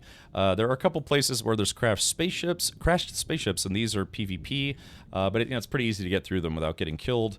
And yeah, so that's why a lot of people are saying the game is really great. It's got a fun crafting system. You can make vehicles, tools, outfits, custom stuff, all sorts of goodies. But where it gets a little troublesome is the PvP zone is where you have to go to get endgame mats. And there's a pretty spicy bunch out in the PvP zones. I've been shot down a couple times now just trying to fly out there to gather resources, with some guildmates. So yeah, it's a very, very fun game. Sector weather alert. A large sandstorm is approaching. The punishment for dying in PvP is rather severe. Well, more or less, because you have to fly out there. You can't walk out there. You can't take ground vehicles. You have to fly out there, and getting shot down means, you're basically losing a vehicle that probably took you like 2 or 3 hours to make. So that's why it's a little spicy. It's a little spicy. But, we've been out there plenty of times and been okay. It's just, there are like roaming death squads out there. All they're out there for is just looking for players to kill. And, but it is a PvP zone, and for some people, endgame is doing that. Endgame for them isn't building the harvester, building the carrier, trying to get, all the spice they can. For them, endgame is building the best assault chopper they can and killing as many people as possible. I've played multiple games where people have openly stated, I only play this game to kill other people. Just because, well, that's how they have fun. So if they didn't want PvP in this game, they wouldn't have added it. But it's kind of a high risk, high reward, whereas this is kind of low risk, low reward, depending on if you're geared up against NPCs. So yeah, hopefully that explains it. Kind of a small interpretation. Glacier says right now only 1 in 7 players has gone out to the DD. It sounds like our guild actually. Yeah. No, but let's do this. All right, I got to go to the spice refiner, see if we can make one more rocket pod. I'm also got to turn my AC down a little bit. It's getting kind of warm in here. Okay, how much spice can we make right now? All right, oh wow, we are out of water. Man, God, how do we run out of water? Yeah, we have enough to make literally 1 spice melange, and we need 250 of those to make the spice harvester. Once we get the spice harvester, then we should be able to get a lot more spice very quickly, unless everything gets destroyed by PvPers. So, yeah, okay. I didn't know we were completely out of water. That's so weird. When we left, I guess when I left, we had over 200,000. Now we have 0. So, might have to do a water run here in a little bit. Oh, it's basically morning, so yeah, we're not gonna have water for a while. All right, well, yeah, I guess I might try to fly around, see if I can find some spice.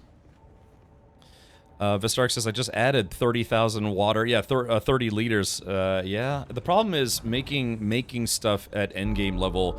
It's a bit unfair in my opinion. Yeah, which idiot left the tap running? No, it's just the devs, they made making endgame material use up so much water. It's insane. Just making a small stack of, I guess, like duraluminum or whatever it's called, it'll go through tens of thousands of water instantly. And it's a bit grindy for the sake of being grindy, because they want you to really work for it. But yeah, sometimes when devs do stuff like that, it has to get balanced over time. So yeah, if we're draining an entire guild base full of water just to make a few parts, that's really kind of unfair. So hopefully maybe they'll rebalance the water need. I mean, to be fair, you can get a lot of water every night, but it's kind of one of those things where multiple people have to go to different spots. I can get a little over 30 liters at one time, But then, yeah, you need, you know, 3 or 4 people doing that for at least a couple nights in a row. Vistark says, yeah, the water is worse than anything. Yeah, does it really take 40 liters of water to make, like, 1 Durasteel ingot? Probably not. You know, it's a bit ridiculous. Yeah, I upgraded my death stills to advanced today. Yeah, I guess, if anything, yeah, we might need to go collect bodies. Oh, actually, looks like we got a couple bodies. We can put these in the death still. Deposit corpse? Her? Okay. Yeah, because you can, if you have the right tool, you can collect bodies no problem. It's a shame they didn't make it where the bodies show up on top when they're being drained. Yeah, see, they animated the hoses. Well, I mean, are those... Well, maybe those aren't supposed to connect to people. I guess the person's supposed to be inside that thing. Oh, yeah. Yeah, maybe they thought... Maybe people don't want to watch a body get desiccated in real time. It's like a sarcophagus of dwindling. Alright, well, once those are done, that should be, I don't know, what, another 100,000 milliliters? Death stills are pretty good. Yeah, just gotta go get bodies. I kinda stopped doing blood collection in favor of just doing overnight water collection. Yeah, it's like a vacuum bag. It's like... Alright, first things first. I gotta go turn my AC down a couple degrees. It's almost 80 degrees Fahrenheit in my room right now. Thank you, Florida summer, or spring, or whatever it is right now. Wait, yeah, when does summer start anyways?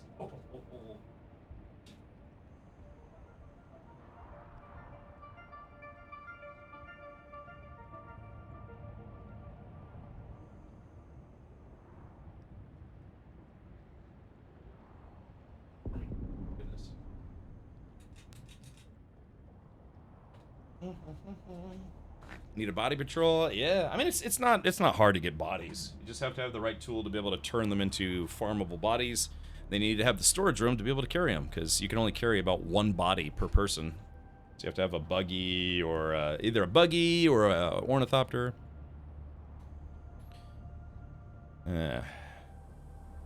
It worked and I got... Oh yeah, that is another thing. I'm sorry, I forgot to mention that. Yeah, if you collected your drops while you're still in the game, you have to leave the game and then come back in. They don't show up until you've restarted your game. Yeah, Lisan or Richard. Alright, look, man. I'm gonna go do some spice searching right now. I'm just in Haga Basin, but let's see if I can get lucky here. Because again, the real spice is in the deep desert, but yeah, we don't have enough melange to make another rocket pod, so that way we could be better defended. Indefensible. So yeah, we're kind of at the.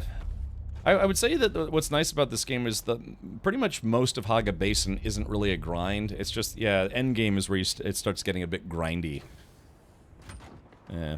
Could be worse, could be better as well. Again, the constant need for water for literally everything does get kind of old after a while.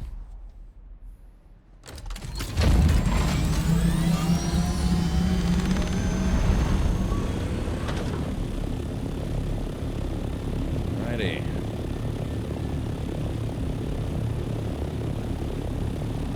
Yeah, I'm just gonna drive around, or fly around a little bit. I'll do kind of a clockwise pattern and see if I can find any spice.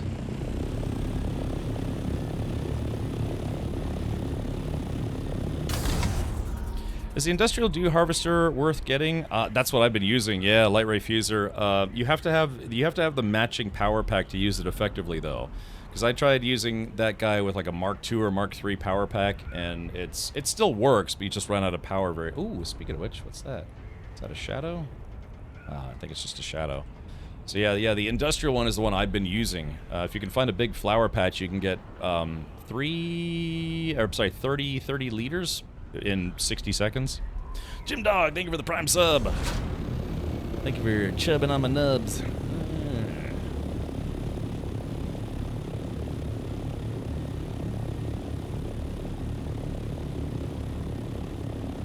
I sometimes have good luck finding spice in the radiation area. Yeah, we actually did find 2 spots, but we had the carrier at the time, and yeah, just not exactly the best vehicle for going spice farming out there.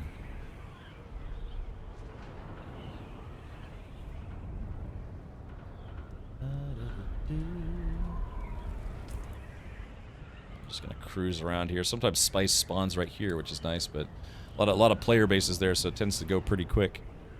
Yeah, thank you, Jim Dog. I appreciate the Bezos bucks. Old Jeffy Bezos. Loves it when you buy Amazon Prime. Hates it when you use your Twitch Prime sub. Let's see.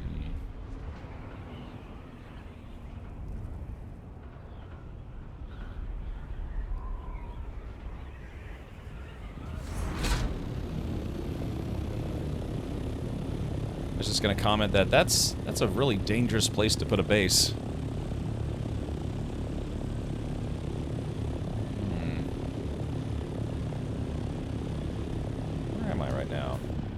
Oh yeah, I see where I am now. That's a bit too close to the worm for my tastes.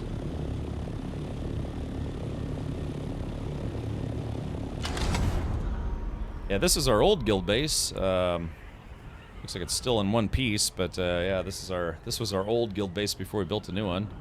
That little shoebox right there was my really my first house. It's still there.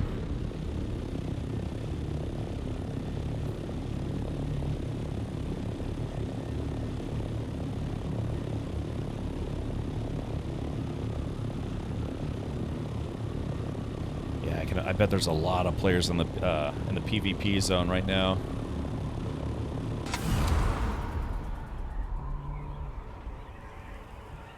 Yeah, I might do that actually. I might go back and get a radiation suit and try to go back for some of the spice that we left behind. Again, we just need enough spice to build a rocket pod. Ooh, there's a crashed ship down there.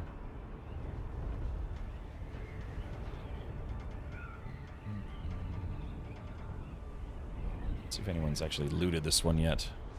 Hey, Mr. Holiday, welcome back. Let's see. This one has not been looted. Oh, very nice.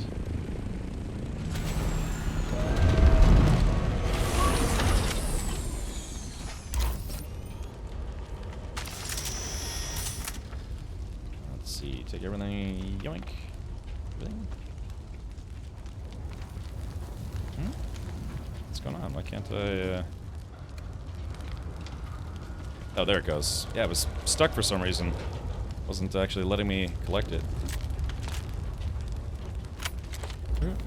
Yeah, you can also get spice out of these, which is semi-convenient. Let's move the chopper. Black and red are on the same side. Black and red are on the same side. Black. How's that worm? Damn worms. Arrakis would be pretty nice if it weren't for all the damn worms. And the sandstorms. And everything else that wants to kill you.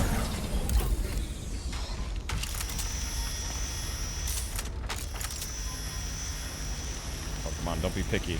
There it goes.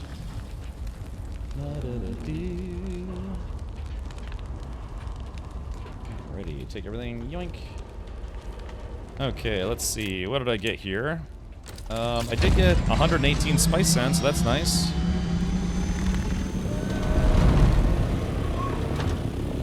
I guess we don't ever really see spice plumes in Haga Basin, do we?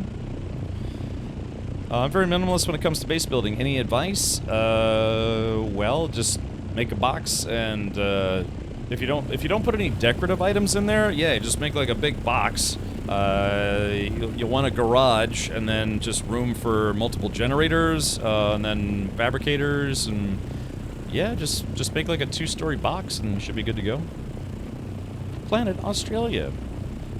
Yeah, MiG-20. When you say black and red are on the same side, what do you mean? Yeah, do we ever see... I guess we don't ever see spice down in Haga Basin South, do we? That's a worm. Yeah, the worm's getting... Yeah, there it is. Getting feisty. Looking for me. Screw you, worm. Nobody likes you. I'm heading to the deep desert to see if I can find some small patches. Alrighty, man. Well, hopefully you got those speed boosters. For spice plumes in Haga Basin, they're just rare and small. You have to spot them soon. So hear the boom. Yeah.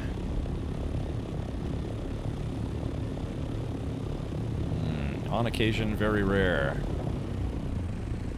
What was the question? Oh, and yeah, spice in Haga Basin. Yeah, just gotta... Yeah, so again, if you want spice, you can farm at Haga Basin. It's just they only put very little here. It kind of forces players to go out to the deep desert if they want something better. 7 diamondine dust away from being airborne. Had to take a break to get food. Ah, Mr. Holiday. Yeah. Mr. Holiday, would you like to see something fun? Yeah. Oh, yeah. Harkonnen are black and red. Atreides are green, more or less.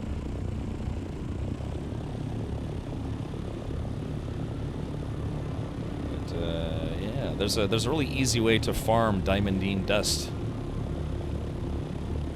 Harkonnens are also bald, yeah. Usually. I'm sure there are some exceptions, some outliers.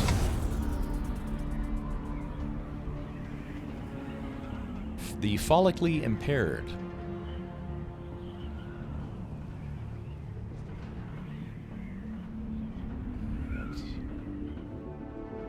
Yeah, there's definitely more spice to be had in the deep desert, but again, it does come with a significant amount of risk.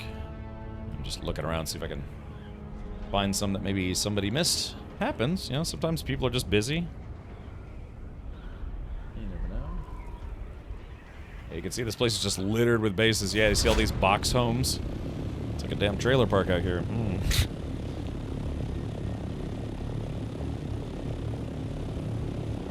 Yeah, this planet is lousy with worms. It's infested.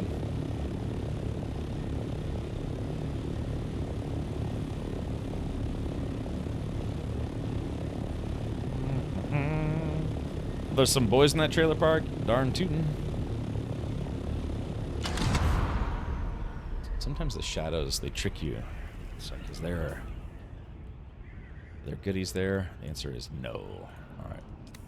I'm not going to fly into the irradiated zone. Just taking a look around, see if there are any goodies.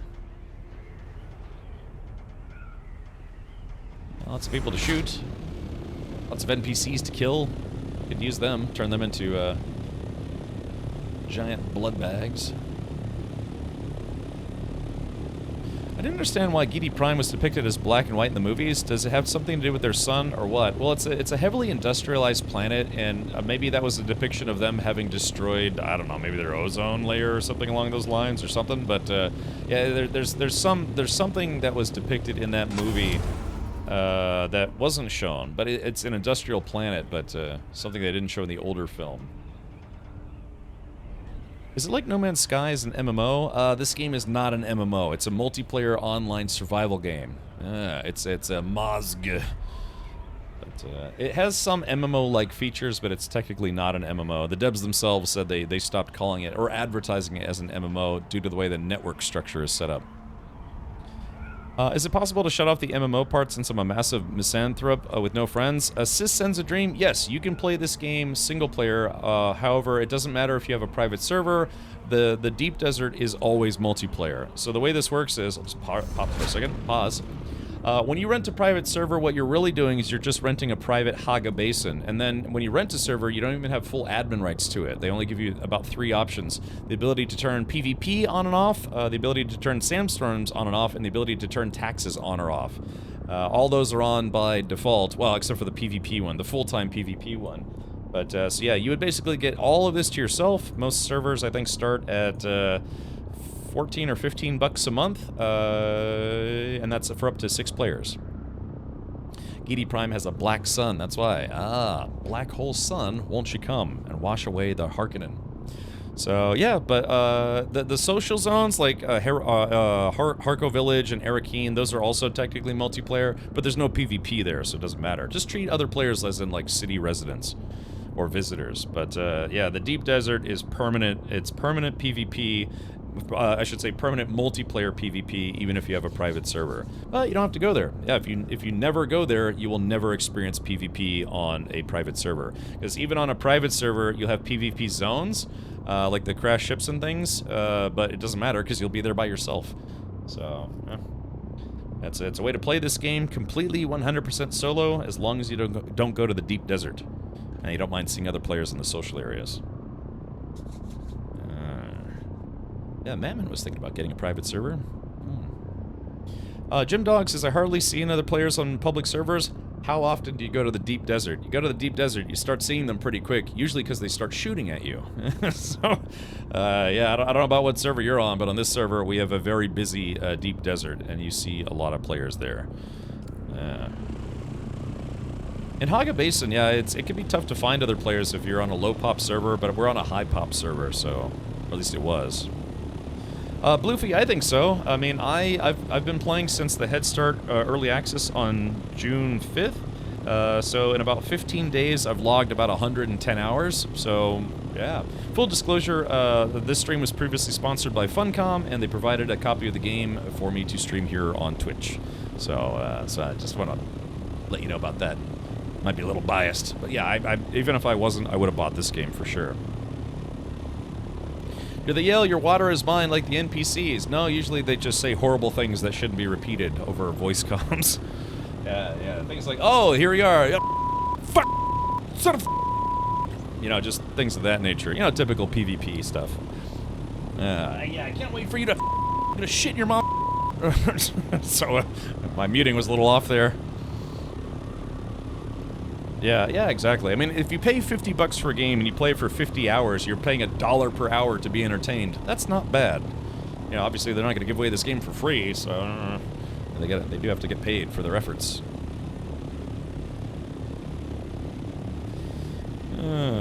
So what are you allowed to say on Twitch? You can say anything you want except for, well, except for hate speech, threatening public figures, or saying that you actually like my channel. That's totally legal on Twitch. Yeah, exactly. That's the nicest thing anyone has said to me today. Yeah.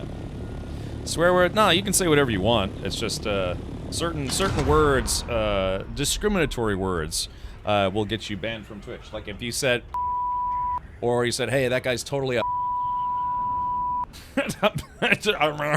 yeah, that would probably get you kind of catch like a 1-day temp ban or a 7-day ban. Yeah, if you talk about Aliens 4 on this channel, you get banned. You know, just the usual stuff. Yeah, you're not allowed to ask about only fee. Yeah, so apparently, if you start talking about monetizing through other services, Twitch is apparently getting a little bit strict about that. Yeah, read those lips. Yeah. It works like, yeah, exactly. It's like, ah, poor Wirt. Wait, do I get banned? If I liked Alien 4 Red Broke, you're now banned. Unless you were just asking.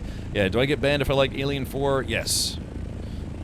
Okay, so by the way, I don't know if you know this, but yeah, this is the Worm Cult Center, and there is a little Easter egg that actually Glacier told me about. Well, not an Easter egg, just a kind of an interesting thing that I didn't know about. Rambo 7? I thought there were only 5. No, hold on. Aren't there only 5 Rambo films? Or are there 6? Yeah, because I know Sylvester Stallone, I'm pretty sure he said that the last one was going to be the last one, then he changed his mind.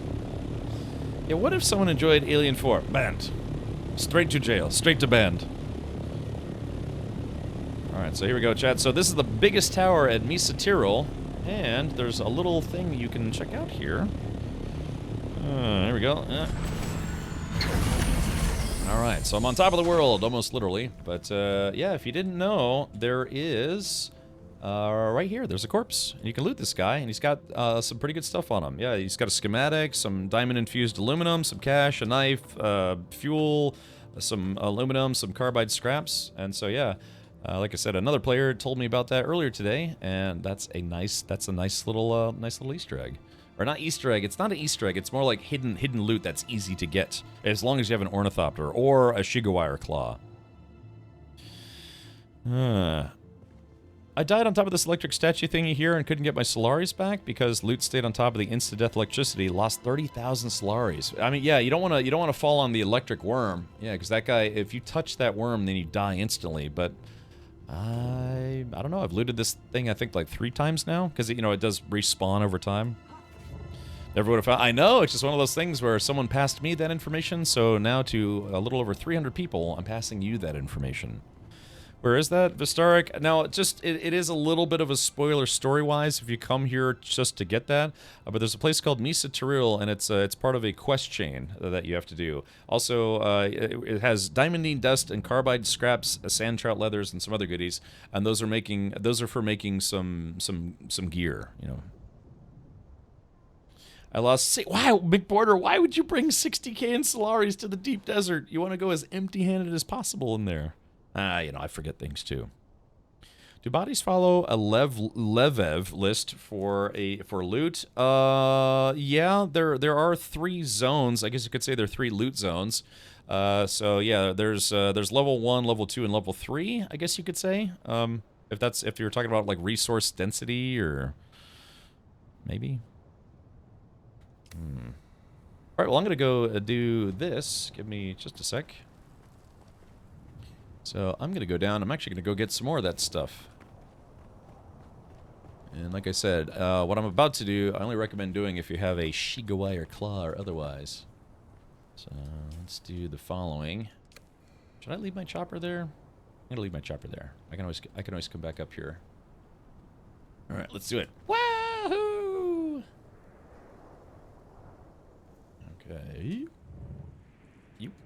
Yeah, need a suspensor belt to come do what I'm about to do. Just be sneaky. Yeah, a little Shigawire, a little suspensor action. Alright, whatever you do not touch that worm. There's probably a better way to go in here, but I'm going to just go in this way.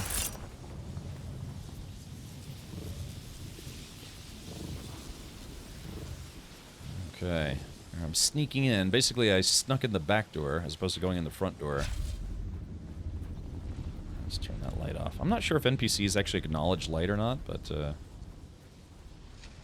to pretend that they do. Looks like somebody might have just been here. Okay, it's right here. Yep, more carbide scraps, more diamondine dust. And basically, we're sneaking around this this cult base. Oop, either they just respawned. Oh, here they are. Hold on. Oh shit! Oh god damn it! I missed all 3 shots. Alright, that's fine. Ah. Damn it! I'm getting my ass kicked all of a sudden. Alright, hold on. This is fine.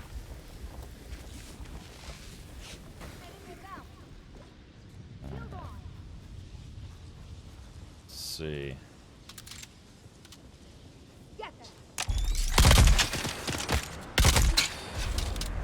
Not the biggest fan of this gun. Shit. Damn.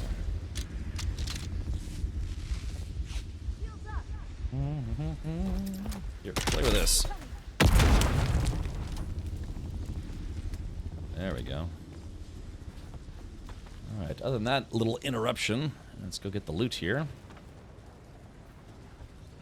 Oh, my backpack's full of shit. Hold on. Let's see if I can dump anything I don't need. Let's dump. What can we dump that I don't need? Balance. Yeah, it's based on spaces. So let's do. I guess we'll just drop this fuel cell for now. Big thing here is I want the diamondine dust and the carbide scraps. Okay. My worm is open for touching any time.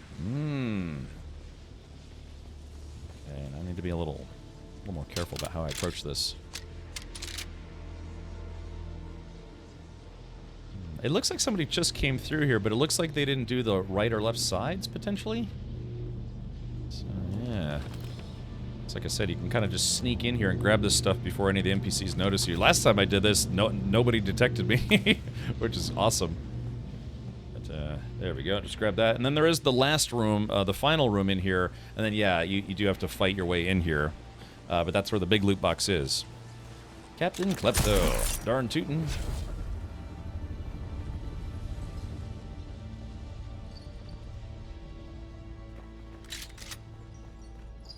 We're just gonna go ahead and say hello to this person. Oh, son of a bitch. Say goodnight. There's another one over here. Oop. Yeah. Guy up on the roof there.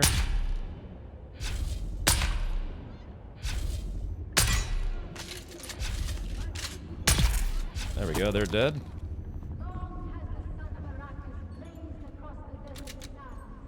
Okay, here we go. God, they just ran right past me. What the hell? What the hell? Guess they really had to poop. There we go. Let's do this.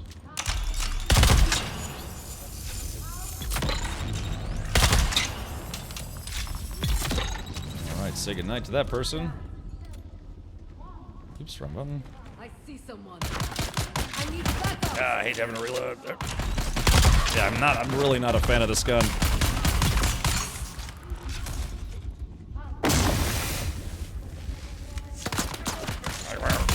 There we go. Yeah, I gotta get rid of that gun. It's, this gun is called the Adept Burst Drill Shot, and it does 87 damage, but it's just so annoying to use.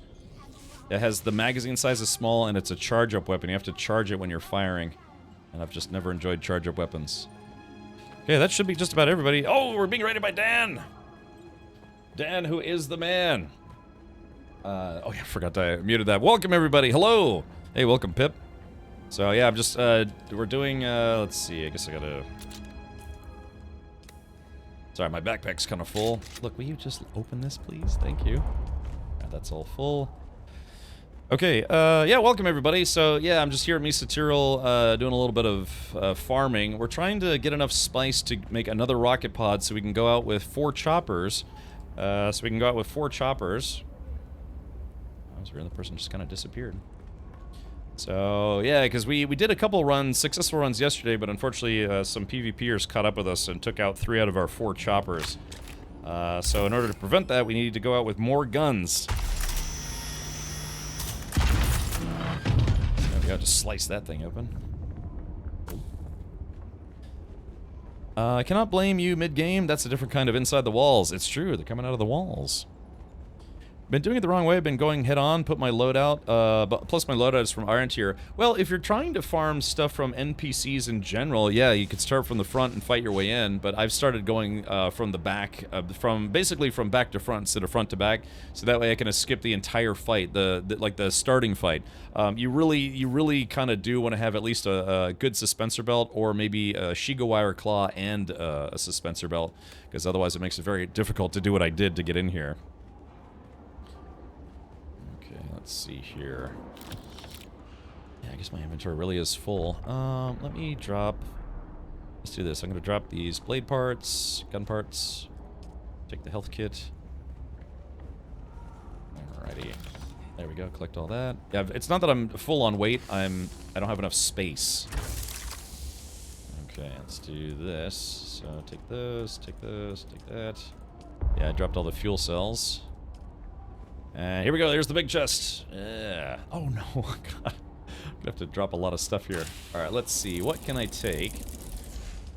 Definitely taking the carbide scraps. Stop right there, criminal scum! Ooh. Nobody breaks the law on my watch. I'm confiscating your stolen goods. Now pay your fine, or it's off to jail. It's off to jail.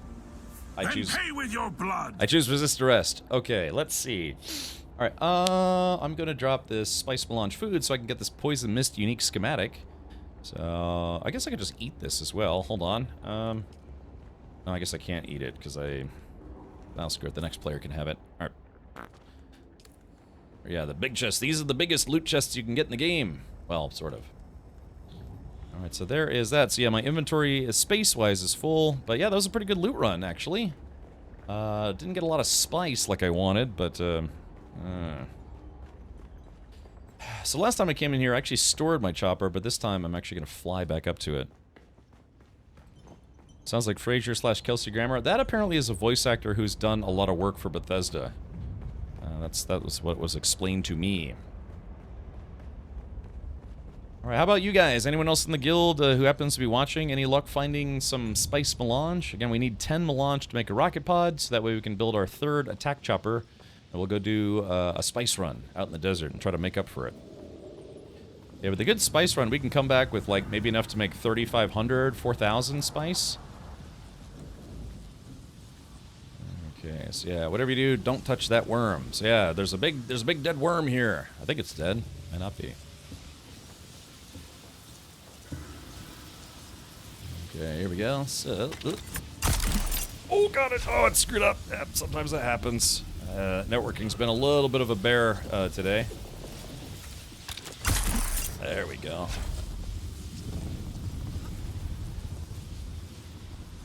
Yeah. There's, like I said, this is for those of you who haven't been here yet. It's a little bit of a spoiler, but there's a lot of wormy goodness in there. I can give 10. Give me a minute to run on my base. All right, Magic, that would help. In fact, I'm gonna make some here in a little bit more, maybe like 2 or 3 more. So if you want to just bring 10, and then we'll see what we need. Okay, so I gotta get to the top of this thing. So Shigawire time, baby. Woohoo!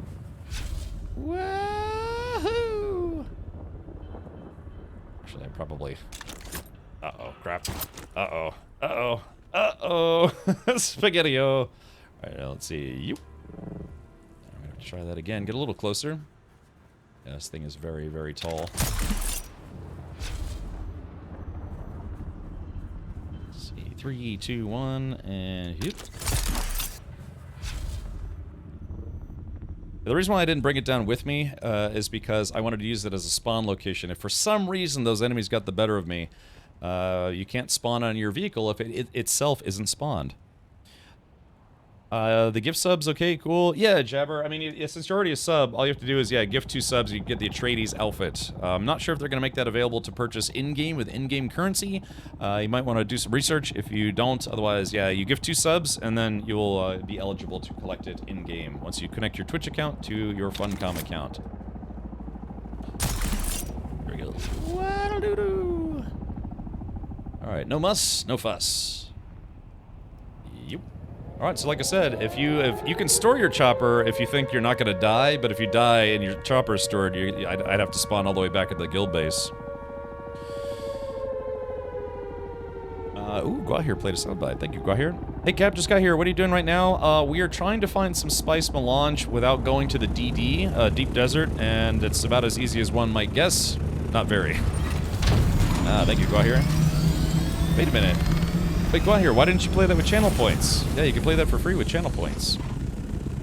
Again, for those of you who are coming in from the raid and didn't know this, at Tisa Maril, there's this really large tower. Everything that light touches is my kingdom. Actually, it's the worm's kingdom. But if you turn around and look at this little crevice here, there is a dead body. Damn it, game. Yeah, there's a dead body that also has some pretty nice loot and a schematic and some other goodies. So yeah, be sure to check this. If you have an ornithopter, stop on by and go get yourself some loot.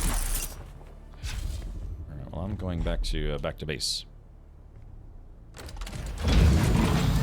Oh my god, Cap, what happened? Oh my god, something? Oh, okay, roger. Yeah, it collects automatically. You got me a rare rapier schematic. Yeah, exactly, that's a little hidden loot guy. Yeah, I'll hydrate here in a second. Let me just get in the glide mode. Greyman Walker, thank you for gifting 2 subs. Thank you for that. Alright, just get in the glide mode and rehydrate here. Wow.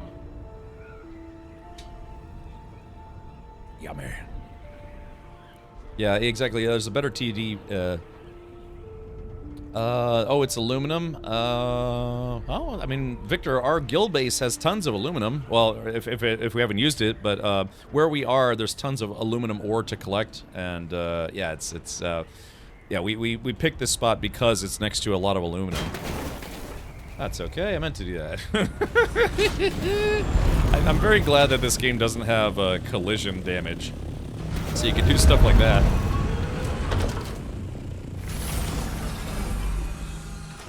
So let me do the following. I'm going to dump my inventory, and let's see. Oh, you're full rare duraluminum. Okay, never mind. Alright, let's do this. We're just going to drop off all the goodies that I just got, doing that little area. I'm just dropping off all the stuff that I found. Mechanical parts. Okay, what else do I got? So yeah, let me learn these schematics. Yeah, all it took was like, you know, what, 5 minutes there, and got some schematics. Got some diamondine dust, a spark sword. wonder how much. I wish they would tell you the stats of it before you try to make it. Oh, at least from that screen. Got some cash, got some weapons, a little bit of armor. Looks like we're out of ray amplifiers, so I'll put some of those in there. Yeah, not a half bad run there. Let's see, Mendia's jacket. There we go. Yeah, drop off spice-infused aluminum dust. We're starting to roll in them. I am looting a lot of places around here for some specific schematics, and since they may have 7 or 8 recipes on rotation, it may take some time to get. Yeah, a little RNG. Yeah, drinking some RNP. Alright, so right now we've got 85 diamondine dust. That's actually pretty good. 138 carbide scraps. Drop off by Spice Melange beer. This is kind of our ammo dump crate. Take a dump there. Let's see. Yeah, we're starting to run low on refined minerals. Oh, girl, you're so refined. That's regular granite. So we'll just drop that there. Yeah, we got aluminum ore. Yeah, we have a lot of jasmium, man. I don't think we're going to need any more jasmium anytime soon. Jasmium.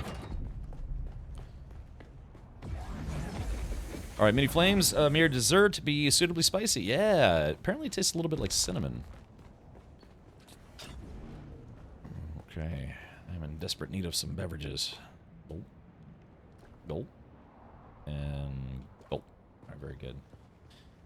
Okay, we got some, yeah, a little weapon drop off here. Just if anybody needs spare weapons. Eventually, you know, we'll probably just have to recycle a bunch of these. Yeah, if everyone's overgeared.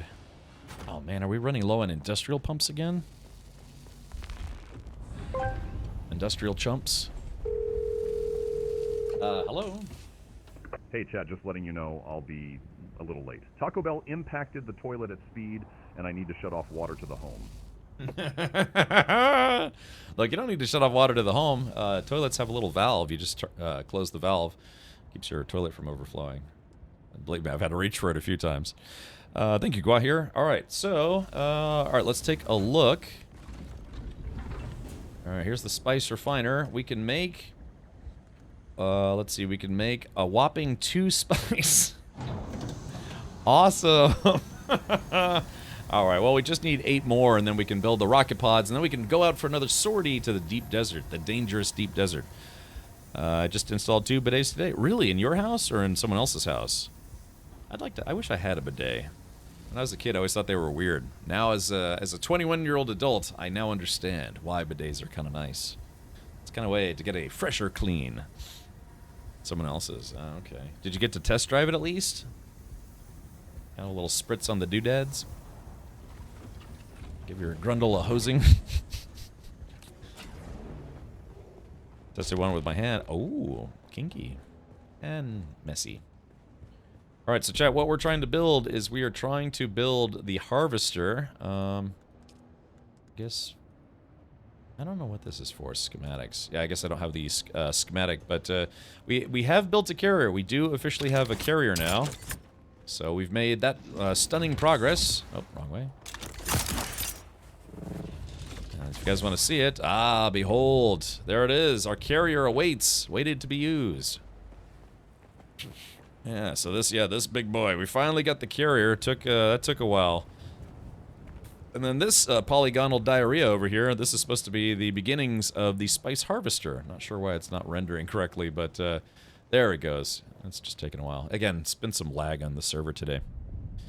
Corleone says, lose a harvester? No, we have not had an opportunity to lose one because we haven't built one yet. But we've got the carrier finished. Now we just need to finish this guy. We need about another 250 spice to get it.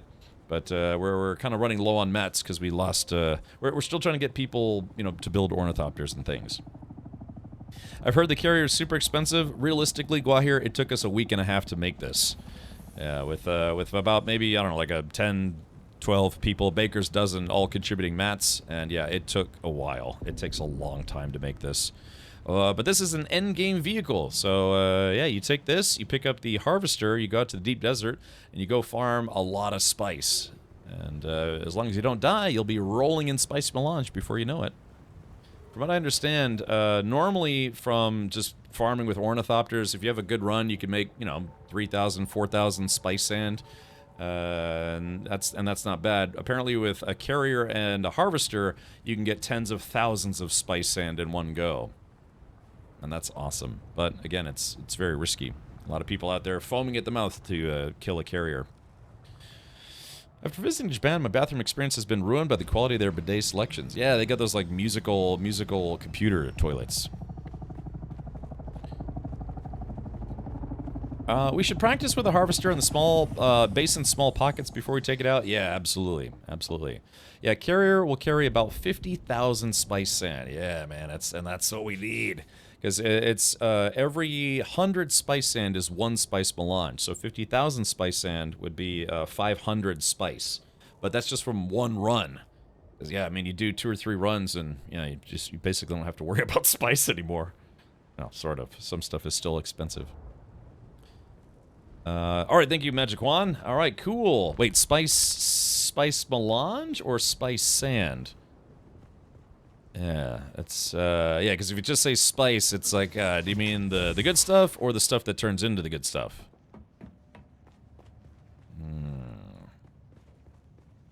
Oh, the medium spice refiner is 75 to 1. Oh, really? Oh, I didn't know that. That's good. What was the spice cost for the carrier and the harvester? Let's take a look here. The carrier costs, you have to do some quick math here. Let's see, 54, 54, 54, 54. So that's about 216. That's another, yeah, this is another 54. It's 55. And then you have to make 8 wings, and each wing takes 8 spice. So you're looking north of 300 spice melange. Oh, okay, thank you, Magic Juan. Yeah, that's exactly what we needed. And then, same thing with the Sandcrawler, it takes a little over 300. So you really have to farm a lot of spice to get the stuff that allows you to farm a lot more spice. Again, this is all endgame stuff. Yeah, 498, yeah, so with the wings, it's... Yeah, because you have to make 8 wings for that thing. I may or may not have a spreadsheet for the carriers. I'm currently working on it. Yeah, okay. Well, thank you, Late Night Liam. Yeah, it's a lot, man. And again, it took about a dozen players a week and a half to make that. I don't know. There are some groups that got the carrier and the harvester a lot quicker than us, but they had a lot more active people working towards it, I guess you could say. Yeah, like literally multiple guilds all working together to help each other out. Okay, so let's do this. I guess there's Magic. Thank you, Magic. Hold on. Let's humbly bow to one Magic. Yeah, there you go. And so now, if we have the ability to make rocket pods, let's go ahead and do that right now. I always go this way when I don't mean to. Alright, so that means we'll have 3 attack choppers, and then we'll have 1 person be a resource gatherer. So again, it's 3 people just waiting for somebody to attack, and then 1 person actually does the spice harvesting. It's a slow process, but it beats dying repeatedly. Yeah, okay. Alright, let's do this. Okay, so... let's see, rocket launcher, we are... Huh, well that's weird. It still says we don't have spice melange. Where, Magic Wand, where did you say you put it? I gathered the other things needed to support the gatherers. Yeah, exactly. Just all the things. Yeah, Magic, where did you say you put it? Because it's showing as not found in the base at the moment. It's in the refiner? Oh, in the refiner. I didn't know you could put things in the refiner. Oh yeah, there it is. That's a shame that it can't automatically pull from the refiner. It's a bit strange. Not that I'm complaining, but I'm complaining. It'd be nice if it could pull directly from there. Alright, so we'll drop off that stuff. And for the love of God, please don't use... Yeah, that's a spice sand. Please don't use this. We need to build that rocket pod. Are they on the same circuit? Oh, yeah, maybe, yeah, right. Maybe it's on a different circuit. I'll have to take a look. Okay. Alrighty, here we go. Just gonna make those rocket pods if we can. Let's see, where is the rocket launcher? Okay, we just need... Okay, it looks like we need 59 duraluminum ingots. Let's see if we can crap some of those together. Alright, duraluminum. Okay, we can make 18 of these. So let's do this. I'm gonna put... Let's put 21 in here. 21 in here, craft. And 21 on the other side. Okay, looks like somebody's making steel, but that's alright. 21. We'll... Somebody said you can rearrange these. Does anyone know how to rearrange these? Do you have to, I guess, pause? And then... Yeah, how do you rearrange these? I guess you have to... What is that?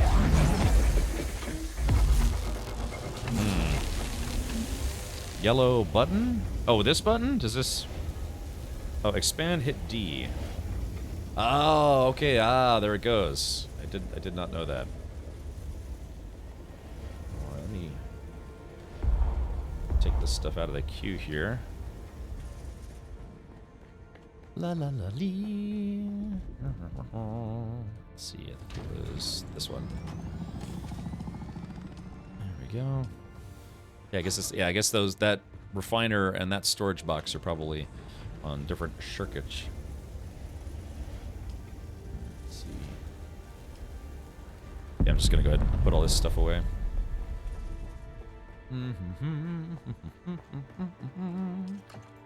Yoink, yoink. And alright, yeah, nice juicy building materials. Juicy. Okay. Alright, we got those paused. Alright, resume. So we'll let those cook. Jagron says, Spice balloon near the guild base! Alright, go, go, go, get the spice! All the spice! Oop. All the spicy business. Do it! Just do it! Exactly. All the spice. Oh no, is it on quicksand? Oh, that's a bit unfortunate. Alright, there is that. There are those. And I think somebody was making some steel, so I'll restart the steel fabricating, or fabrication.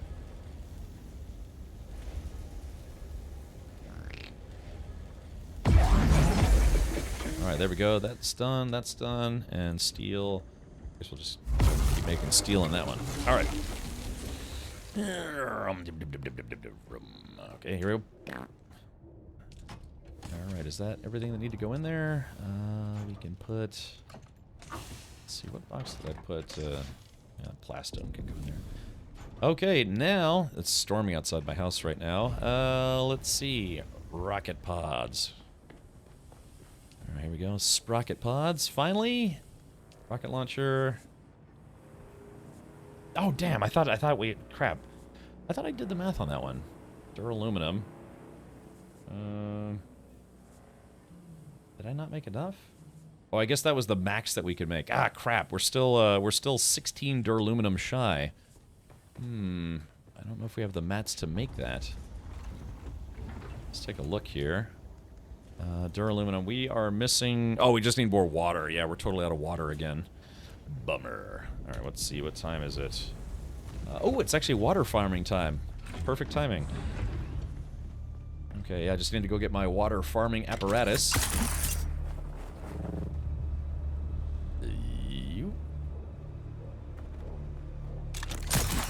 Good timing. I'm gonna go get about 30 liters of water right now. Just need to get my water gatherer. Where's that guy?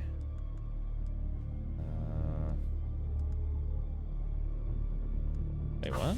Hold on. Oh, it's already in my inventory. Okay, yeah. I was about to say, where's my... Thought I lost my my harvester for a second there. Alright, I got almost 18,000 Solaris. Good job, me. Okay, here we go. Oh, I can't just jump out that window.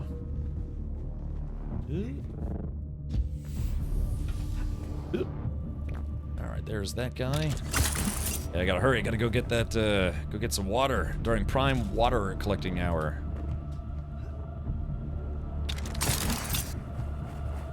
Woohoo! Yoink. Let's see, is this my chopper? That is not my chopper. This guy is my chopper.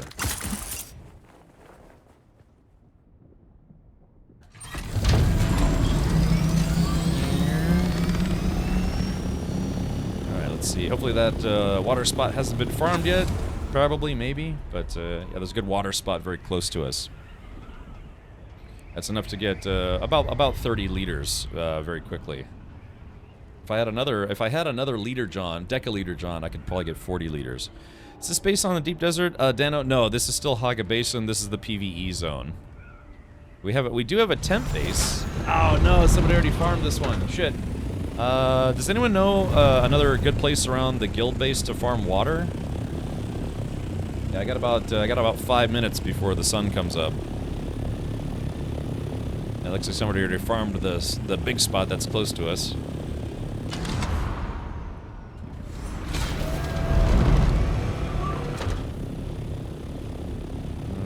Let's see. Where on the map is this super water place? Do I want to tell you? Yeah, it's let's see. Yeah, this one's been completely farmed. Damn. It's right here. So if you look at the shipwreck, Western Vermilius Gap, it's just very slightly north by northwest, and it's under an arch. Let's see. Yep, to the east of Sentinel City on the south side of the rock spire. Do I know where Sentinel City is? Let's see. Where, Sentinel Crossroad? I have to be honest, I don't know where Sentinel City is off the top of my head. Or I don't remember. I guess, did anyone try to go get this spice? I mean, it's technically not on quicksand, it's just close to it.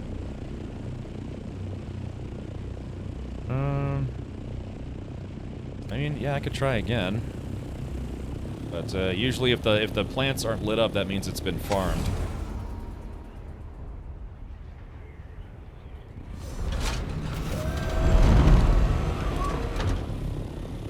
Let's see. Oop, sorry, I'm just getting finger flustered here.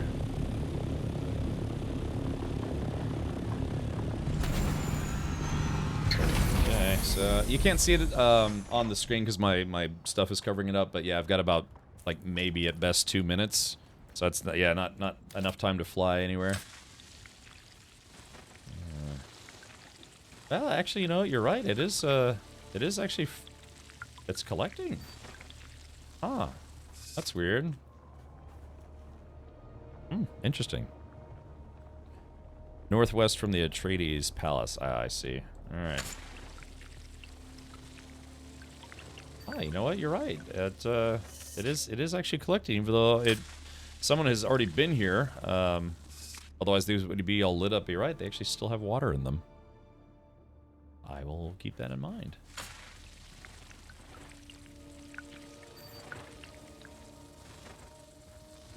Okay, so let's take a look. I've got 2 liter Johns. Let's see if I can finish this last one. Right over Shmia. Yeah, not bad. You're right. It is actually collecting. All right, there we go. Yeah, okay. Hey, thanks for the tip. I thought I just assumed that, yeah, if all the lights on the flowers were gone, that means somebody already collected all the possible water, but no, that was it. That's 30 liters and change. Or, yeah, 30 liters is, it's on a spire-looking mountain. Oh, okay, roger. Oh yeah, so I'm also coming with 30 liters. Nice. Not bad. Speaking of water spots, once I was surfing on Lake Huron and we got a water spout landing about 200 yards away from us. I know Florida gets a lot of those too. Yeah, typically out in the ocean though. Yeah, we have some very big lakes. I think Florida has the 3rd most lakes in the country. I think.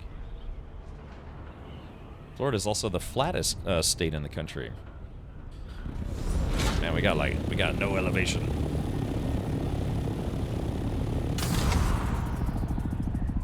We got fuel again. Alright, well with this, we should have enough to make a rocket pod, and then yeah, we can try our hand at diving into the deep desert. That never gets old.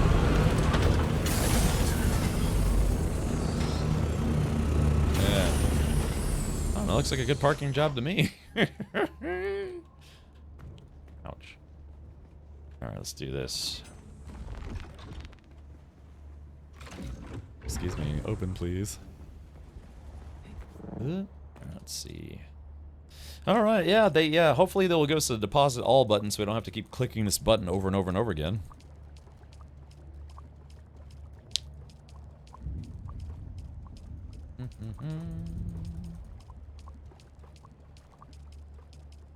Blue, blue, blue.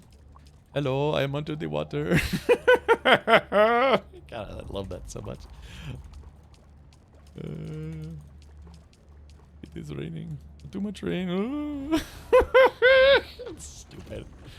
Alrighty. Okay, well there we go. I think we've alleviated our water woes.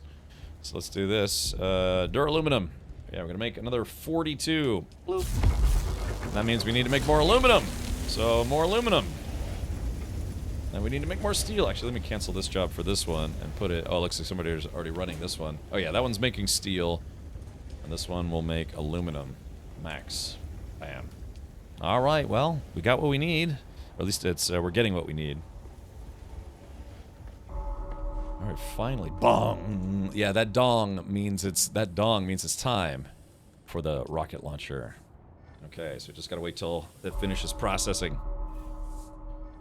Here's the live stream. Oh, Red Broke, do me a favor. Can you post that in my Discord instead? Because I'll click on it now, but then I'll close my browser and forget about it. So, but Discord, I use Discord for everything, man. I wake up, check Discord on my phone. I have it on my PC. I've got a tattoo of Discord on my butt. Yeah, it's not bad.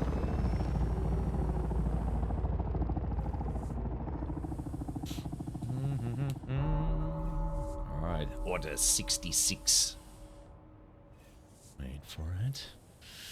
Wait for it.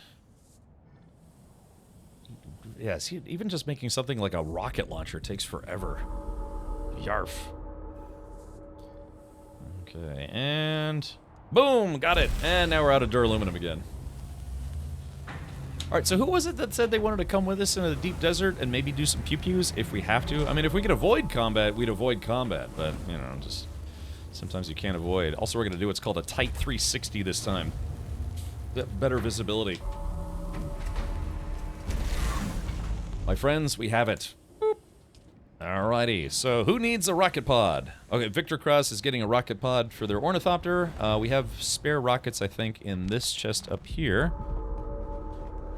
Okay. Yeah, let's split this into stacks of 100. Split, and then split this again.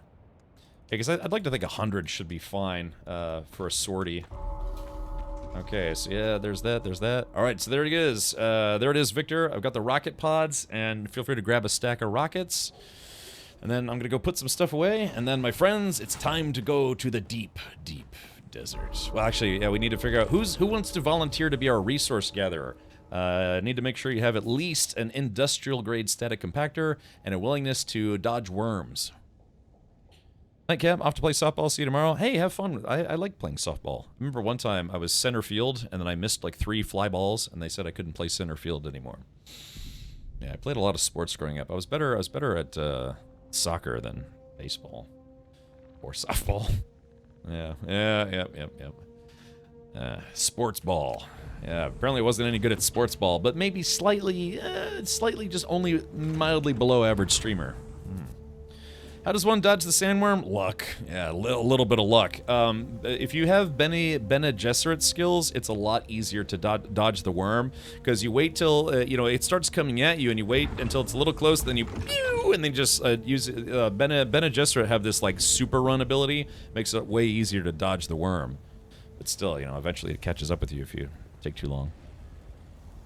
I'd let you miss my balls any day. I missed them already. I'm planning to have a minimum of 5... Oh, ow.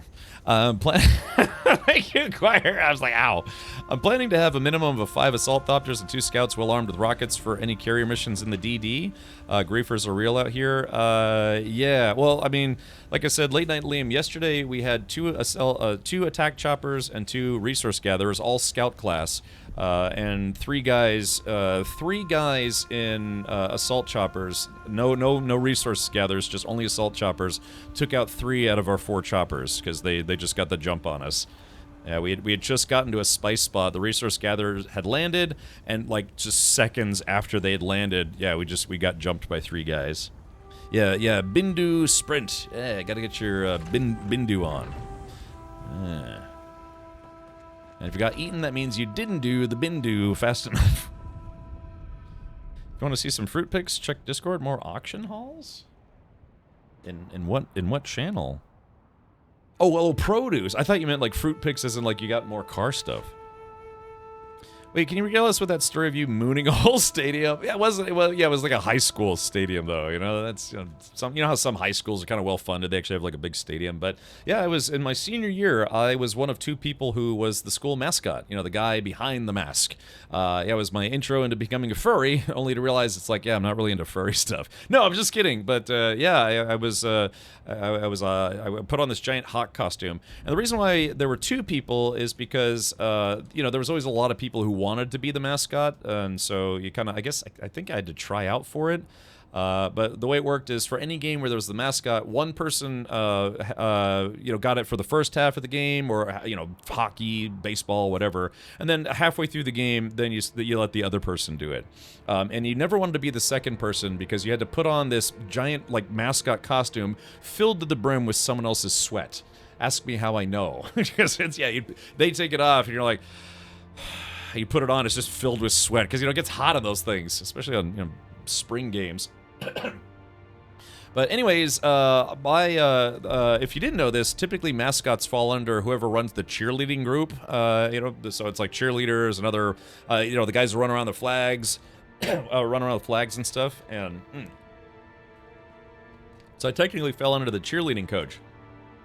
And what the cheerleader coach had said at one point in time, and I didn't really realize how serious she was about it, she's like, hey, we're doing an away game to a high school that I used to go to. And she's like, I want everybody on the bus. You know, we're going to go as a team, the football team, the coaches, the coaching staff, the cheerleaders. It was like, you know, a big-ass bus. And I was like, I'm not doing that. I'm just going to drive myself. So I got there, and the game had started, and, you know, we were talking about, it was like, okay, who's doing the mascot first? And she told me, she said, why weren't you on the bus? And I was like, oh, I don't know. I decided to just drive over. And she's like, no, you know, part of team spirit is, you know, being on the team bus with everybody, so you don't get to be a mascot for this game. And I told her, I was like, well, look, I was really looking forward to this. I told all my friends that I was going to be the mascot at this game because it was a high school I used to go to, and I still had a bunch of friends there. And they're like, she was just being a bitch about it. She just was like, well, you should have been on the bus. You have to sit out this game. And I didn't take it very well at the time. You know, I was 18, kind of a little bit of a hothead, sort of. So during the game, I actually ran out onto the field and mooned the entire bleacher audience while I was out there. And then, of course, you know, some people, security staff started to run after me, and, you know, I had probably some football players too. But I used to be pretty quick back then, so nobody caught me. But I'll never forget the all-encompassing. You know, just seeing like the whole crowd, a bunch of busybodies, you know, staring at teenage ass at this, like, you know, kind of rival school football game. Needless to say, I got kicked off of the cheerleader squad, and I wasn't allowed to be the mascot for the rest of the year. You know, so, and that was that. Yeah, clutching apparel.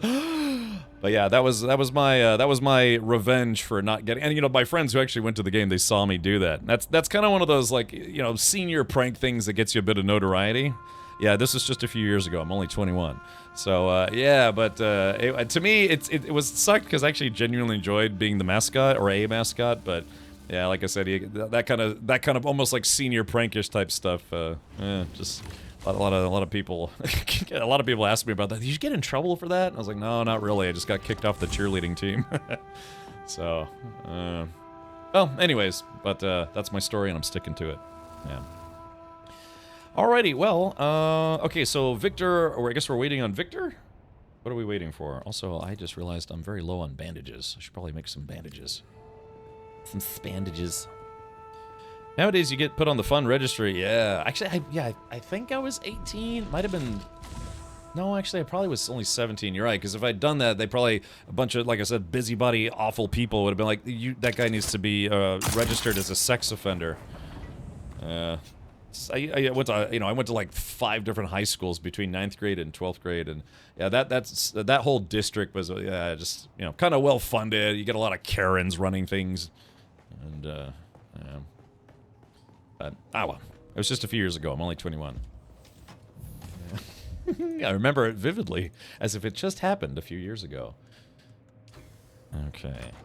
Alright, so yeah, I guess that's the old adage, don't bring anything to the deep desert that you don't want to lose. I'm actually gonna leave my heal kits behind. I don't think I've ever used a heal kit in the game, maybe once, and I've had dozens of them, and I just keep losing them to the worm. Unfortunately, a fair bit of chest thumping or so does happen in society these days. What do you mean? Like people arguing about stuff? I get you have a history of getting in trouble. Yesterday you said too, but also it means you don't take any guff. You get what you tolerate. Who did the what now? For what? Because I mooned people at my school? I mean, it's stupid teenager stuff. I heard that people get caught peeing in alleyways in the U.S. get put on that registry as well. Is that really true? I don't know, I guess if it depends on whether or not you're, like, peeing directly at people, then yeah. Something it's like, if you're like, ah, wee! That's probably not gonna look good in front of a judge. But nah, I was just, a stupid teenager thing. I used to moon people on the bus. Yeah, I'd be on the bus, and when another bus was, I would look outside, and if we saw another bus coming, I'd be like, hey, another bus is coming up. So sometimes my buddies and I would just moon them, and I definitely got detention for that, probably at least a couple times. But, no harm, no foul, really. It's teenager stuff. I miss being a teenager. You could get away with more things. Unless you get charged as an adult, which I never did. You must have a great archetype. Yeah, you like this, huh? Yeah, we probably have the biggest guild base on, or, probably the biggest base period on the server. This server. Maybe not other servers.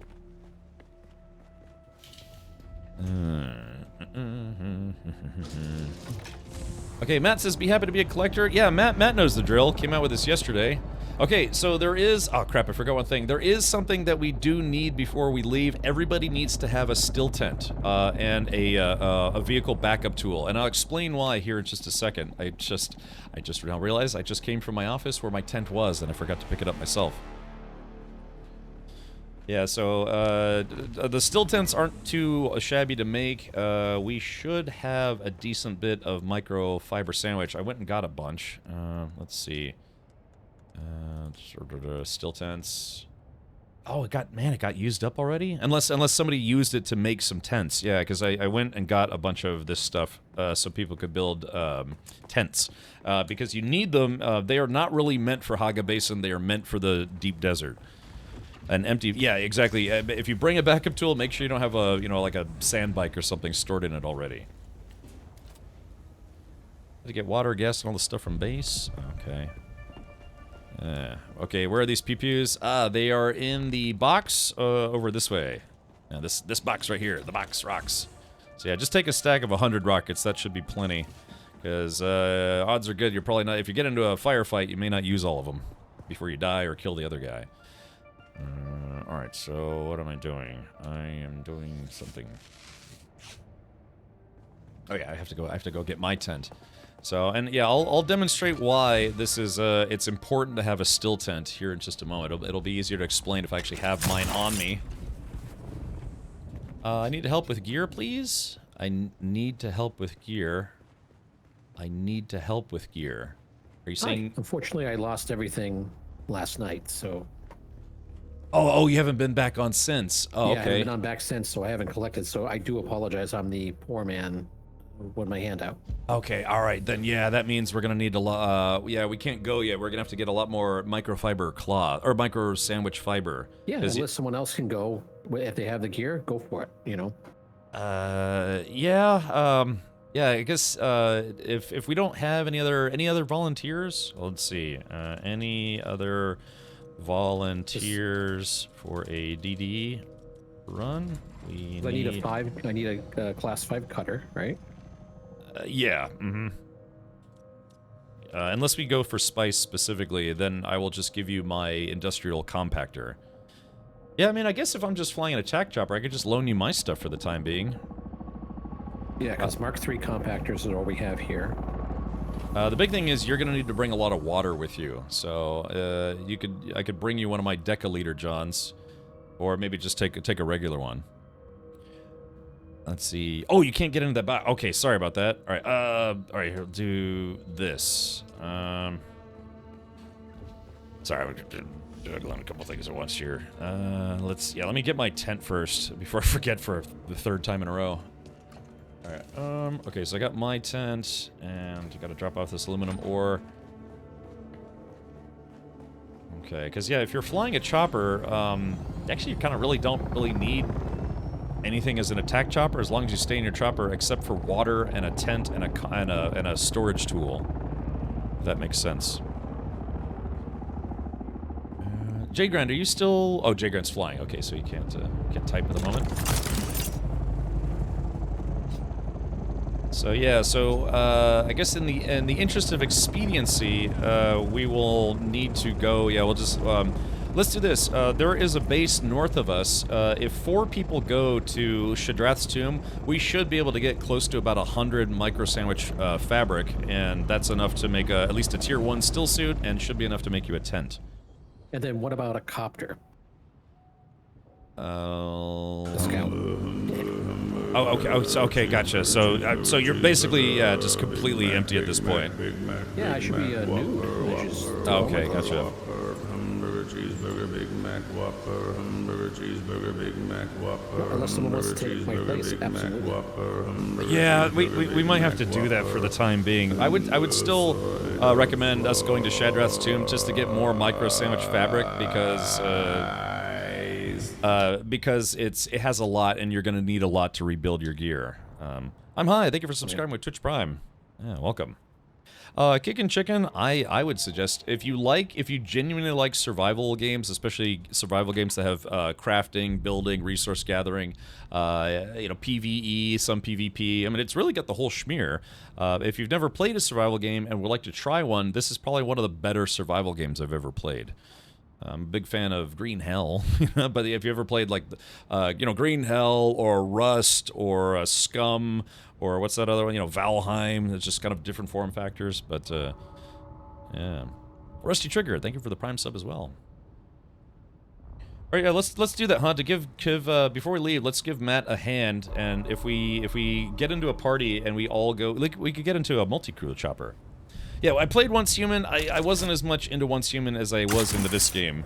Or, yeah, I don't know. I was already kind of familiar with the Dune universe from having read the books and seen the movies. Yeah, so I got my old Dune books and things. Once Human was interesting for sure, but, yeah, between the two games, I like this game better. Although I think Once Human is free to play, though, isn't it? Hey, Indiana Jonesy, welcome. Okay, let's do this. Alright, does anyone want to join the party simply to go farm some mats real quick for Mat Rodeo? This will take 10 minutes tops. Yeah, exactly. I played the Dune RTS games. I tried playing the Dune 4X game, but 4X games require a lot of micromanagement. I'm just not really, mentally capable. Not to say it's a bad game, I've never been good with severe micromanagement games.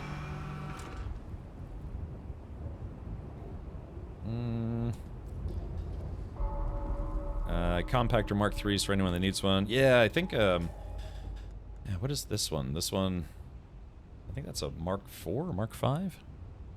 So yeah, I'll just let whoever, if Matt or whoever, if they don't have one of these, because this is one of the bigger ones. J Grand, are you still with us? I am. Okay, let's do this. Anyone want to join the party for a 10-minute mission to get micro fabric? You can invite me. This is Victor, by the way. Am I loud or anything? Please let me know. No, you're all right. All right. Okay. All right, there is that. Hello, by the way. Welcome. Hello. How's your day been? Friday. It's been great. I didn't know how I was going to join, if I was going to use one of my weird voices or not, but I figured I would just be normal me for right now.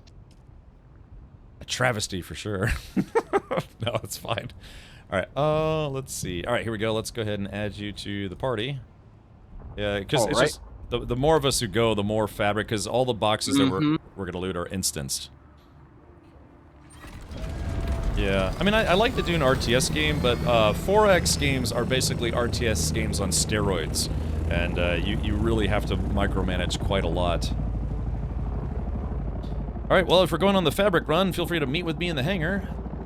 Somebody put a tent here. That's interesting.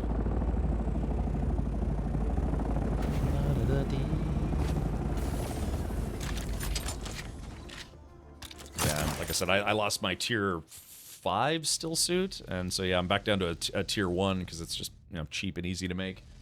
Yeah, I'll try to make the better one later on. Once I go back to doing story missions, I'll try to make the level 5 one.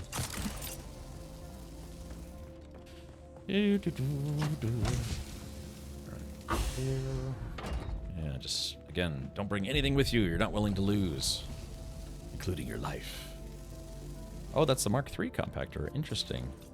Oh yeah, it's got lower worm. Yeah, it's got a low gather rate though, and for the sake of expediency. Yeah. I don't know. Oh wait, did you fix the box thingy? Oh yeah, you need. Here, I'll just grab this stuff for you. Let's do this.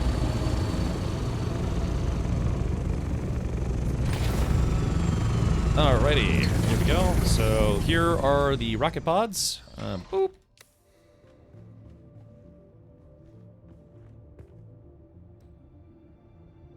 That new Broken Arrow looks amazing, but can't do it. What? Yeah, I keep hearing about this Broken Arrow military game. What kind of game is it? Is it like Battlefield? Is it like more of a sim? Is it an RTS game? I genuinely don't know anything about it other than I've heard a number of people say the name.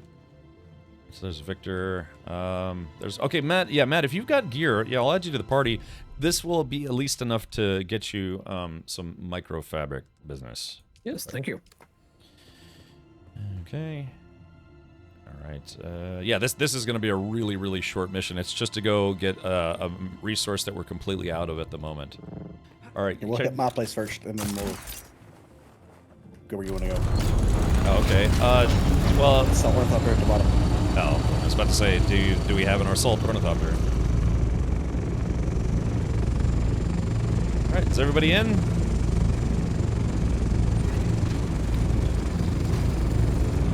Oh, I still need to give Victor the rockets.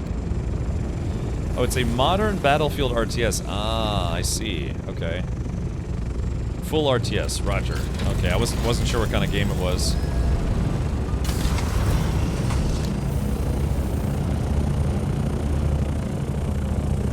So, Victor, did you just want to bring your own chopper, or?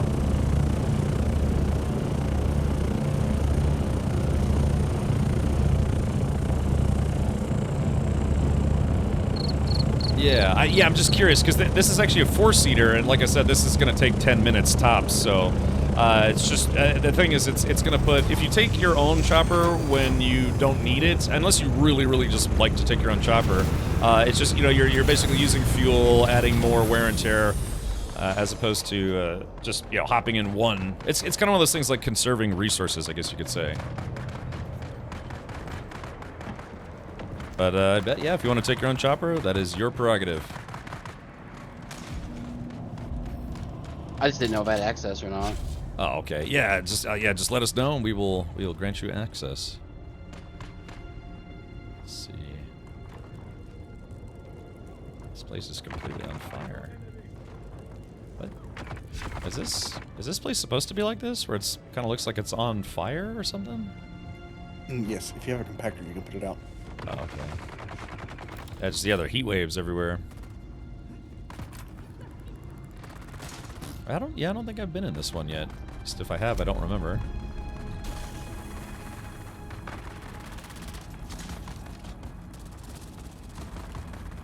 Let's see.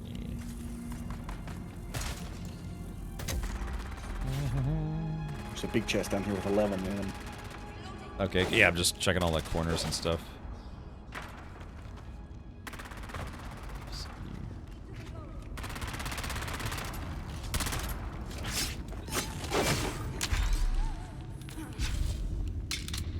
facility.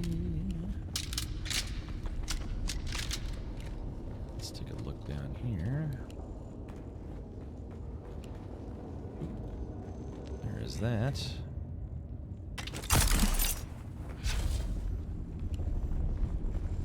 You guys said you said there was a big chest on the top floor. Oh yeah, here it is. Or no? It's a small See my chest. markers. Oh, okay, here downstairs. I'm sorry. I've been going a little slower just to make sure I don't miss any containers. Yeah, just make sure you get this one because it's a big fancy chest. Oh yeah.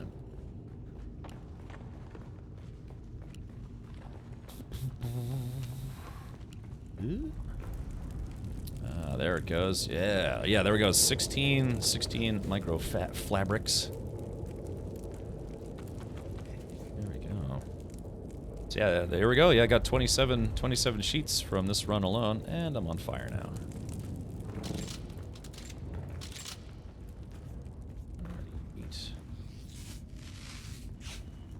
Have to go get some more bandage material. Alrighty, I guess that's it for that one. Yeah, I don't think I've ever been in this one before. And now I have. Good job, me.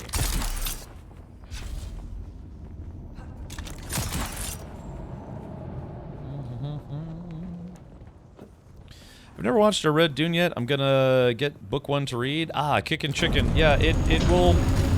Let's put it this way. If you have to choose between learning about Dune from this game and then the books and movies, or even just the movies, or doing the movies and books first, then this game, I would strongly recommend doing the movies and books first. It'll help you understand what this world is all about, as opposed to learning it through just the codex entries in the game. I'd like to think it would honestly help you appreciate the game more for what it is. You're flying. Oh, I am? Oh, okay, sorry. Actually, do you know where we're going? I can fly if you don't. Let's go ahead and blast. Oh, okay. This is my best spot I know of to get sandwich fabric. Oakley dokley. It's actually, my base is right above it. Oh my. Oh yeah, that guy right there, huh? Alright, so yeah, we are headed... Yeah, it's real close to the base. Same thing, this tomb has, like I said, I got about 24, 25 fabrics out of that last time I was there. Or read a wiki. Yeah, but I don't know. It's just... Wikipedia articles are meant to be informational, not necessarily entertaining, so they're written like an encyclopedia. And it could be, what could be a fun adventure would be presented in a very dry format.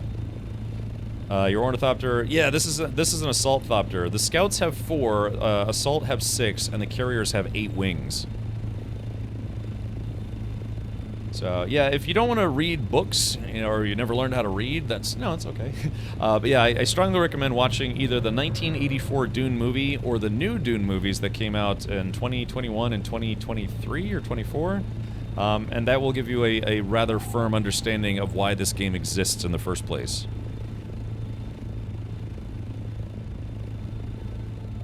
It's just it's an interesting sci-fi world that the author has created. Ooh, water. All right, yeah. So this one's actually pretty small, but like I said, it has a decent amount of chests in it. Down and clear. Bats. Here we go. And last time I came in here, there was a flamethrower guy that burned me alive. Let's see. Is Matt here? Yeah, just waiting for Matt. I'm outside still. I'm lost. Oh, just come back to the chopper then? Yeah, it's this little hidey hole just right between a bunch of player bases.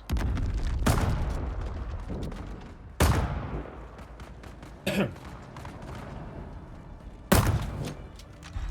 God, I hate this gun so much. I really gotta stop using it.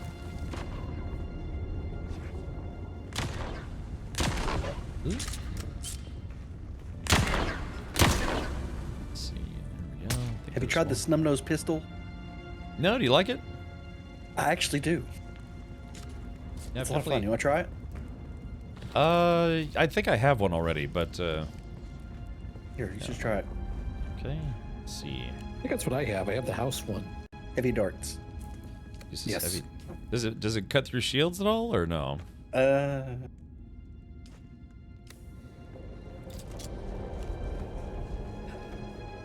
see. I never tried one before until recently, and it's actually pretty fun.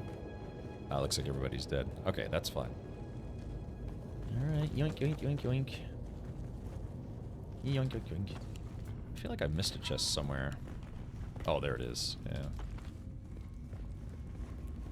All right, so there we go. So yeah, across those 2 missions, yeah, I got 45 micro sandwich fabrics. So yeah, said we can dump those off at the base. And Victor, do you have a still tent yet? Nope. Okay, yeah, so we'll have to use some of those. Somebody put down a still tent. Did someone put that down? Oh, that's Jay Grant just keeps hiding in there real quick. All right, gotcha, Avalanche. I'll have to check that out after the stream, but I will watch it and maybe fap a little. Wish I had that tent at work today. Yeah. So, you said you kind of had a rough day. I mean, not Yeah, you know, just, yeah, we had people out of the office, and it's a Friday. Oh, okay. Alrighty.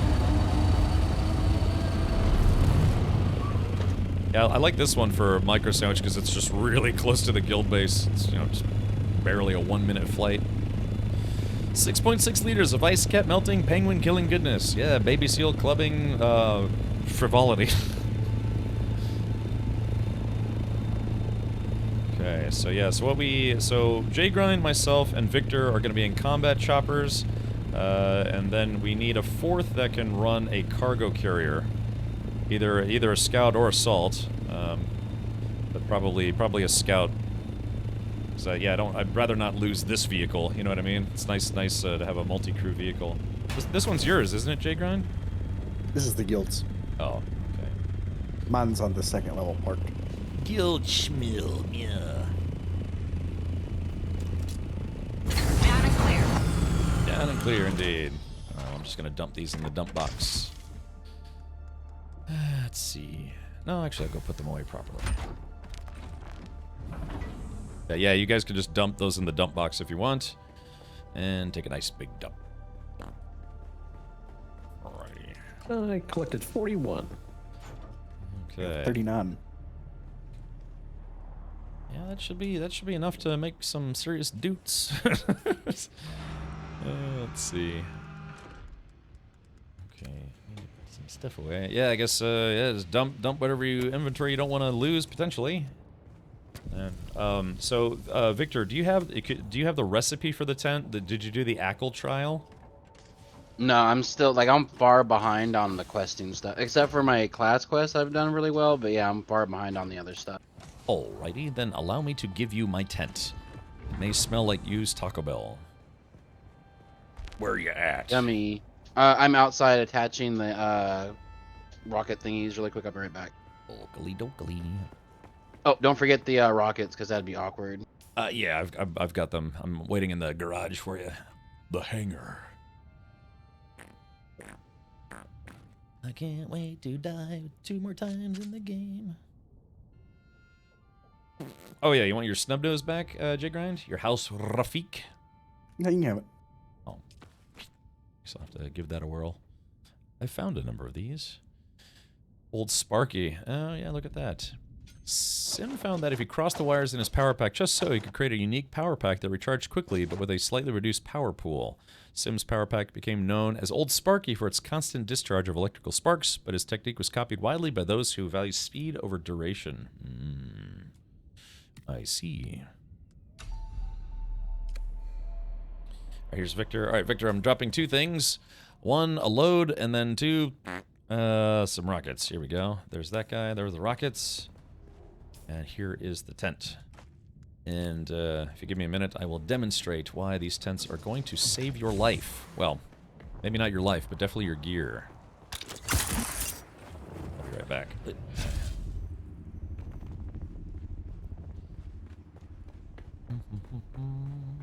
Do the rockets load automatically, or what does it do? How do they work? You have to go into the ornithopter inventory, and there'll be a space for them. Also, don't make the same mistake I made. If you decide to take the rocket pods off to put storage or boosters back on, take the rockets out first. If you take the booster or the rocket pod off without doing that, you lose all the rockets instantly. That's something that the devs are going to have to fix. It's I don't think it's a bug, more so it's a design oversight. Roger, thanks for letting me know, because I definitely would have screwed that up. Yeah, I lost a stack of 250 rockets that way. It sucks. It's a 7th trial. Roger, okay. Alright, should I make a skill suit, or is there an old one lying around here? Well, I mean, that's the tough part, right? Because if you can make a better still suit than just the scavenger still suit, you might as well. It's just, if you're going out on these missions, you kind of don't want to bring a nicer still suit, because if you get killed, it's a waste of a still suit. So okay, I'll just keep the armor that I have then. Yeah. Well, yeah, I'm literally in garbage stuff right now. I don't even care about any of it. Yeah. But the thing is, you do kind of need a still suit if you're the resource gatherer, because it's level 5 heat in the desert, and you will literally watch your water just go down in real time. Yeah, that's what I was asking. I didn't know. Yeah. All right. Put that away. Yeah, I'm just gonna leave all my gear behind. All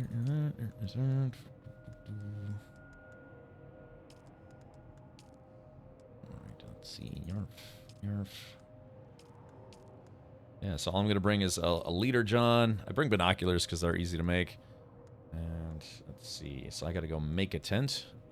Matt, you wanna watch me? I got a worm tooth last night. Worm tooth. Yeah, just take one bush and out of the inventory, and then you can make a crisp knife. And it's a one-time use knife, but it does yeah, what is it, like 191 damage, which is not bad. I used it to kill a mini-boss with one hit one time.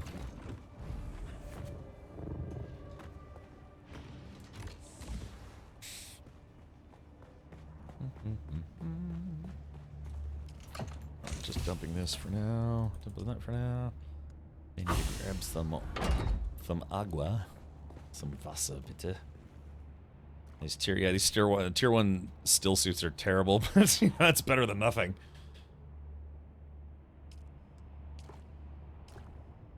We still got about 80 grand of water, or 80 liters of water, so that's good. Okay, so you don't have to come with me for this, but you can if you want to. I mean, Jay Grant, I think you already know the drill, but Victor, if you want to see what I'm going to do. Oh, yeah, actually, so who is going to be our 4th here? Because Matt doesn't have a chopper unless he takes the guild assault chopper, which is risky, but I mean he could take it. It would have more cargo room. I would not take the assault chopper. Okay, so then we need a 4th. Let's reach out to the guild here. Looking for a 4th for the DD for spice and titanium.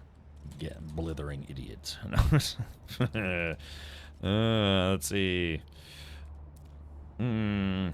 Think not of what your spice guild, or yeah, what your guild can do for you, but what you can do for your guild. Yeah. An 07. And then cue Matt with a cricket sound effect. Yeah. Yep. It's just, yeah, like I said, it's pretty risky, and some people are just like, yeah, no, not right now, please. We could just go out there with 3 attack choppers for no good reason, and we could be the same dicks from yesterday. Just find people, wait for them to land, then shoot them. I thought you don't lose your... Oh, go ahead. I'm sorry, I didn't mean to interrupt you at all. I'm so sorry. No, it's okay. Cannot pick up the still tent. What am I doing wrong? Is it because I don't have building permissions here or something? Yeah, that's exactly it. So yeah, you don't want to. Oh Lord, jeez. All right, let me give you permission so you can pick it up again. So sorry. God damn it. It's weird too because you can deploy it, you just can't pick it up again, which is kind of silly in my book. Let's see. Permissions list. Where is Victor? Ah, here we go. Boop. All right, so try to pick it up now.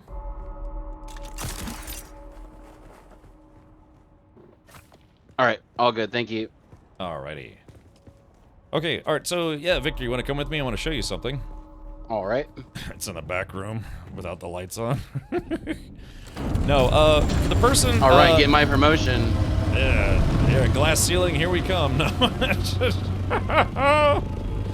no, I'll explain why. For the person that says, wait, do you lose all your gear when you get blown up in your Thopter? No, but players have found an inventive way to make sure that not only do they defeat you in PvP, but to ruin your day. And I'll explain why here in just a second. Let me set this up very quickly here. Oh shit! I need that tent. All right, Victor, just for practice sake, can you pass me that tent back again?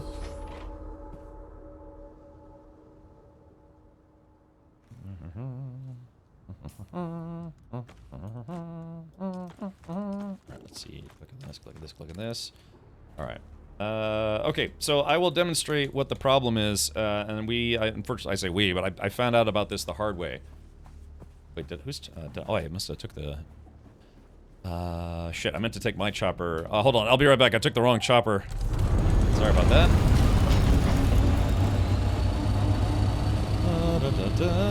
This is for educational purposes only, unless you use it, and then it actually saves your gear. Sorry, I took the wrong chopper by mistake. There we are. There we go, good enough. I just got killed by a bear. Yeah, it was a sand bear. Oh shit, there's a sandstorm. Sector weather alert. Oh gosh, the timing. Alright, yeah, I guess just... if you could, I don't know, I guess just come back to the base. Hey, I found a little rock to hide under, I'm fine. Alright, guess we'll just have to wait a couple minutes. But yeah, I'll explain here in a minute why you need tents. It's a tough lesson learned, but a lesson that you learn once and hopefully not make the same mistake a second time. There's a reason why we have tents in the game, and it is not for Haga Basin. At least, well, theoretically could be, but still. Oh, that's right. Yeah, wait a minute. If you had a tent, here, let me go make a second tent real quick. Because that's what the tents are. Their implied usage for tents, but I'll show you the PvP usage for tents. Because it's very intense. Alright, let's see. Should be right about Shmia. Alright, still tent. Let me crap Here's one of something those. I'm interested to know. What's that? If you aggro the worm and then drop a tent, or jump into one, do you lose aggro? I don't know. That would be a good question. We could test that. Sector weather alert. That's what someone else said. It's like if you're farming and then jump into a still tent, are you still protected from the worm? I would guess no, but then again I could be wrong. Yeah, I would think no, but Alright, let's do this. Let's see, make a still tent. Crap. Oh, you can do the cheesy respawn thing if you have to, right? Well, in a way, but yeah, it'll make more sense if I demonstrate what the issue is. I mean, I can describe it, but I'll be right back with a tent that you can have. It's not like a big production or anything. It's just something that will help prevent you from losing all your gear due to PvP. All right, so where is my slopper? Let's see, which one is actually mine? This guy. Yeah, Jgrind, I don't know if you want to come out here and practice this as well. that sandstorm going on. Sector weather alert. A large sandstorm is approaching. Look. Oh yeah, it's just right. Oh, I thought it was gonna go that way. All right, here it is. There she blows. Literally. I got 2 tents. Man, this game is really intense. Let's see, depth to Dirk. I might need that. I should probably leave that behind. Yeah, the worm's allergic to the tent fabric. Sure, I believe it. These big sandstorms, they're even worse in the deep desert, because this place at least has some rocks and stuff and some things to hide. But if you're in the open deep desert, you are boned. The storms are stronger out there as well.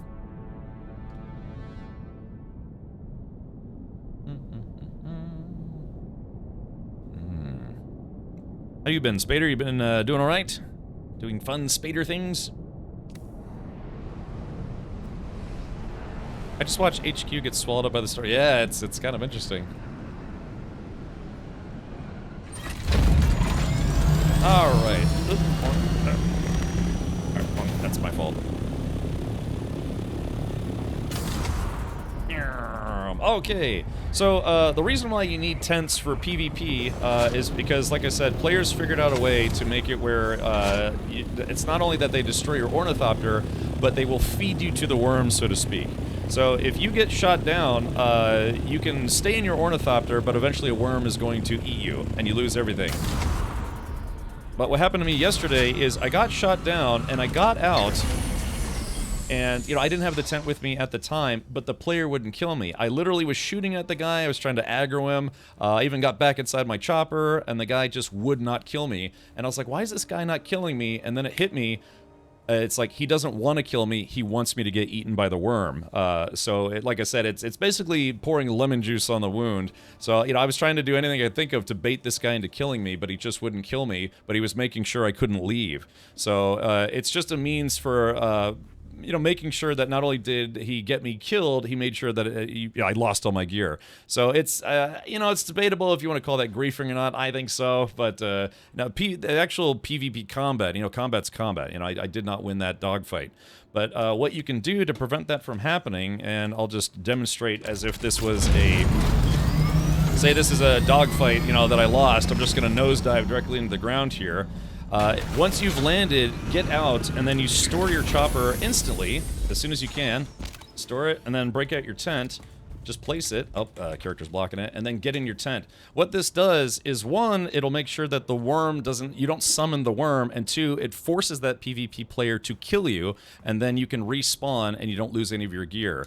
Your ornithopter will probably be damaged. You know, you're going to lose your tent, but at least you're not going to lose your entire inventory. It's a way to, like I said, force that player to kill you, or if you get in your tent fast enough and they can't find you, congratulations, you know, you'll just have to wait for a rescue. What the hell was that?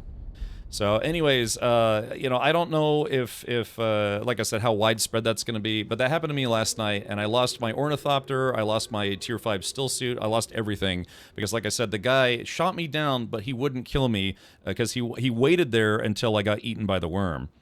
You can hit escape and respawn. The game warns you, if you choose to respawn, you lose your gear anyways. At least that's what it said for me, because I tried to respawn, and it said I was going to lose all my gear. So that's the choice you have to make. You could respawn, but you know, then you lose anything anyways. So, you know.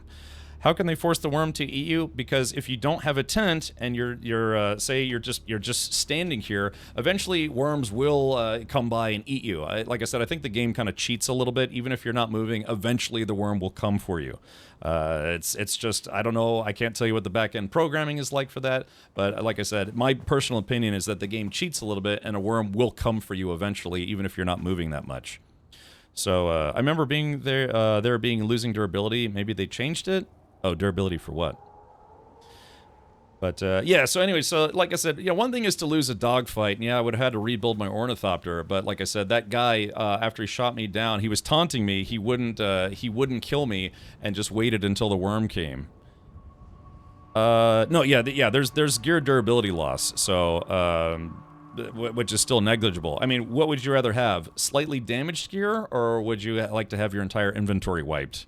So... Can the worm eat your tent? I don't know, but yeah, the whole concept here is that with the tent, it doesn't attract the worm. It would be like tantamount to standing still, but I've talked to people who've said it's like, yeah, I stood completely still and the worm came for me anyways. Like I said, the game kind of cheats a little bit in that regard. So yeah, so they hover you over. They don't even have to hover you, because if you get shot down, think about it this way: if you get shot down, you can't fly your ornithopter anymore, anyways, right? Let's see if I can spawn this, because yeah, if I mean, you can sit there, but eventually the worm is just going to eat you. So the only surefire way from, I guess you could say logically, is if you want to try to salvage what's left of your ornithopter, store it real quick, spawn a tent, hop in the tent, so if that player wants to kill you, they have to kill you. Yeah, the worm isn't going to come when you're in the tent. So it's literally a choosing the lesser of two evils, or not the lesser two evils, because again, if you get eaten by the worm, you lose all your gear. If you respawn, you lose all your gear. So yeah, if I have to choose between taking a durability loss or losing everything, I'm gonna take the durability loss. Makes sense to me. Another option is using your suspensor to get knocked by fall damage and give up. Yeah, it's just anything that you can do to respawn with your gear before getting eaten by the worm in the deep desert. It's just like I said, players are finding new and inventive ways to make killing you even worse, as is such the case with PvP games. So. Like I said, I had a guy who tried to literally destroy my ornithopter in the deep desert with a hand tool, with a mining laser or the plasma gun or whatever it was. Probably because they were just trying to see if they could get away with it. But you know how it is. It's like players who do trick shots in Call of Duty or Grand Theft Auto. It's just stuff that people do. But again, this is a surefire way to ensure that they can't leave you stranded in the desert to get eaten by the worm intentionally. So that's why I'm going to highly suggest that anyone who goes in the deep desert now brings one of those. The only kicker is, if you are the resource gatherer with the guild, what you would have to do extremely quickly is you'd have to take the cargo pods off your ship and then store it, and that's going to take some time. And again, if the player kills you before you do that, then, your ornithopter is lost anyways, but at least you're not going to lose all your gear. So yeah, because, it's not hard to make a reset set, but it's better to not lose it in the first place. So yeah, like I said, it's just from let my misery be your educational experience. It's just, like I said, if they want to kill you, they have to blow up your tent with you in it, which effectively is a PvP kill, which means you respawn with all your gear. We carry thumpers with us to deny the griefers our spice haul if our thopters get downed. Scorched earth, give them nothing. But explain, Late Night Liam, because worms don't, even if they go through the spice stays there, so... How is that like you attract the worm intentionally to so, are you saying like if they blow you up, you put a thumper on the spice so they have to wait until the worm comes and eats the thumper? I'd like to think theoretically that would just take a few minutes. I don't know, explain, I'm curious. Like I said, I'm trying to mitigate maximum damage if you do get shot down in the desert.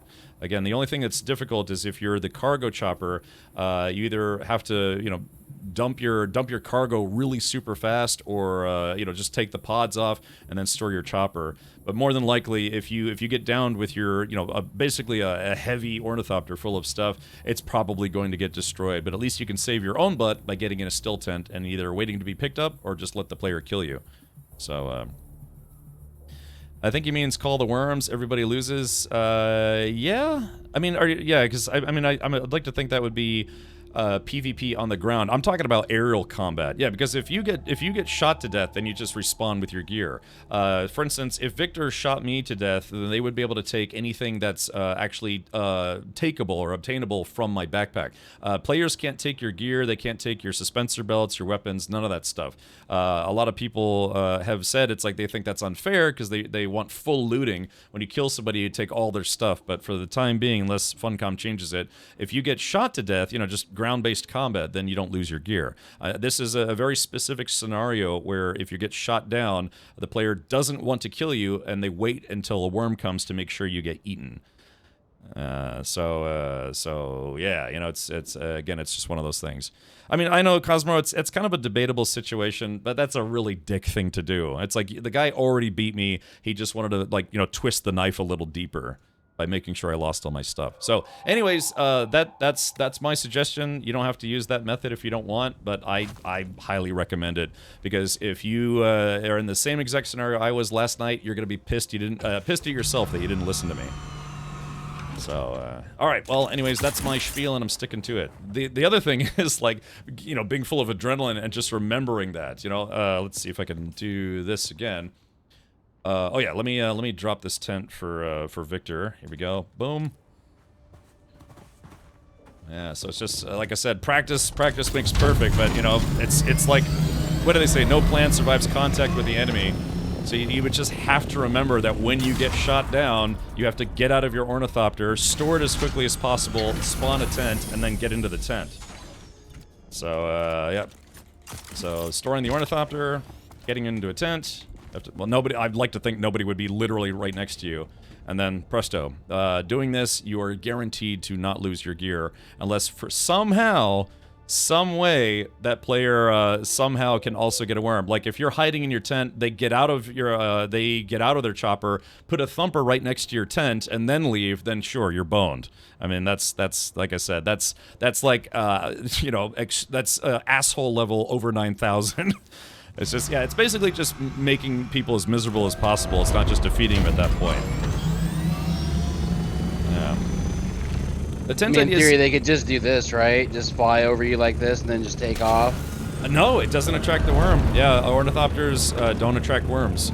It's weird, but yeah, ornithopters do not attract worms.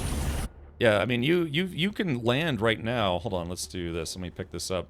It's weird. I guess the devs, maybe they made it this way because they didn't want the game to be, like, overly brutal in that regard. But, if I get in my chopper... Hold on. Chopper. So let's do this. I will go out to worm territory. I mean, I wouldn't want to sit out there for long because, like I said, I think the game cheats a little bit, and eventually a worm will come by. But your chopper does not generate noise, which is weird. They do? I don't know. I've never had it. I mean, I just sit here and park here. But like I said, that's what I mean about eventually. See how I'm landed with an ornithopter and it's like, but it's not actually generating any noise? Yeah, I'm saying that at least initially, it doesn't make the noise that attracts them that way. But sure, if you sit here long enough, like I said, the game cheats a little bit. It will come and eat you. The worms do that even for NPC things like crash spaceships and the like. Yeah, I'm gonna go get some more fuel here in a second, unless I have some on me. Like I said, it's just to mitigate that very specific scenario where someone beats you in a dogfight and then they want the worm to eat you. It just forces them to kill you so you don't at least lose your gear. But yeah, like I said, that may save your life. They may not even kill you. If you they shoot you down and you crash behind a dune or something, and it's gonna take like 10 seconds before they get to you.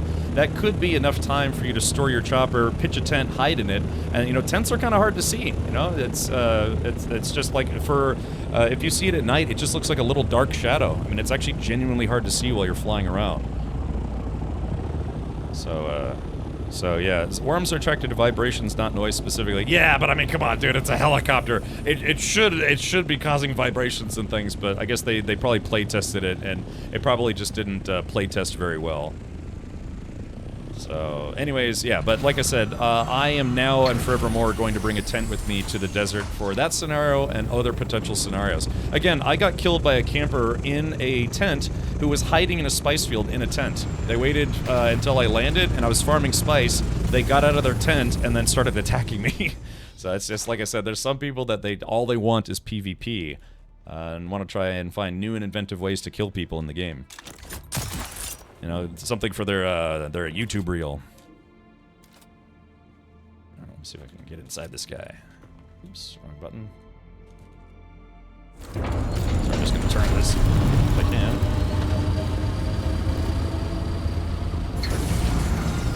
I'm pitching a tent right now, yeah. So, let this, I'm not going to claim to have invented this, but yeah, consider that the new tent meta for not getting eaten by the worm in the deep desert. Yeah. Alright, also I recommend to not bring anything you aren't willing to lose. Yeah, we've said that multiple times, Zyphon. Although it probably needs to keep being said so people don't forget. Because I know I will, if I'm not constantly reminded. Okay, so... We have a base in the PvE area of the DD, so drop your stuff there. Alrighty. Okay, did we ever... I don't know, I wasn't paying attention to guild chat. Jgrind, did we ever get a fourth? I don't think so. Ah, okay. Yeah, I mean, we tried this with 3 people, but I just really don't think it's a good idea, not after what happened yesterday. Yeah, on a Friday night. Foul says, I've delivered 2 scout ornies to the base for those that need, manufacturing more. Oh, really, Foul? I mean, Foul, do you want to come with us? Because what we need is another pilot, someone who can actually do resource gathering. If they do, you could just get out of the tent, run away a bit, and put the tent back down. How many thumpers can they have? Yeah, because eventually, then it puts them at risk of getting eaten too, right? So, But yeah, it's just something. Like I said, it's basically it forces them to kill you because again, nothing feels stupider than when you're shot down and then a guy in a chopper is just staring at you and there's nothing you can do. I was like shooting at the guy. I tried to get back in my own chopper, but I couldn't bait the guy into killing me because he knew eventually a worm would come by and eat me, and that's literally what happened. So, so I'm never making that mistake again. If I can help it, you know, like I said, if they just kill you outright, then you just respawn. You know, you lose your chopper and you respawn. But the big thing is like I had, you know, decent gear on me at the time, and then I lost it all. So it took me like 2 hours just to get, you know, some tools and some mats to make things earlier. Yeah, just mitigating loss. That's all that is mitigating loss. Cap, do you have Vietnam level trauma that PvP event? No, I'm just trying to educate Cosmoro, because if I don't tell people about that, then other players are going to do that to people in my group, and I don't want that to happen. Like I said, it's the whole thing is, once you get PvP'd, if it's in a unique fashion, you tell everyone about it so it doesn't happen to them as well, because those who forget history are doomed to repeat it. So it's not about trauma, it's about educating everybody. And, you know, everyone who's watching right now, including potential people like, man, I can't wait to PvP, so now I gotta figure out a way to get around the tent meta.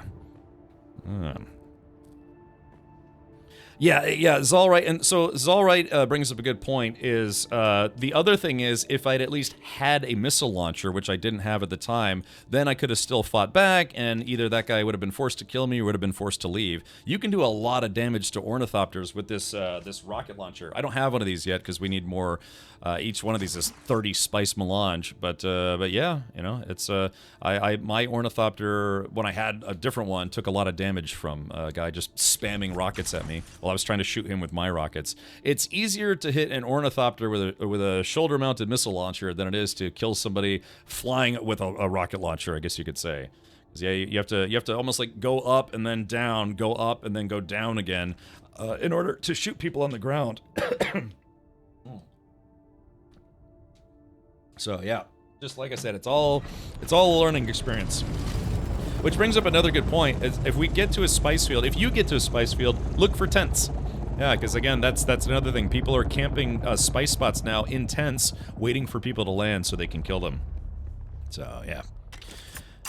Yeah, I had to replace the driver rear brake system when I lent the Mini to my niece until she could get a new car since her Subi took a dump. One of her friends is a mechanic, and instead of replacing the caliper, he helicoiled the bleeder screw. Ugh. So I'm pissed about that. Her life was in danger from that, so I just replaced all 4 corners, even though I did a full brake job, rebuilt the top end, and clutch replacement. Probably chewed up your week, or maybe your weekends. Yeah, see, so if you go to a spice field and there's a tent there, that's a camper. Yeah, that's it could be someone who also maybe needs rescue. Don't risk it, just kill them. Yeah, just don't risk it. Large-breasted penis, lovely. Okay. All right, so yeah, so let's see. Okay, anyone want to? Might need to hire some new guild members. Yeah, I think we have one spot open. Anyone want to join our guild and get a free ornithopter? Yeah, if you're willing to come to the deep desert with us right now, we'll consider it.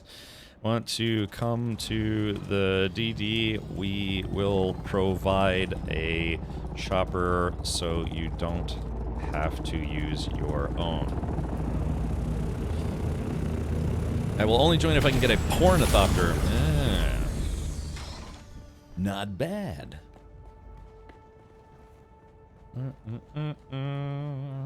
So yeah, like I said, we're trying to do a full party of 4. Actually, hold on, wait a minute. Matt can join us. Yeah, what am I thinking? Matt's already here, and Foul said he's going to deliver one. So for a chopper, is it a Harley? Let's see, not quite. Okay, yeah, Foul, if you're gonna bring a chopper over here, then we'll already dropped them off. They're in the box. Oh, okay, gotcha. So yeah, Matt, if you want to build yourself a new chopper, let's check let's see if we got any storage boxes. Yeah, it's just, like I said, it's taking a lot of time to set up a group to go to the DD, but it's better to be safe than sorry, because again, we lost 3 out of 4 choppers in one run yesterday, and I want to try to make sure that doesn't happen again, as you know, or at least have a better fighting chance. So let's see. Let's see. Do we have any chopper? We got thrusters. Yep. No. So, are there any? Is there a cargo pod in the dump box? Maybe. Not Ceiling Guy says, "Oops, oopsie doodle, whoops." Okay, none there. I'm away for the weekend, but I plan on manufacturing ornies when I get back. So we have 4 to 5 on reserve. Well, that'd be awesome. Oh, yeah, we have a lot of parts here. Okay, so there's the ornithopter parts. Very nice, very nice. But do we have a storage pod? Thank you, Fal. Yeah, like again, that's a big help. We're kind of struggling to get a party of 4 going for the deep desert. The deep desert. Yeah, we're gonna have to make one. Okay, yeah, we just don't have any spares left. Let's see if we can do this right. Meow. Scum-ba-da-bum. Hopefully we can. Otherwise, we might have to go get some more spice. Let's see. General settings. Enable this guy. Alright. Ornithopter. Let's see. Rocket launcher. Scan module. Stormrider boost. Let's see. Am I blind or did I miss this? Chassis. Am I weird?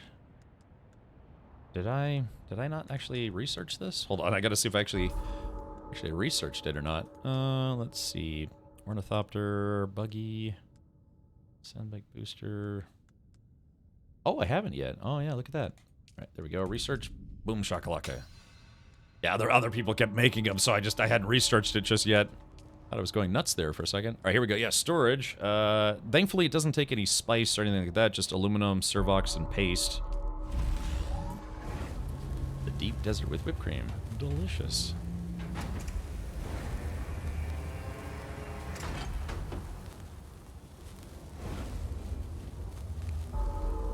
So, Matt, did you make yourself a tent, or are you not there yet? No, I have not made a tent. I don't know if I've unlocked it or not. I have to look. All right, I'll just make one for you. I think we should have enough mats to make another one. Let's see. And I'm about to start assembling the copter. I don't know if you want to look at it or not. No, that's fine. Yeah. Okay. Totally blow-okay.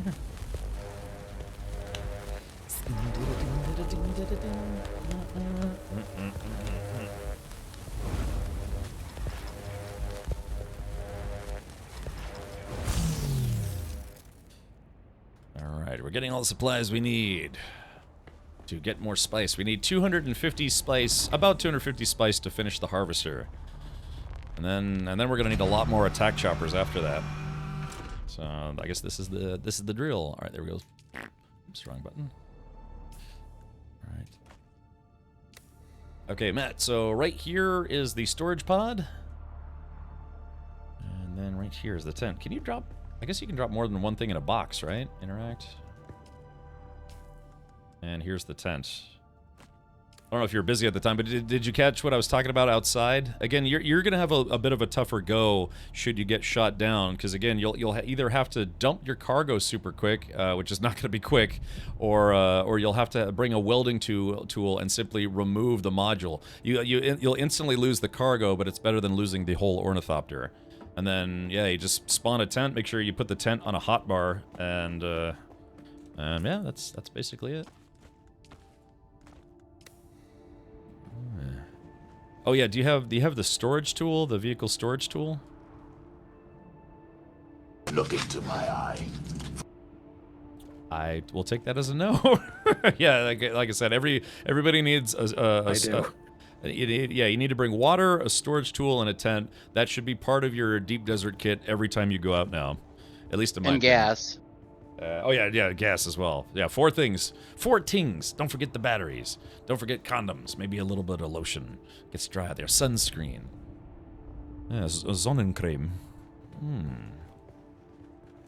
Okay. Well, you should be able to make the storage tool. I think that just takes scrap metal.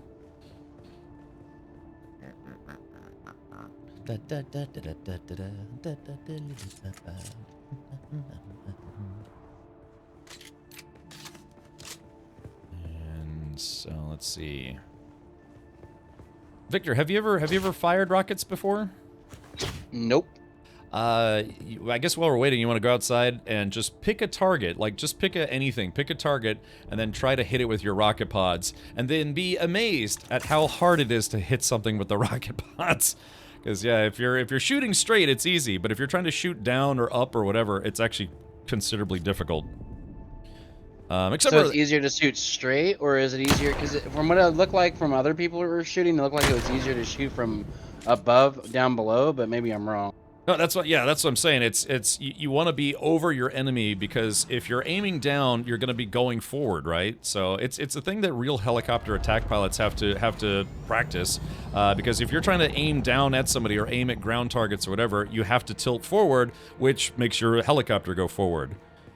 So that's okay, Red Broke. But yeah, so that's the general idea: is go outside. Go pick a target. You know, just maybe don't spam missile or rockets, but just go practice shooting. Try going up, down, so you can get a feel of how hard it is to actually shoot where you want to shoot when you're moving. Because again, when you're dogfighting, you're not just going to sit there. It's not like the Civil War. You know, people just stand there, just shoot each other till everyone's dead, or Revolutionary War, or whatever it was.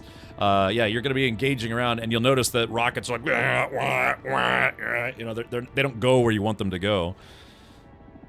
I've even tried to practice, and it's difficult. It's actually difficult. But if you're toe to toe with somebody, you're basically, you know, blasting, strafing, and it's you know, it's not how do I say? Yeah, basically you just kind of don't want to be below your enemy. You want to be like same level or higher.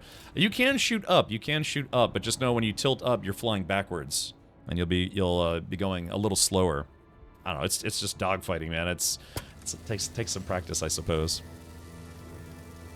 Not that I'm any good at it. It's just, you know, now having been in at least a few dogfights, it's surprisingly difficult. It's something that would take a lot of practice to get good at.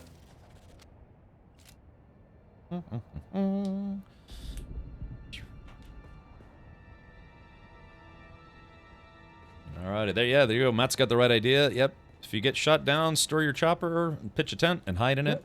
They have to wait about 50 seconds before they start shooting me.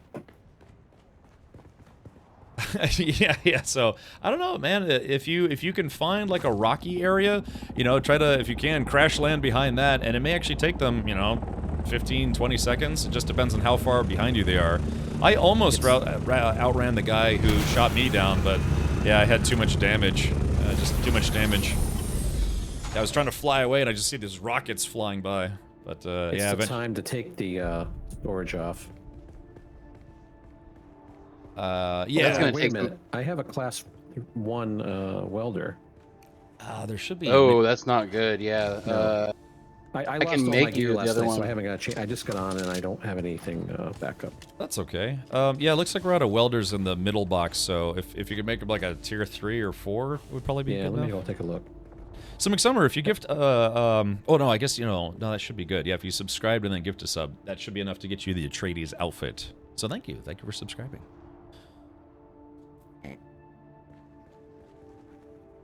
Yeah, those rockets definitely do not do what you'd think they would at all. They kind of like have a mind of their own in a way. Yep. I think you need to be like right over your target and just be like right on them, and then just unload everything you can. Like, yeah. And the heat management is going to be really important. Yeah, it's a lot, man. It's a lot of. I mean, this isn't a sim, but gosh, there's a lot of things that almost feels like a sim because there's just so much stuff you got to do all the time. 3 is the most. Oh, go ahead. I have a weird question. Can you take spice melange food while you're in, like, while you're piloting your copter? Do you know that, if you can? I'm not sure. Yeah, you can go grab some. We have plenty of it. Yeah, try sitting in your cockpit and try eating some spice melange. I guess does it have to be in your toolbar? If it has to go in your toolbar, then no. I can tell you right now, I don't think it'll work. But if it's something you can use directly from your inventory, then potentially. The reason I was asking is because there's that mechanic thingy, that heat management thing in Scientist. Oh. Or what is it? Planetologist. If you look in, like, it's really neat, but if you have to get out of, you know, land and then eat food in the middle of combat, that's not going to be very yeah. Yeah, now people. Yeah, it's it only takes like 1 or 2 hits. It's like 1 hit from a rocket if you don't have your shield on, maybe 2 if you have your shield on. Yeah, that doesn't maybe. see. Yeah, and you're getting free. Yeah, no, that doesn't seem very smart. It's really, if you look all the way in the far right tree at the very top, it's the capstone is what they call it. Let's see, planetologist. I'm in the mechanic tree. Oh yeah, look at that. While under the influence of large amounts of melange, you can instinctively sense where and how to shift a vehicle to reduce heat buildup, heat generation, -20%. Yeah, that'd actually be pretty nice. That would be pretty nice. Time out, I need a snack. Alrighty, well, are we ready? Are we spready? Almost. Level 5 cutter? A tier 3 should be fine. Oh wait, oh no, the cutter. Let's see. You can just use mine for the time being. How's that sound? And I do have a compactor level 3. I can use that. Does yours look? I don't know if you see my stream, but does yours look like this, or does it look like the other one? No, I look at the other one. I don't. That's the industrial. I don't have that one. I can unlock that and build it, but. Just take mine. I'm not gonna do any compacting, I guess you could say. So I'll just drop this. Okay, I promise to bring it back. Alrighty. And here's my cutter ray. Boop. So yeah, because I think we're really just gonna have to be the combat choppers are gonna have to be on Overwatch. So yep, yeah. Technically, Matt's gonna be doing the heavy lifting here with the resource gathering. Yeah, I'll bust my ass and just try to keep me protected. Yeah, that's. I hope so, man. It's a lot, isn't it? Yeah, just trying to get like a small attack force going. It's actually kind of a to do. Do you want to do me? Dunk. Let's see.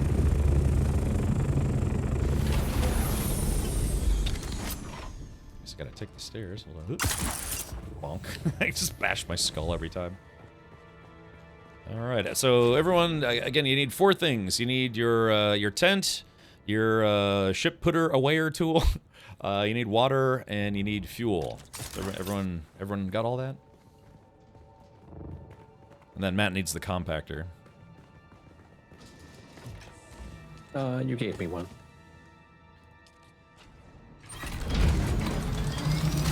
I guess, yeah, top off on your water.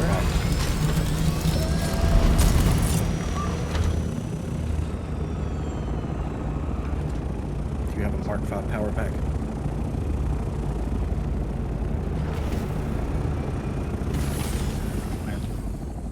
Just a minute. I have a 4 power pack 4. That should be good enough. Oh, well. Do we have any Mark 5s left? I can give him mine, and he can just give me his 4, and I can make another 5 later. I don't need it. Yeah. All right, Roger. I'm at the very bottom of the base. In the hangar. Ijum going. Yes, that's right. We're finally Ijuming right the hell out of here. I tell you what, before we leave, I'm gonna make sure that there's. I've been drinking too much of my pee. I don't think you'll need to repair it. No, yeah, it's better than one you were using. Holy crap.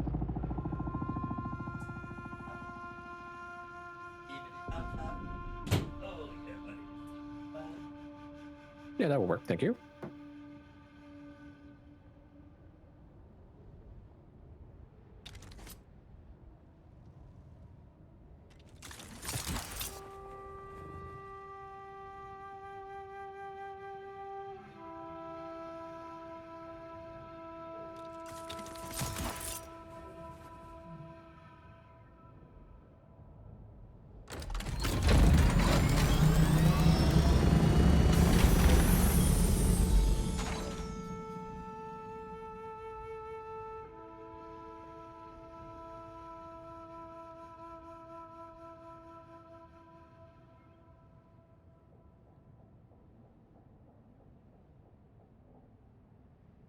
Scrumble dumpkins. All right, let's do this. Yeah, all right, this is it.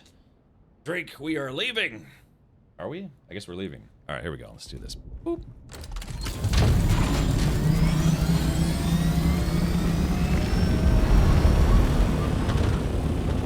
All right, right, so we have to stop off at the DD base to make sure everyone marks it as a respawn point.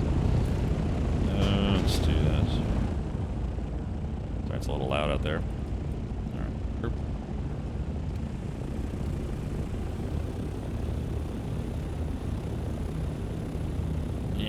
Yeah, I got a squadron of ultimate badasses. Oh, we're missing somebody.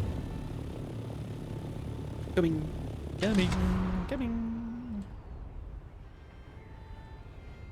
Are you using fuel while you hover? Yes. It's at a, I guess, lower rate than actually, I think, climbing or moving. But yeah, you're still consuming fuel.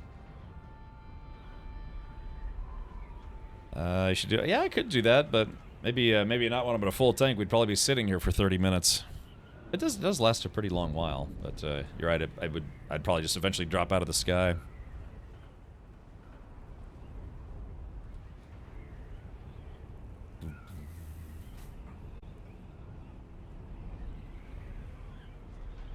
So I guess everyone would need permissions to access the subvief, or how does that work, J-Grind? Yeah, we should have it already. Okay.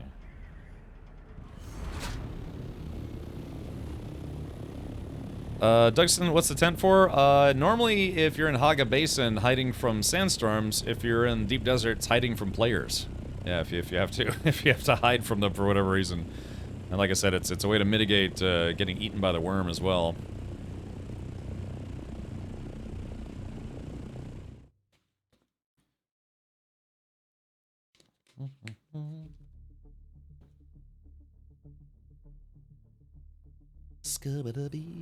Alright, let's do this. I guess we're going into the middle segment per usual.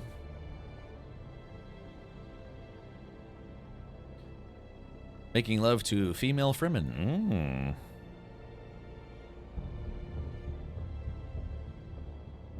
Doink. Yeah, find a Chani of your own and get to work. Yeah, the sleeper must awaken. Walk. Stupid me.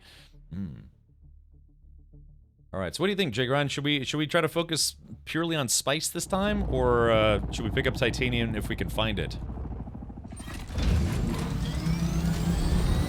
We need either one.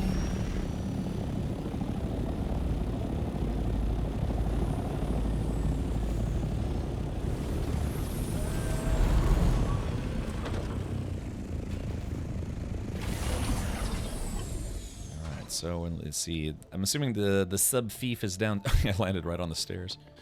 Where's the sub thief at? All right, we're gonna make sure that I have this set as a spawn zone. Looks like I don't have access at the moment. Do the little respawn markers work? The ones in the beginning of the game? Yes, respawn beacons. Yes. Yeah, I didn't remember to bring one with me. Oh, Ravenous! Scrap metal. Oh, okay, gotcha. Let's see. Hold on. I forgot to turn my alert volume back on. For the crazy maniacal laughs. 07. Thank you, Revenus. Appreciate the 3 months. Yes, yes. Weird, I gave everyone access. Did someone break my Fief console? Yeah, Matt, or I'm sorry, Fal. Yeah, unfortunately, looks like none of us have access to it. Yeah, not sure if, yeah, maybe someone moved one, or...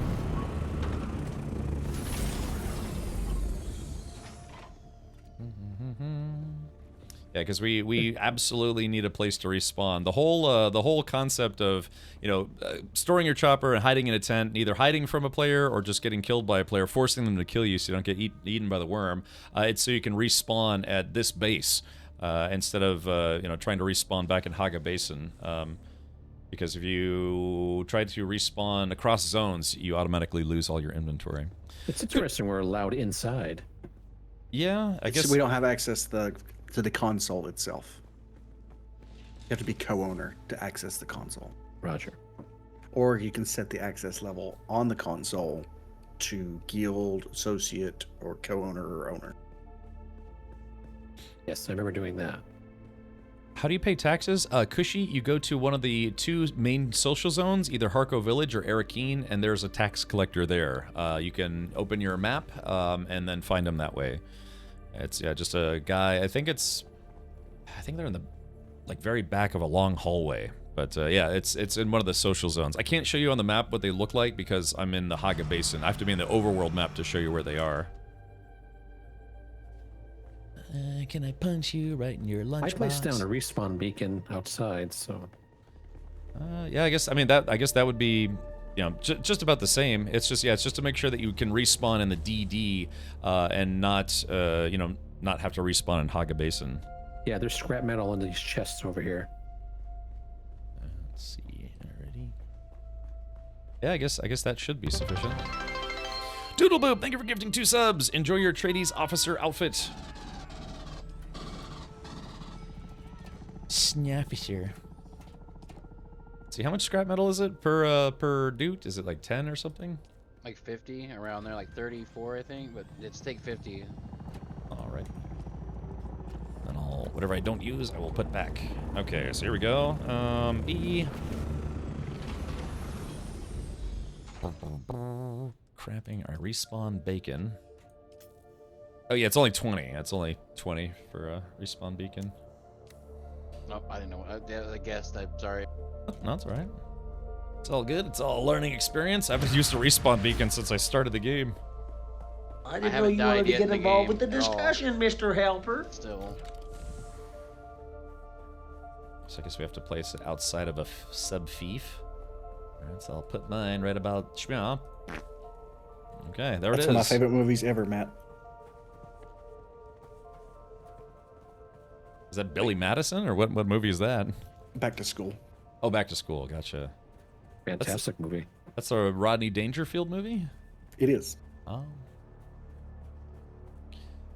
It says I'm at 3 of 3 Fief consoles. Uh-oh, so, yeah, maybe Auroras? I don't know, yeah, because if somebody was out here building... Oh, I didn't know we could make that piece. Looks good.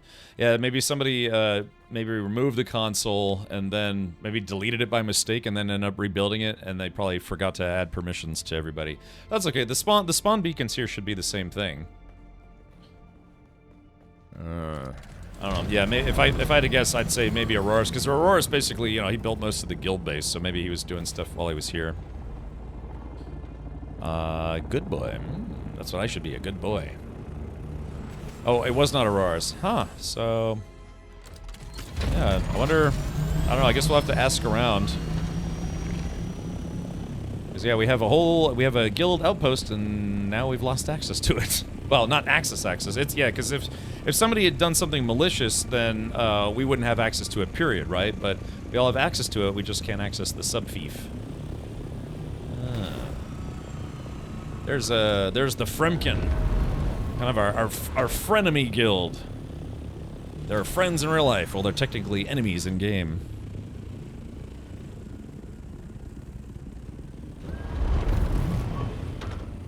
Clunk.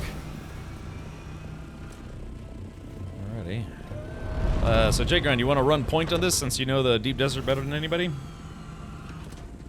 Okay, where are we going? Chasing spice blooms? Yeah, sure. And yeah, I guess if we find a titanium island on the way that's not overrun with jerks, then, or you know, just in general. All right, sweethearts, what are you waiting for? Breakfast in bed? Yeah, exactly. Yeah, let's go. Yeah. All right, we're going far east and then north. All right, here we go. So again, we've got a squadron. We've got 3 attack choppers and 1 resource gatherer.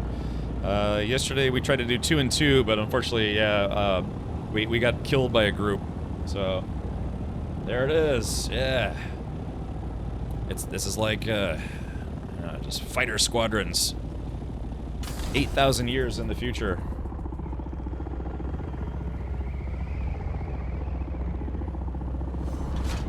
Oh man, just playing a little bit in the sky. I like it.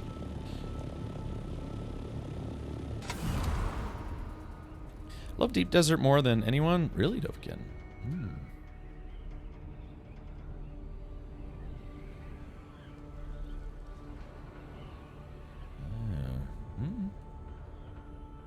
This is the way. It is the way.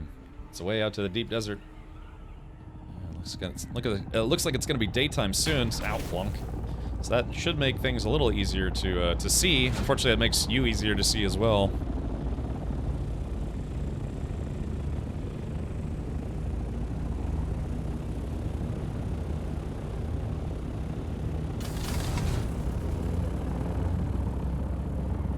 Hey, you guys want to watch a sunrise on Arrakis?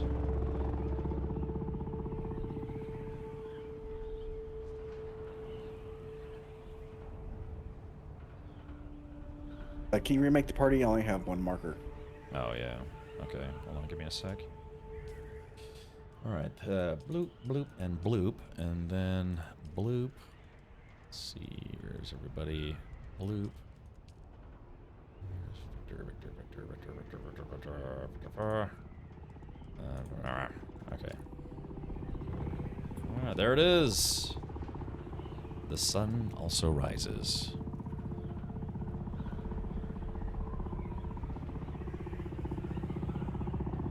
Yeah, this game could be very pretty, especially at, you know, dawn or sunset. They have some really nice lighting effects. Kind of makes you feel like, yeah, you're on an alien world. Ragnarok, we are on a public server. Ended up deciding to go the public route. Yeah, so the game is really, really good. It's just, there are some things that they need to add for group gameplay, in my opinion. Like being able to set group markers on the map. And, did that fix your icon problem there, J-Grind? Yeah, working now. One more grid east, then we're going north. Okie dokie. We could have just took this entrance, but our base is in the middle. Yeah. Ooh, I think that's, there's a player in our group. Hey, who's this? Let's see. Is that? Oh, we got an ornithopter here, someone who's not in our group. Yeah, there's several. Oh no, that's weird.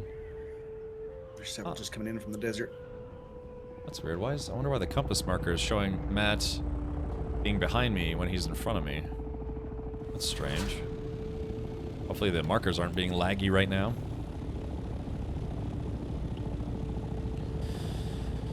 My server low. Looking for a guild to join after the AMA. The people... Jesus Christ, that scared the crap out of me. After the AMA, the people I played with didn't want to play anymore. Really, Ragnarok? Why is that?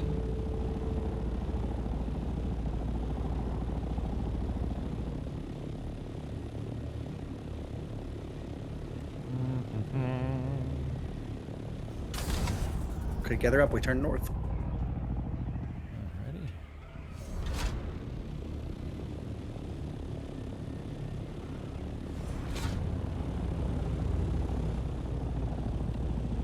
Yeah, something. I think something might be wrong. Yeah, something might be wrong with my markers. It's J-Grind. It says you're. I don't even see mine at all, so I'm just hoping I can stay close to somebody. Yeah, I'm gonna hold. Haven't hit the next grid yet. Hold on. Let's let me try to form the party again. Looks like it's being a little wonky today. I guess I was in front of you guys, but all your markers were behind me. I'm sorry, I was in front of you guys, but sometimes your markers were in front of me, and it just wasn't making sense. You have to keep visual out here. Visual stop. Alright, let's try this one more time. I just entered section A9.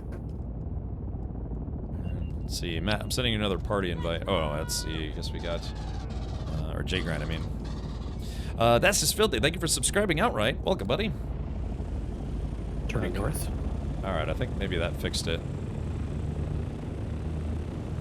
Yeah, it works for me now. Good job. Check it out. I am the ultimate. Oh, Foul fixed it. Okay, gotcha. Crazy Pilot, thank you for the 4 months. Thank you, sir. Going north, Roger.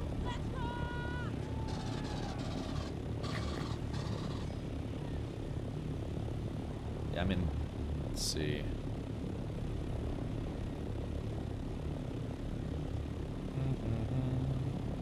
I clicked on Cap in the guild list and edit his permissions are removed and add again. Seems to have reset the whole permissions list. Section B9 entered. Let's see. Matt, can you hold position? You are like one entire sector ahead of us. Roger. Yeah, if you could hold position. I was like, "Where's Matt?" Running behind me. Over. Yeah, I think. Am I ahead now? Yeah, the markers were messed up for some reason, so just a little bit of a game glitch. All right, we're going to east. One more grid. Yeah. Yeah, I'm in PV. PP. PvPP. Just land if you need to save fuel. Hype train indeed. It's a hype train incoming. It's a nice little base right there. Down and clear.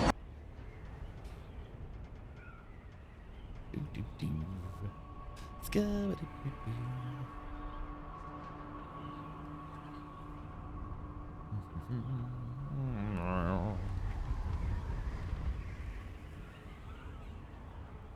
Yeah, in the pipe, 5x5. Bonk. I may have made a mistake. Oh, my eyeballs. We're going north. Dun, dun, dun, dun, dun, dun, dun, dun.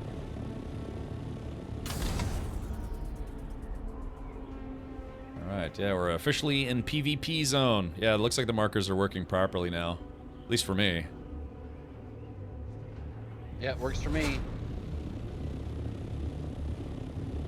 I guess in the interest of things, yeah, Matt, you should probably trail behind us since you're the only one who doesn't have rocket pods at the moment. Single coming in. From the east. Roger. Yeah, I see him. They're going away. Yeah, alright. Try to keep altitude as much as you can. Yeah. Yeah, right into the sun.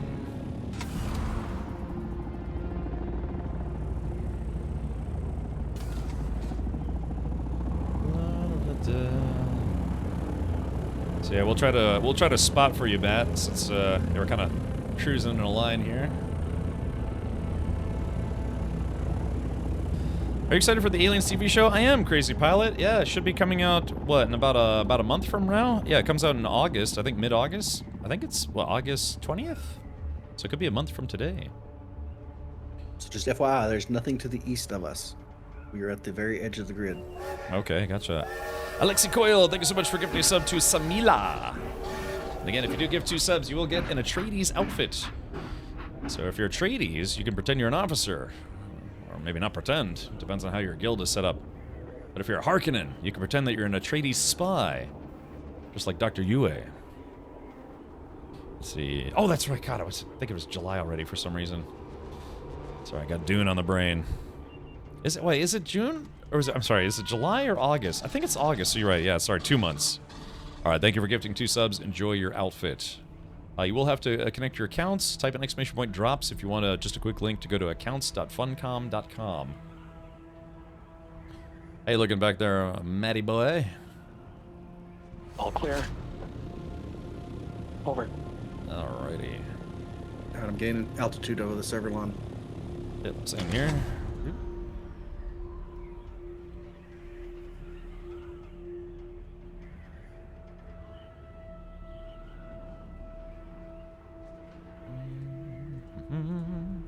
Comm check. Hello, Avalanche. Hello. We'll regroup on the other side. Yeah, that's what I was just thinking. We're getting like Apon said, yeah, check your spacing. Make sure we're not accidentally flying over space. That's the whole reason why we're here.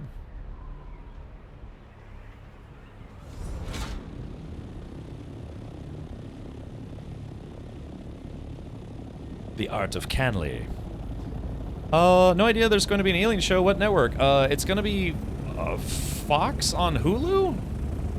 I think? Yeah, because the Alien franchise is, a little too high here. Because the Fox franchise is run, I'm sorry, Aliens is run by Fox, who's owned by Disney. Disney, I think, owns Hulu, so I believe it's going to be on Hulu. Maybe also Disney Plus. But yeah, there's going to be an Alien TV show. First time there's going to be a TV show as opposed to, you know, feature-length films, short films, whatever, comics. Yeah, first time they're doing a TV show. Okay. Alrighty, I guess off we go.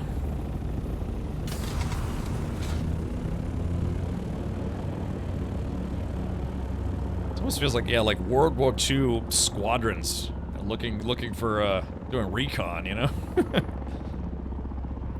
You're full of grapes, oven-roasted turkey, various veggies, and a mega-sized Canadian chocolate bar. Oh, and a whiskey sour. Maybe it's time for a second whiskey sour. Oh, hey, there's something you don't see very often. People, being respectful towards each other in the deep desert.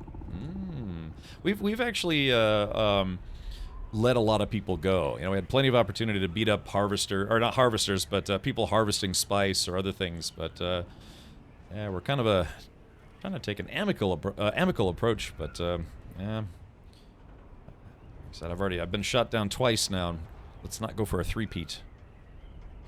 Yeah, right, Jet. Yeah, I'm still peeved about that and Space Above and Beyond.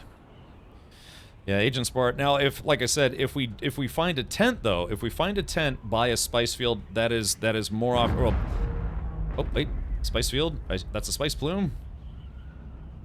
Oh, yeah. If you find a tent by a spice field, that's a camper, and so yeah, just shoot on sight. You're going to this island on the left. Did you guys hear that explosion though? Isn't that a spice plume? Yeah, I don't know what it was. Crash ship just landed, but I don't know what that was. Oh, there. Oh yeah, just God, it landed right next to me. I'm just blind. Yeah, it's okay. We don't need that stuff. I'm in section E9. Over.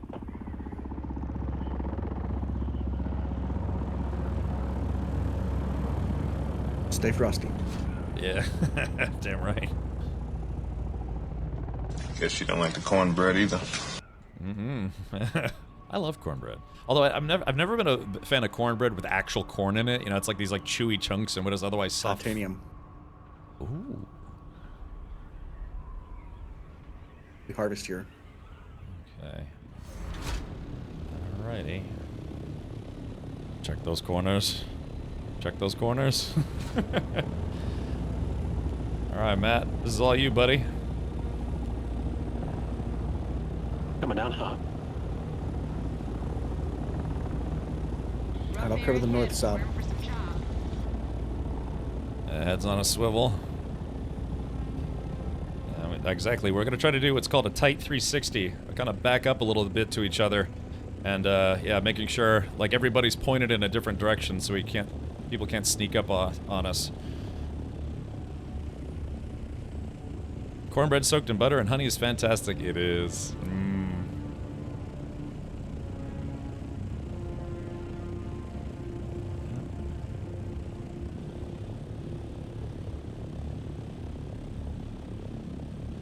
Get some elevation here.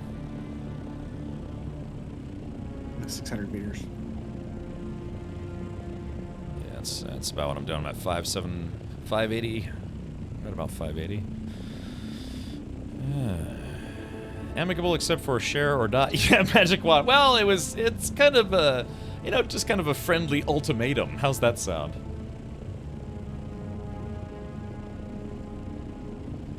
Okay, I've got a spice chicken off to my starboard side.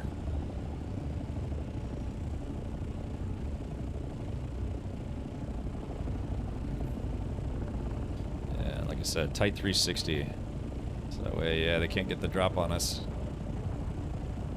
And I think if we find anybody coming straight at them, I mean, I would say fire a salvo of 3 rockets at anybody coming directly towards us, just to let them know that, yeah, we're ready to throw down at the drop of a hat.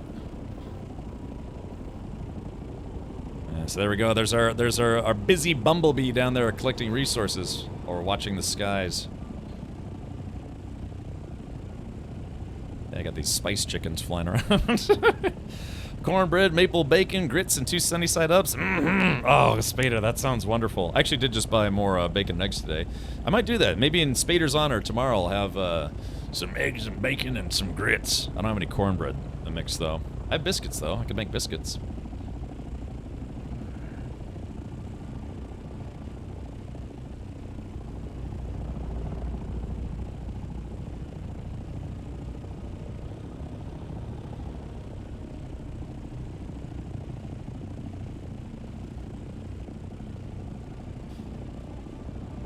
How's it going down there, Bumblebee 1? How's it doing? How's that harvesting? Bumblebee 1, we're on the hunt for the minerals. Over. Roger. Over. Gonna go chase some Fremen with a sling blade next? Yeah. Yeah, look at this, chat. We saw the sun come up, and now we're watching it go down. Did you get them all? Looks like we're empty here. There, you're gonna go, buddy. Roger. You know. Now we go north. right. All right, Matt, all good down there? I'm all good there. Headed up now. All right, yeah, I guess we should wait for Matt to get to elevation. There it is. There's the sun. Now it's nighttime at Arrakis. The nighttime is the right time. It's a large crater, but it's empty. Yeah. Boy, wouldn't it be great to show up right as it got refilled? Of course, probably like half the server could see it, you know?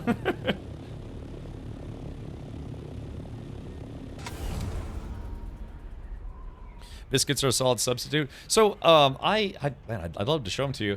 I bought these, you know how you can make biscuits from scratch, or they have these like pre-made biscuit batter things in the tubes. I started buying, Walmart has this thing where it's a bag of semi-pre-cooked biscuits, and they're frozen. And the way it works is, you know, they're formed, but I guess it's not just dough. It's like, I don't know, sort of halfway cooked.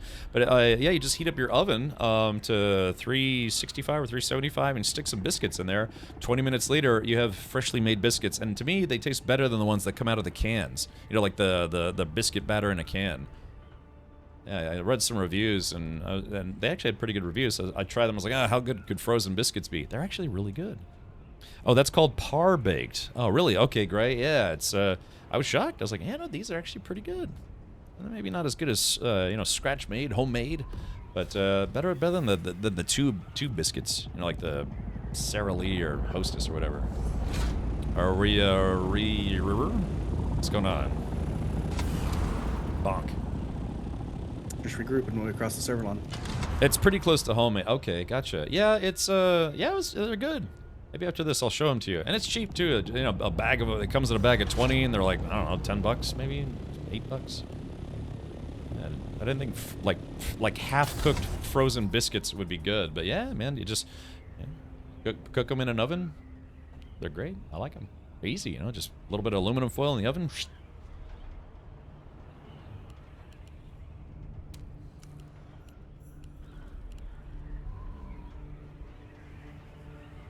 So we're checking this island for loot.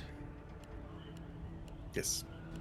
Oh, it's half risen dough. You could buy rolls like that too. Yeah, where it's like it's like they started the cook process so they form correctly, but then they stop and then they freeze it, and then you just bake it the rest of the way. And I mean, like I said, it's still, they definitely don't taste like from scratch, but they're not bad. They're not bad.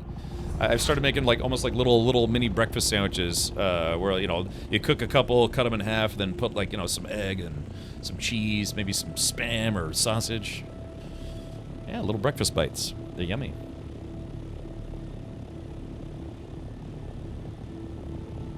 Okay, did someone just fall out of their chopper?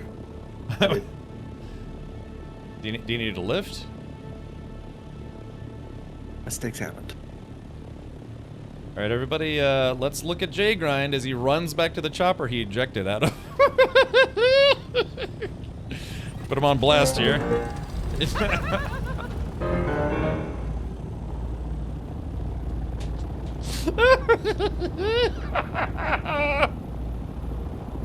Oh, man.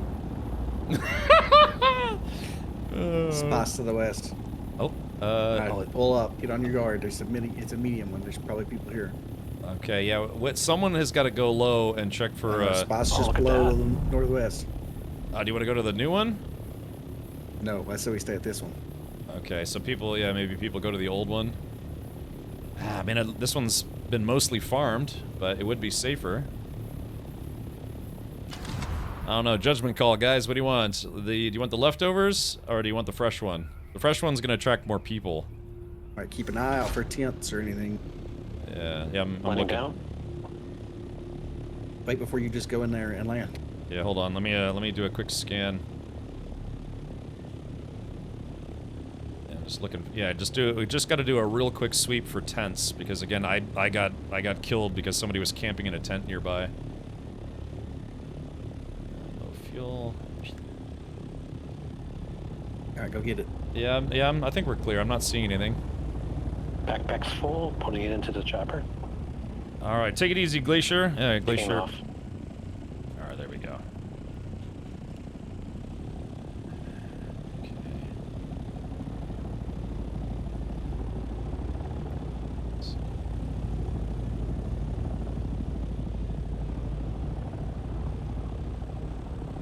is a big spice explosion. Yeah, that's definitely going to attract company.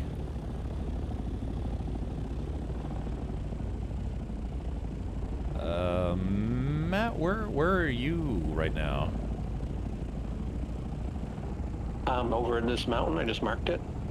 Oh, dude, we're trying to get the spice here. The spice plume? Yeah, no, no, back here. Yeah, if you turn around, you'll see we're hovering over like the leftovers of a spice area.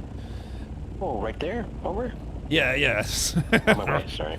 That's okay. That's okay. It's just we're not by you right now, and that's kind of dangerous. I did not see that at all over when I came in. That's okay. That's okay. But there's it's mostly been farmed, but we should still be able to get a good chunk of it. And you know, if anyone's gonna go anywhere, they're gonna go to the enemy north. Enemy north.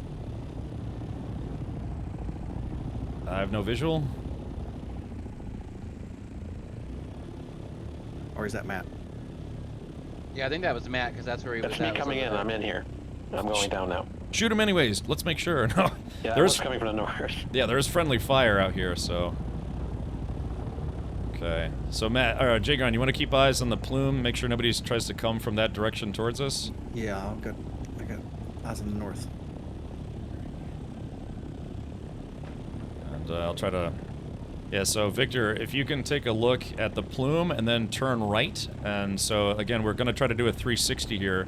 So Jagron's focused on the plume, and then we're going to try to look in opposite directions so people don't try to come from a different angle.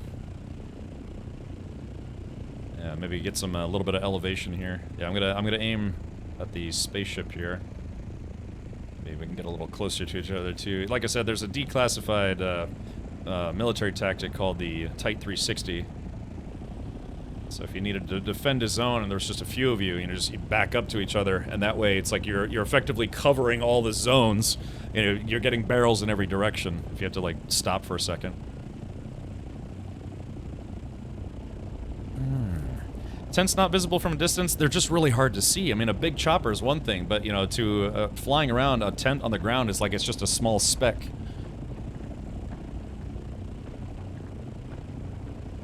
So we'll try to help you out with the worm as well, Matt, but, yeah, I'll have to keep an eye on things.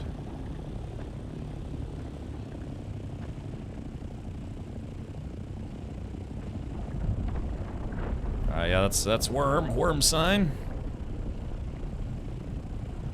So for those of you tuning in, we have 3 combat choppers protecting 1 resource gatherer to make sure that we're well armed and don't get outgunned like we were yesterday. I feel like people are going to come towards that spot either way, thanks to the new bloom. Yeah, late night Liam. So that's why we are staying here and gathering what's left of this one, and instead of going to that one to try to dodge people. Finally, SC came out the worms, like a sandworm or something else. And finally got some exosuits in. Oh, okay. Caveman, I don't know. I'll have to live vicariously through you for that game from now on. That's called the make it easy for grenade kill formation. Yeah, it's true, but that, like I said, that was a tactic that they used to use. I'm drifting a little bit. It's just to make sure that, like I said, if you had to stop for a second, nobody could sneak up on you because you're covering 360 degrees.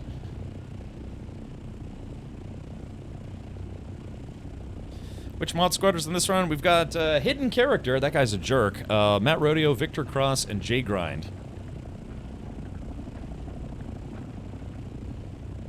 There we go.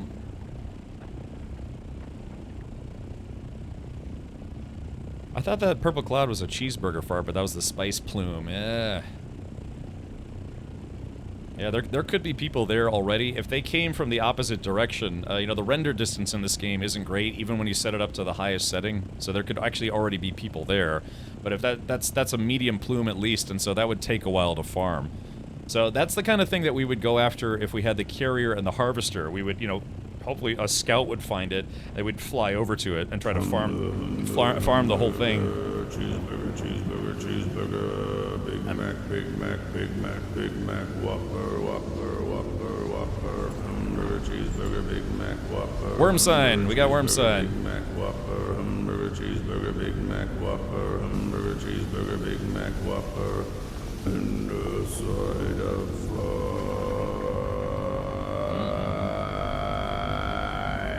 fries. Yummy.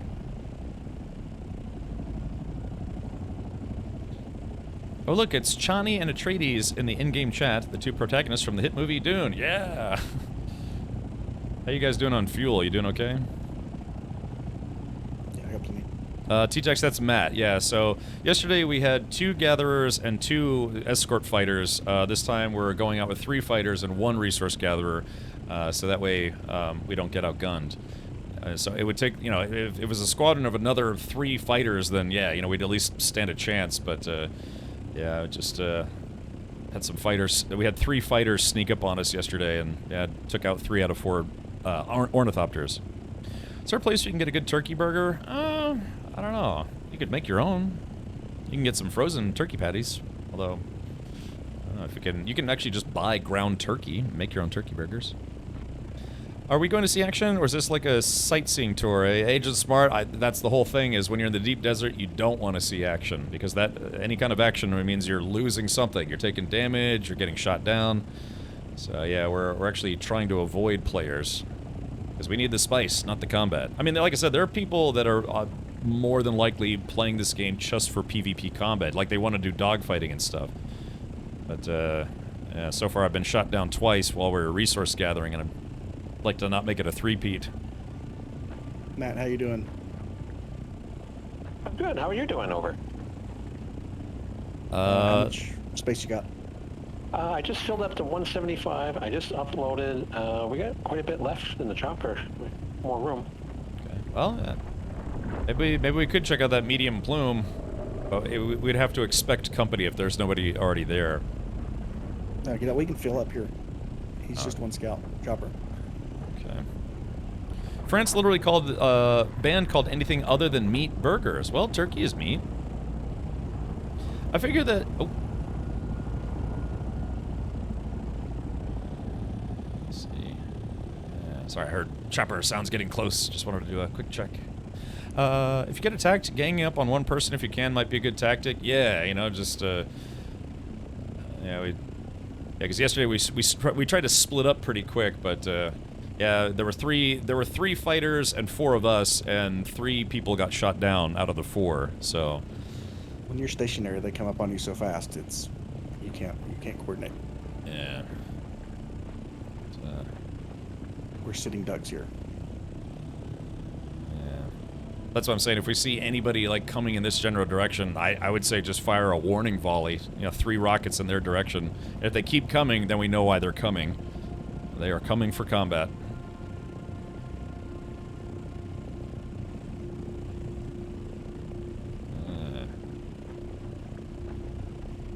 There we go, just very quickly. So just so people who are watching can see exactly what's going on here.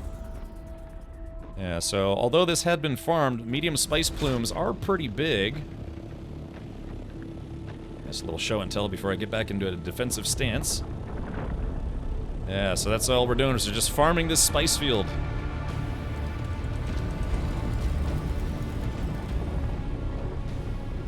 So if we had a group of 6, for instance, I'd suggest we could probably comfortably run 2 resource gatherers and 4 attack choppers. That would probably, and then we'd split up into two different groups. You know, 2 fighters for every resource gatherer, but we would still travel as a group. It's funny. We cast shadow. The moon casts shadows, so sometimes I see those shadows. I'm like, guys, you know, get my finger on the trigger.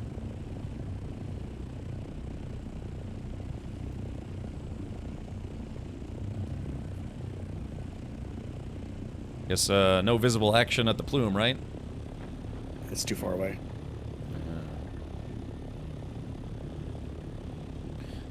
Yeah, that Highliner casts shadow too. Yeah. The effects the plume makes it's mesmerizing. Yeah, it's distracting. Yeah, we're over a PvP control point, by the way.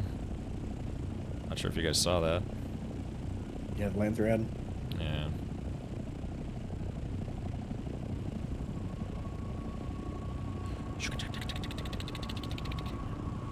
Alright, yeah, thank you for tuning in. We're We're doing a little Friday night spice farming. If it seems like we're being overly cautious, it's like you kind of have to be. We've done some runs where we saw nobody. We've done some runs where we found people who are not aggressive, but then yeah, just got ganked a couple times, and so you know, it kind of teaches you that you have to be prepared for To be fair, combat. the vast majority of people we've interacted with have been non-violent. Yeah. Oh, hey, looks 100 spice so far. Looks like the plume might be dissipating. It is. So you guys want to It's a try? medium. You guys want to try to go over there only when the plume is gone? No, Matt can fill up here. Oh, There's yeah. quite a bit here still. Oh, okay, never mind. There's a lot. Yeah, it's starting to dissipate.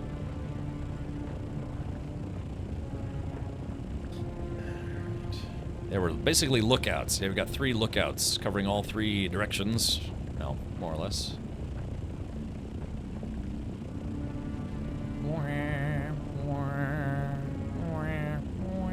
Actually, I might want to go close to the ground. We can probably hide here. You got your spice stick on you? I gave mine to Matt. No, I didn't bring it. Worms! Worm sign! Somebody's coming this way. They're heading to that plume, probably. What direction? Or if anybody was coming this way, they were heading probably. Oh, heading to yeah, that yeah. plume, not here. Right. Oh, you had me looking around. I'm like, where's he at? Where is he?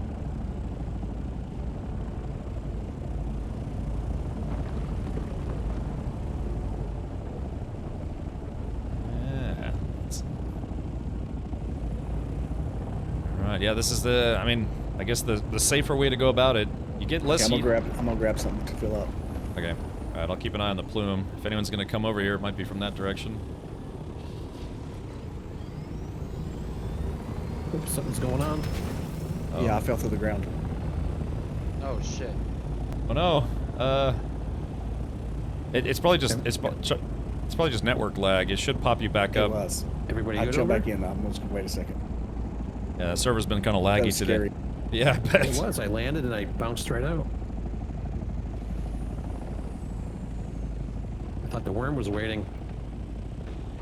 That's what I thought. I thought the worm was on top of us. How much spice can he carry? What? Yeah, storage pods on a scout. How much is that? Is that 750? 750 volume. So, I guess that 7.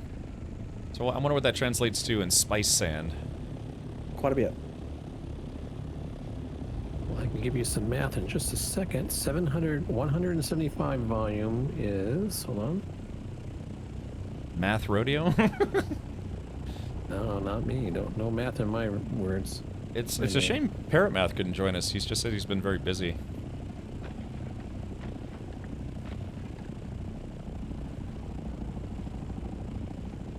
I'm just scanning, just perpetually scanning for bad guys. Sap a bunch and I'll grab some.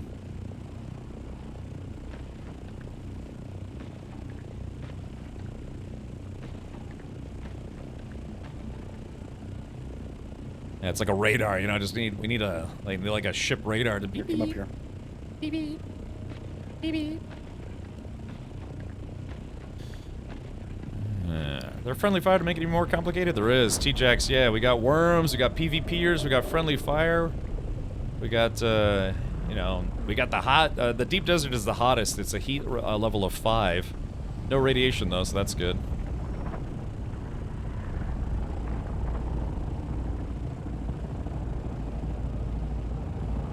Just keep my eyes peeled, looking for bogeys. Yeah, if anything, yeah, that may have actually been a little bit lucky, the fact that we found an old spice spot, and then a new spice spot was, you know, close, but not too close. To keep other players away from us.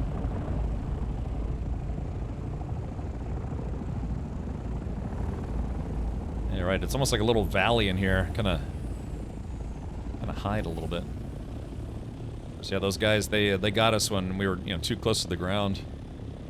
Yeah, they came. 175 equals 950 pieces of spice. That's pretty good. 175 volume equals 950. And I'm spinning around like a madman. I'm spinning around faster than meatspin.com. I don't know if that's a website anymore. You can hide like in a pat. Yeah, you know, just hide behind one of the berms or whatever they call it. Worms, we got worm sign.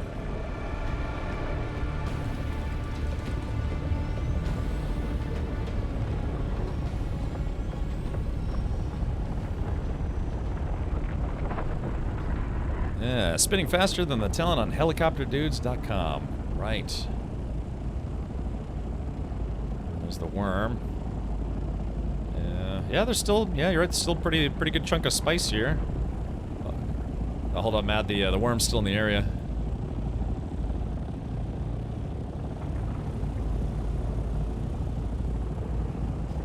Alright, we're farming. I guess what I could do is I could try to grab some, I've got room in my inventory. I could try to land, grab some out of Matt's cargo hold real quick, and then take off again. Just, you know, just for a little extra room. I guess we all could do that, just one at a time. Attitude wins battle. Altitude, yeah, that's what I was thinking. That's why I'm kind of rising back up. It's just, the concept, if they can't see us, then yeah, then wouldn't have a reason to come over here. But then it would be sheer dumb luck, right? You know, three battle choppers come through while we're down below. Yep, my copter is full. All right, here we go. Yeah. So why don't we all take turns and try to fill our personal inventories just to maximize this run. Unless you guys want to bug out. A little left on my back. But... call it a day. I'm almost full. Okay. Can't be happening, man. This can't be happening. This is bug out. Website about spinning meats is still present. Oh, really? Very good. That dude yesterday got you from above. Yeah, I know. Yeah, a couple of them came. 3 dudes came from above. I went after the resource choppers first. Yeah, like I said, those guys are just, yeah, just looking to kill people.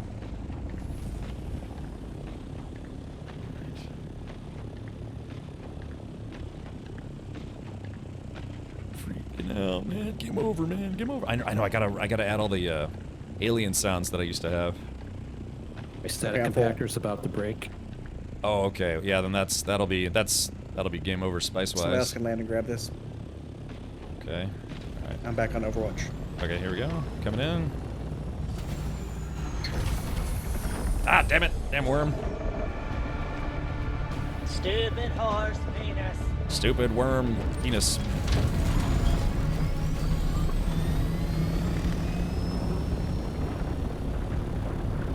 Yeah, that worm's feisty. Let's see.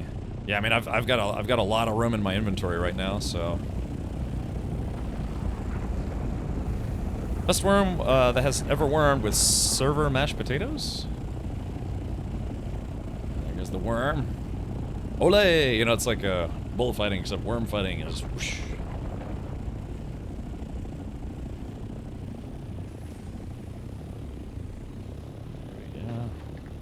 What about you, Victor? How's your how are your dudes doing? I'm all right. Okay. Let's see, spice.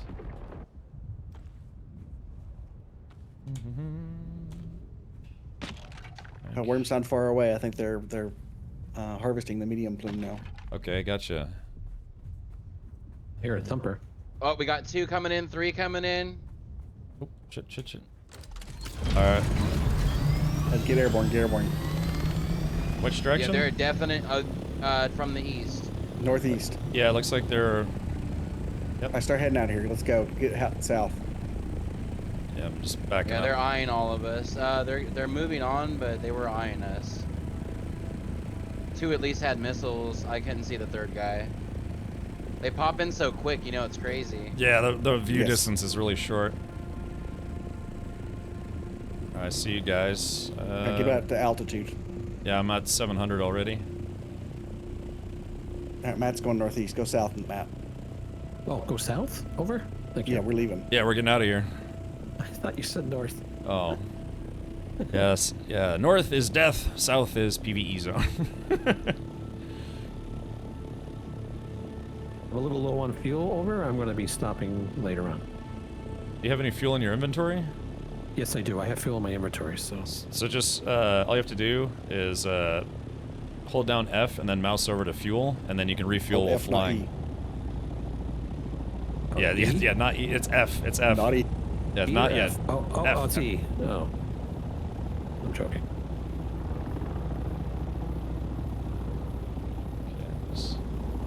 Yeah, they gave me a half a tank over, so that's good. Yeah, that should be enough. All right, well, as long as we don't get into any fisticuffs on the way back. So the cargo pods were totally full? Roger, over. All right, not bad, not bad. I think this one may have been a winner. Yeah, because again, we need 250 spice, thereabouts, to finish the harvester. So yeah, if we brought a harvester out here, it would have scooped up that whole area a lot faster, and you also get more yield from the same area.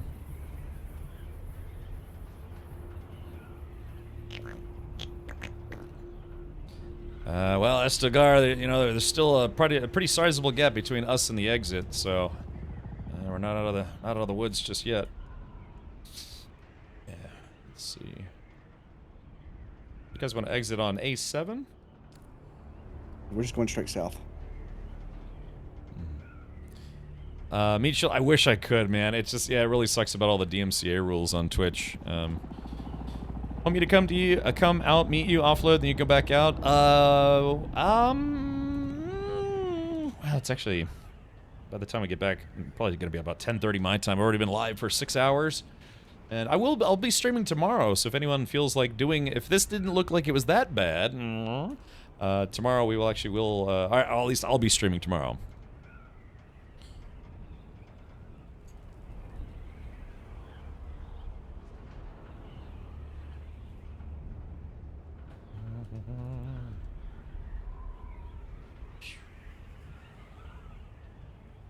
Yeah, exactly. You need to bring in my opinion, you need to bring 4 things. Yeah, it's fuel, water, a compactor, or I guess if you're resource gathering, it'd be 5 things. A tent, and a willingness to have adventures. Your wings are really orange. Let's take a look. How bad are they? They are currently at 38%, so yeah, that would be not great for dogfighting, but yeah, let's gather up. Yeah, I think I'm ahead of you guys. Yoink. I'm about 1,300 meters behind you. Over.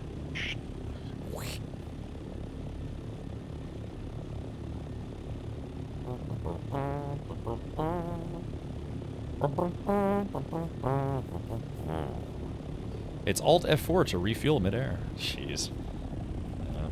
Well, I'd lose everything if you did that. Promise feet pics will come watch. I'll show you. Weather alert. No! No! No! Alright, no, wait. 3 minutes. Alright, let's do it. Alright, Matt, hurry! Hurry, Matt! Push it to the limit. I don't know, I'm 600 in closing. Go for it. Alright, let's get out of here. I mean, there's a small island up ahead. Yeah, that's what I was thinking. Yeah, dude, I don't know if we can get out of here in 3 minutes. It's just this sector. We need to get to another sector that it won't hit. I just entered another sector. Over. Prepare for panic, that's right. No plan survives contact with the enemy. Steady, people. South. Let's finish our sweep. We're still Marines and we got a job to do. Yeah! That's damn right, Matt. Damn right. Yeah, there's so many aliens quotes are so applicable to stuff like this. Alright, so there's the island. Ornithoptical. Yeah, exactly. Blowing raspberries. I mean, we all have sand tents. We could land, well, I mean, the problem is Matt would actually have to land at a rock. The rest of us have sand tents that we could hide in. You know, pack the chopper, hide in the sand tent. There's a lot of places for us to land in down there.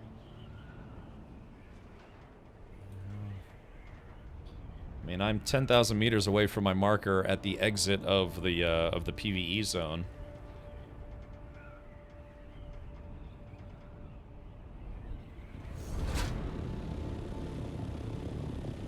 So, yeah, it'll be a bit of a gamble.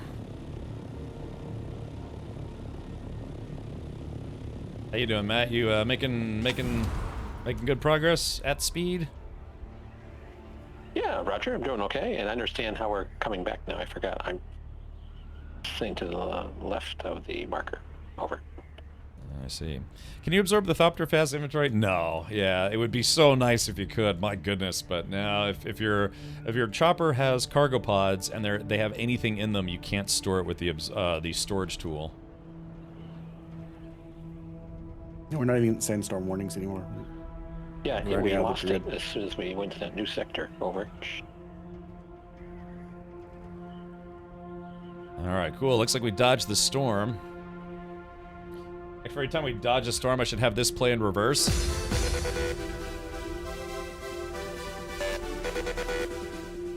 Yeah.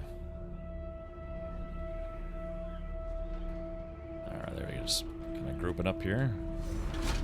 Pooping up here.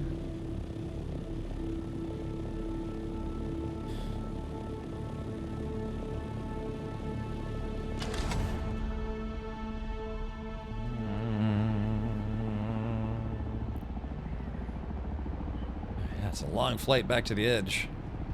Wish we could, like, just have a missile that shoots you into the deep desert and then you just build your chopper and then fly back. Save a lot of time. What's combat like in this? Sam M. Bison? Well, there's, of course, ground PvP and dogfighting. There are scout choppers that have rocket pods, assault choppers that can have rocket pods. There are no machine guns yet. I really like it if you could be like... I guess they want to stick with the lore, like las guns. But, yeah, air-to-air combat's a little tough, because you have these rocket pods. And so they go where you're aiming if you're shooting straight, but if you try to turn, like make a banking turn, yeah, it can be a little tough to hit what you're aiming at. Yeah, so think of like two planes trying to, you know, basically outstrafe each other while firing rockets the whole time. That's dogfighting in a nutshell. Yeah, catapult. Yeah, just can we have an ornithopter catapult?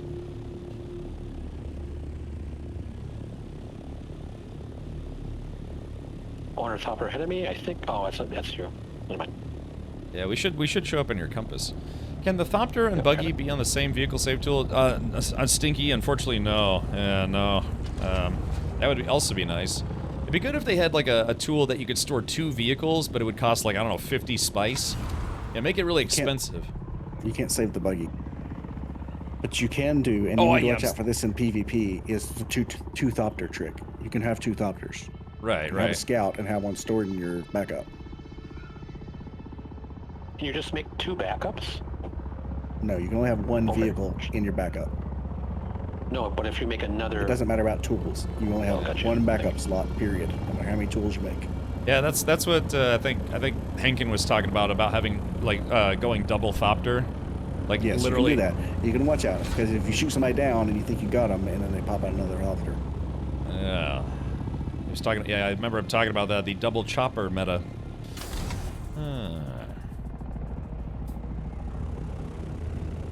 Multiple tools back up the same vehicle, yeah. Sadly. Alright, looks like we are safe. We are in the safe zone, so that means our haul is safe. So just now need to bring it back. Alright, now we can officially declare this a successful run. As long as the game doesn't crash. You know, the server dies while we're midair.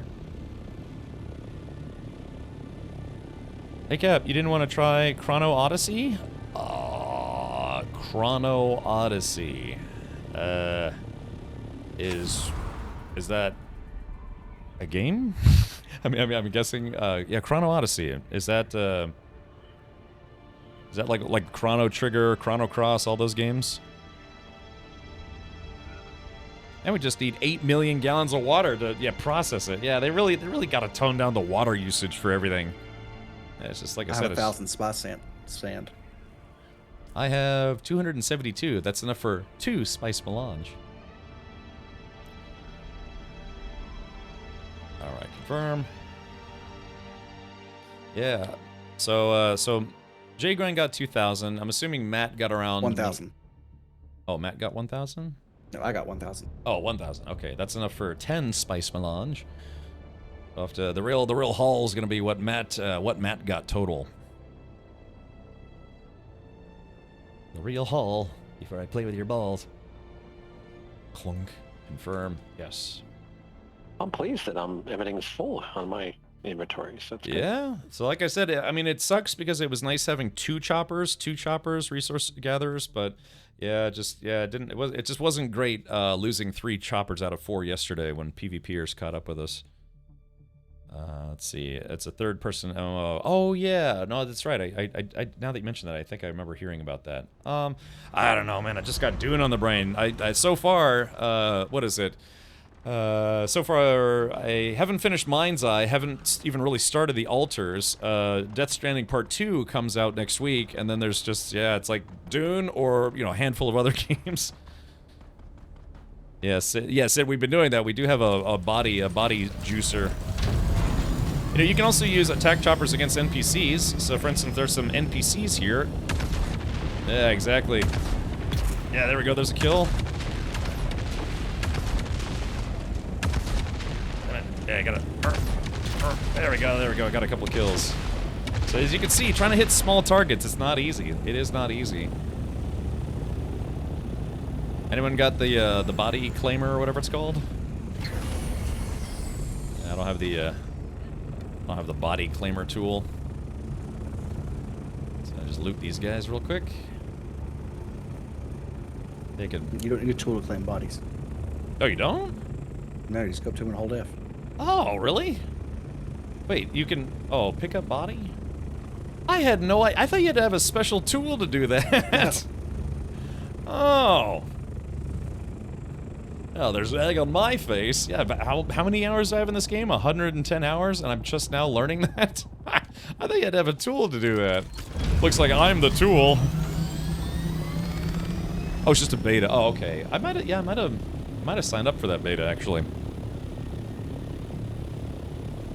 Has anyone tried the compactor on quicksand? I don't know, that's very risky.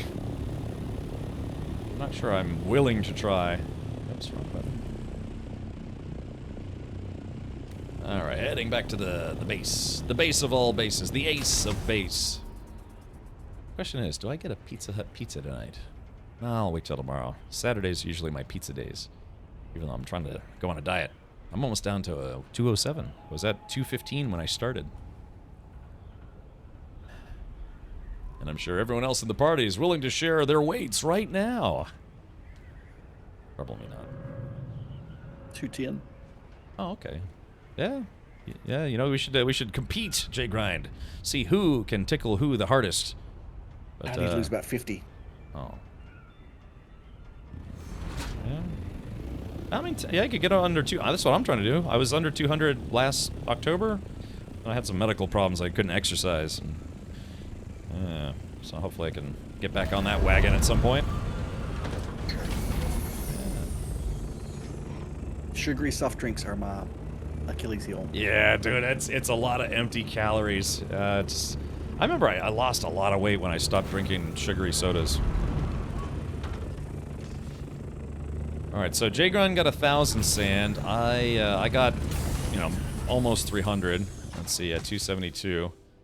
So Matt, what's the final count on yours? Go check in the. Go check in the copper. Okay, let's see. 2,385. So that's pretty good. That's enough to make 23.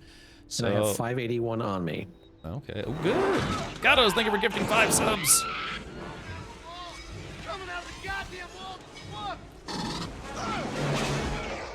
Yeah, eating 20,000 calories to 1,800. Yeah, that's basically less calories in, more calories out, and yeah, it's just a recipe for losing weight. So, alrighty, let's do this. Take the spice refiner. Yeah, we might have to get a bigger spice refiner because this is, I think, the medium-sized one. Guess what we don't have? I'll give you 2 guesses. That's one done in one. Yeah, we've got almost 3,000 spice heads. So that's almost enough for 30 spice melange. We barely have any water. We don't even have enough to refine 1 spice melange. Are the wind chimes getting them? The wind chimes. I haven't checked those in a while. I don't even know where they're at here. Let's see. Do we even have any? Maybe? I think I saw some on the south side of the base. South side represent. So the question is, do we want to invest in a medium spice refinery? Does that take spice to make it? Yes. I think, of course. You get a So right spice? now, 100 spice sand is 1 spice melange. The medium, it's 75. Yeah, right. So how much spice? Yeah, I mean, we probably should, you know, because... All right, so you want to know what it costs to build this thing? No, I don't want to know. Plastinium ingots, 285. Spice melange, 135. Golly. And that's not even the biggest one. There's a large one. It takes 1,000 spice. Oh yeah, that's like after you have a harvester already. Real Ragnarok, thank you for subscribing at tier 1. So, all right, well, yeah, golly, man. Does anybody want to do the math? At what point do we need to build the medium? Is it more efficient to do it in the medium? Oh gosh, I guess maybe after we have a harvester. We're probably too far in to do that. We should have done that from the beginning. Should have built a medium if we were going to do that. So after this, we'll only have 30 spice melange. Thank you for gifting a sub to Solray, anonymous gifter. I know who you theoretically, once we get the harvester, we'll be rolling in the spice. Yeah. Okay. Oh, Victor, you can, I guess.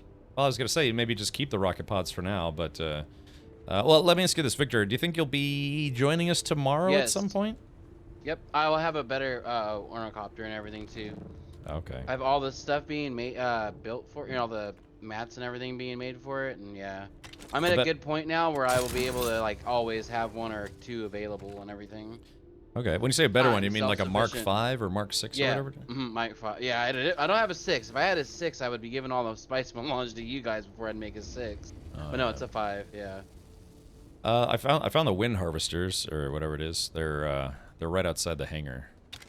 They get filters in them. I would have to check. Yeah, there's some up here as well. They have no power. Let's see. No, they actually should have power. That's weird. It's because they have filters in them. Oh, okay. Yeah, okay. Looks like they're gonna need filters. So click on the standard filter and deposit. And deposit. Yoink. And it should power back on. Okay. Yeah, I think they work the same as the generators, right? Similar, same principle. Yeah. We are now out of filters. Or yes? No. Yes? Wait, no. It can only hold 5. Okay. Alrighty, perfect. All right, well, yeah. So, man, can you imagine? Yeah, it took an hour and a half to get 30 spice melange. No, it's all right, Zyphone. Yeah, I'll probably log out for a bit, grab a snack, come back, do some water farming. What's everybody's #1 advice to someone just entering the game? Don't get eaten. So, yeah, just have fun, Real Ragnarok. I'm trying to think of the best thing for early game. Weather alert. A large sandstorm is approaching. Find a place to hide from the sandstorms. Get used to hiding from the storm if you don't have a base yet. When you're hiding from it, it has to say sheltered on the screen. Like if you're huddling somewhere. I got a tickle in my throat, but ow. Yeah, so just make sure you hide somewhere during the sandstorms. Alright, so, okay, well, I guess I'll go back in the hangar for now. It's a little dark here, but yeah, let's do this. Chat, I just want to say thank you so much for tuning in. Give you a nice little pleasant bow here. There is that. Yeah, I gotta get some water. Maybe between streams I'll try to make a better still suit too, because you're just constantly drinking water in this tier 1 still suit. I had a better one, but I got eaten by a worm. So, yeah, sure thing, Real Ragnarok. Let's do this. Yeah, thank you to Matt Rodeo, Victor Cross, Jay Grind, and everyone else at the guild for today's adventures. We'll be back tomorrow at 4 p.m. U.S. Eastern, which I think is 8 p.m. Universal Time, and your time o'clock. And then we will continue on with more Dune. Alert. A large sandstorm is approaching. And again, we need about 250 spice melange. That's the post-processed spice melange. That's the stuff that actually everybody wants. And yeah, we need about another 220. Let's see. Honey Milk gifted 2 subs. Thank you, Honey Milk. Appreciate that. Kind of some last-minute sub gifting. So yeah, you'll get a little notification in Twitch that you've earned your Atreides supersuit. Thank you. Rejoin the Discord. Yeah, thank you, Red Baroque. Yeah, feel free to ping me as hard as you want. Cool. Drivers are updated now. Back to dying in Dune. Yeah. M. Simmons. I updated to the newest NVIDIA driver as well. I've died about 9 times. Yeah, I mean, not counting the times where I got naked and intentionally ran to the worm for laughs. I think I've died legitimately about 5 or 6 times, and 2 of them were in PvP. The rest were, I think, 2 was PvP, 2 was worms, and 2 was just in general combat, just not being able to, revive in time. So, yeah, I would say about 6 deaths. Thank you, Honeymilk. Honey. Yummy. All right. Yeah. So again, I'm Captain Richard. Thank you so much for hanging out. Let's go see if we can raid somebody. We had a pretty big, we had some pretty people in chat today. We had a pretty big group. Yeah, I think we had at one point we almost had 500 people watching our deep desert shenanigans. So let's see. Who can we raid? Oh yeah. Some people I follow are streaming Chrono Odyssey. Maybe we should stream or raid one of them. Let's see what the heck is going on. Let's see. Who can we raid that we haven't raided in a while? Maybe somebody doing some Dune Snakening. Do you guys want to watch more Dune Awakening, or do you want me to just pick somebody at random to go raid for a little bit? Yeah, looks like a lot of people jumped back in for Friday. Let's see. Why don't we do this? More Dune? All right, let's do this. All right, I guess we're going to raid. Who can we raid? I think did we raid Henkin once this week already?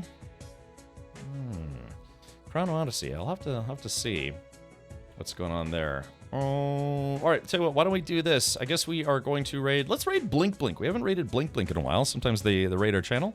We'll have to see how far she's come along right now. And yeah, this is somebody we've rated a few times for No Man's Sky and other survival games. She tends to stream a lot of the same games that I do. A lot of survival games, adventure games. And yeah, we'll have to see how her guild is doing. If she's started a guild, I can only imagine she has. And yeah, maybe she's doing some more dungeons. Again, once we get a harvester and a carrier, and maybe have a kind of an extra resource of spice or an extra bounty of spice, I do want to go back and do more of the stories. I really haven't done a lot of the story missions. I haven't done a lot of the training missions. It's mostly been trying to get the guild towards a carrier and a harvester so we can get a lot more spice for everybody. So yeah, let's do this. Let's raid Blink Blink right now and see if she would enjoy some company. Raid Blink Games. Yoink. All right. So if you're a subscriber here, feel free to use your red raid emote. It's what we use to assault other channels, turn their chat briefly into a sea of orange. Then if you're not a subscriber, don't worry. Yeah, feel free to use your own favorite rad emotes. I mean, not rad emotes, raid emotes, I should say. Yeah. Yeah, it's a lot. Thankfully, we didn't have a lot of calamity tonight. Today was a lot of resource gathering. We got a bunch of those microfiber fabrics. I'll probably go get more here in a little bit, but I'm definitely going to get a stack. Man, I normally get pizzas on Saturdays. I try to get small pizzas. Maybe I'll do that tomorrow. Yeah, a little tired too. All right, yeah, that's my cue. I think that is definitely my cue that I should probably jump off for now. Again, thank you so much for hanging out. We'll be back tomorrow with more Mod Squad with the Dune Squad, more Mod Squad with the Dune, more Dune Awakening with the Mod Squad, and hopefully some more guild hijinks as well. All right, take care, everybody. Many suits to y'all. I'll see you tomorrow. Up next is Blink Blink, streaming the same game I was, except probably better, to be blunt.